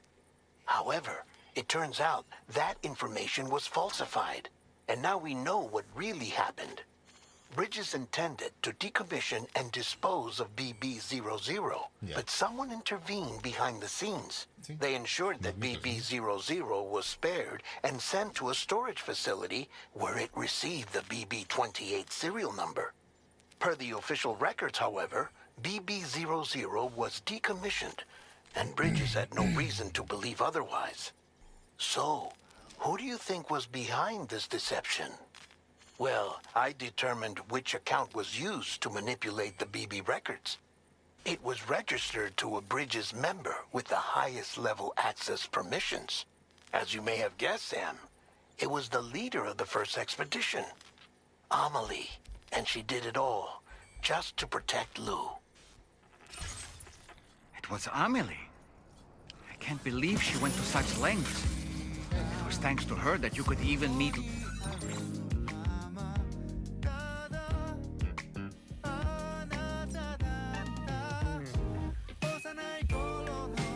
in the first place, then.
Sam, however, and not per the well, it was, and she did. It was Amelie. I can't believe she went to such lengths. It was thanks to her that you could even meet Lou in the first place, then.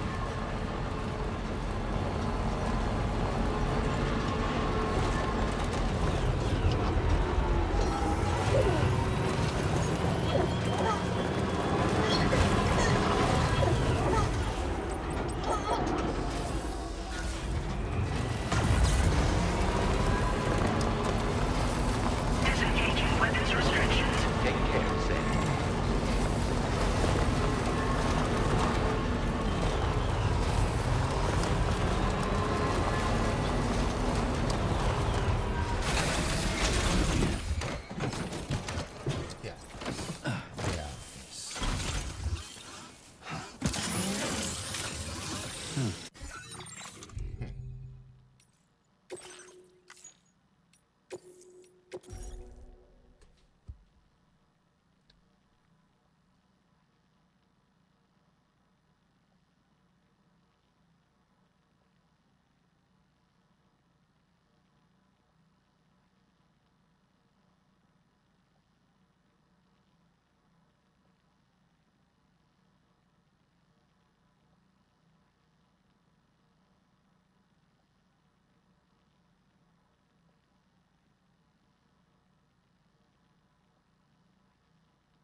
What the fuck?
That was a real tongue stinger.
Stretch my legs.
Okay.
You have a flair for this kind of thing, huh?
flags.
¿Qué es eso?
Lo más cerca es esto.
Are you injured, Sam?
Good day, Sam.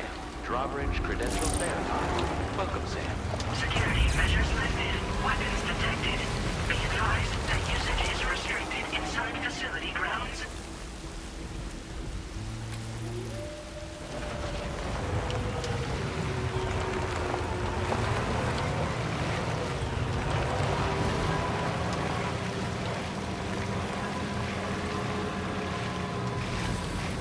Disengaging weapons restrictions. Take care, Sam.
Good evening, Sam.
Thanks for the help. Thank you, God. Hey, man. Thank you, God.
Departing facility.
appreciate your willingness to work late.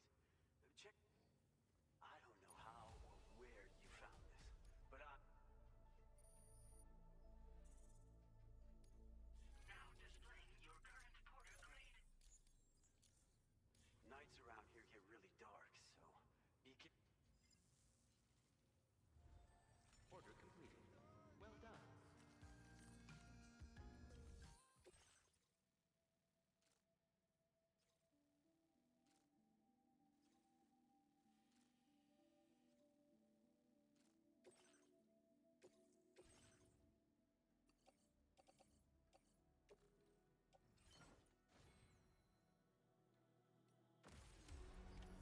Order accepted.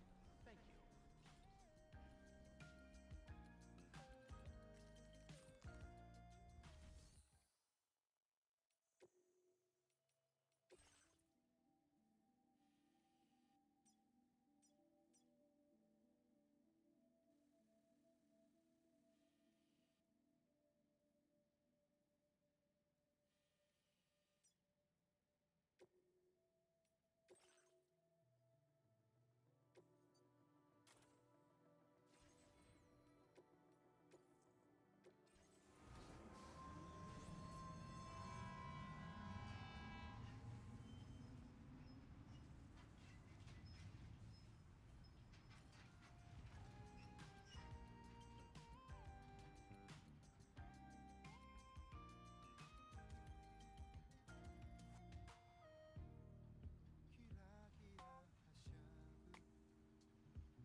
help? Thanks for the help. Thank you, Kai. This one's for you. Thank you, Kai. Thanks for the help. Just praise, praise, praise the circle.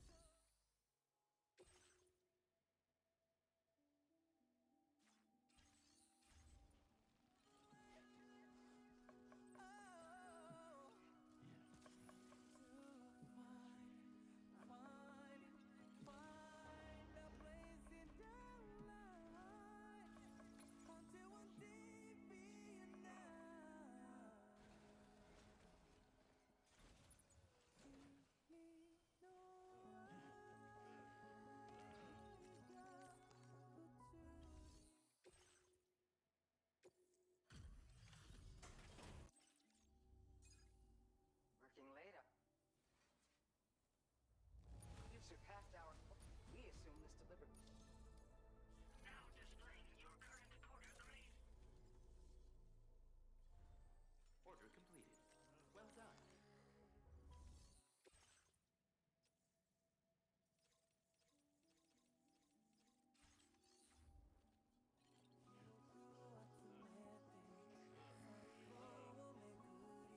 should be... Now display your current porter grade. Huh?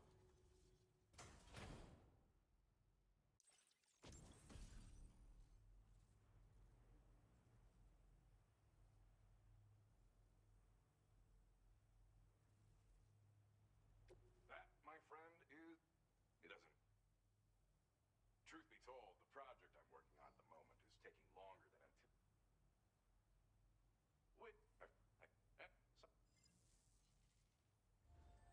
Order completed. Well done.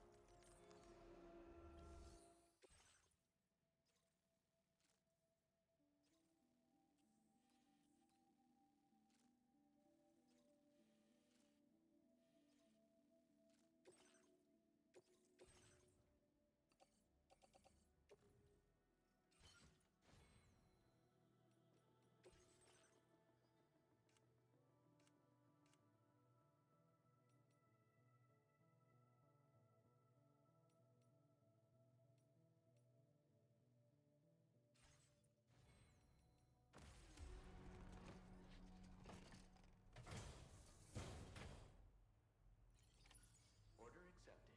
Thank you.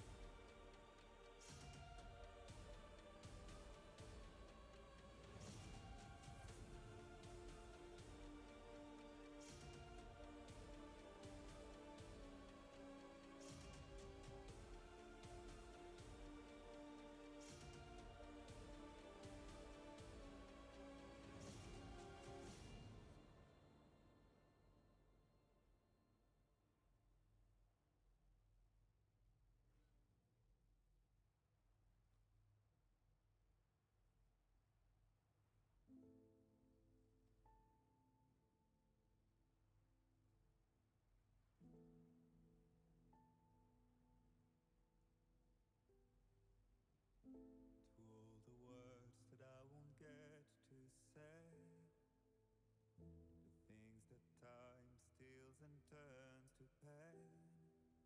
If it's not love to let you leave again, I don't know what is.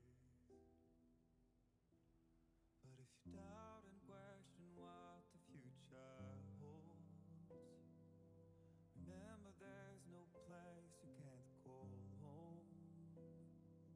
To all the roads that we are yet to pave, the dreams that stillness entertains and slays. Now if my love for you won't make you stay, I don't know what will.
myself on the road ahead.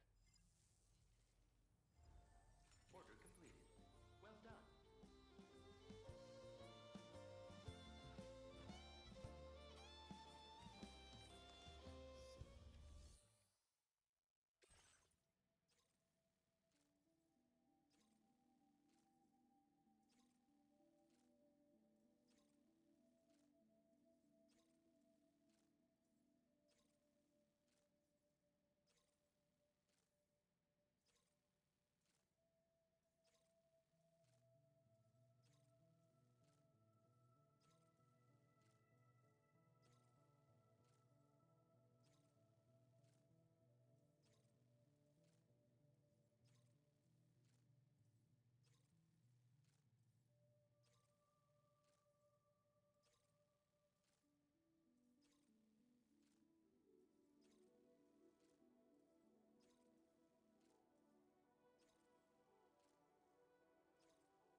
と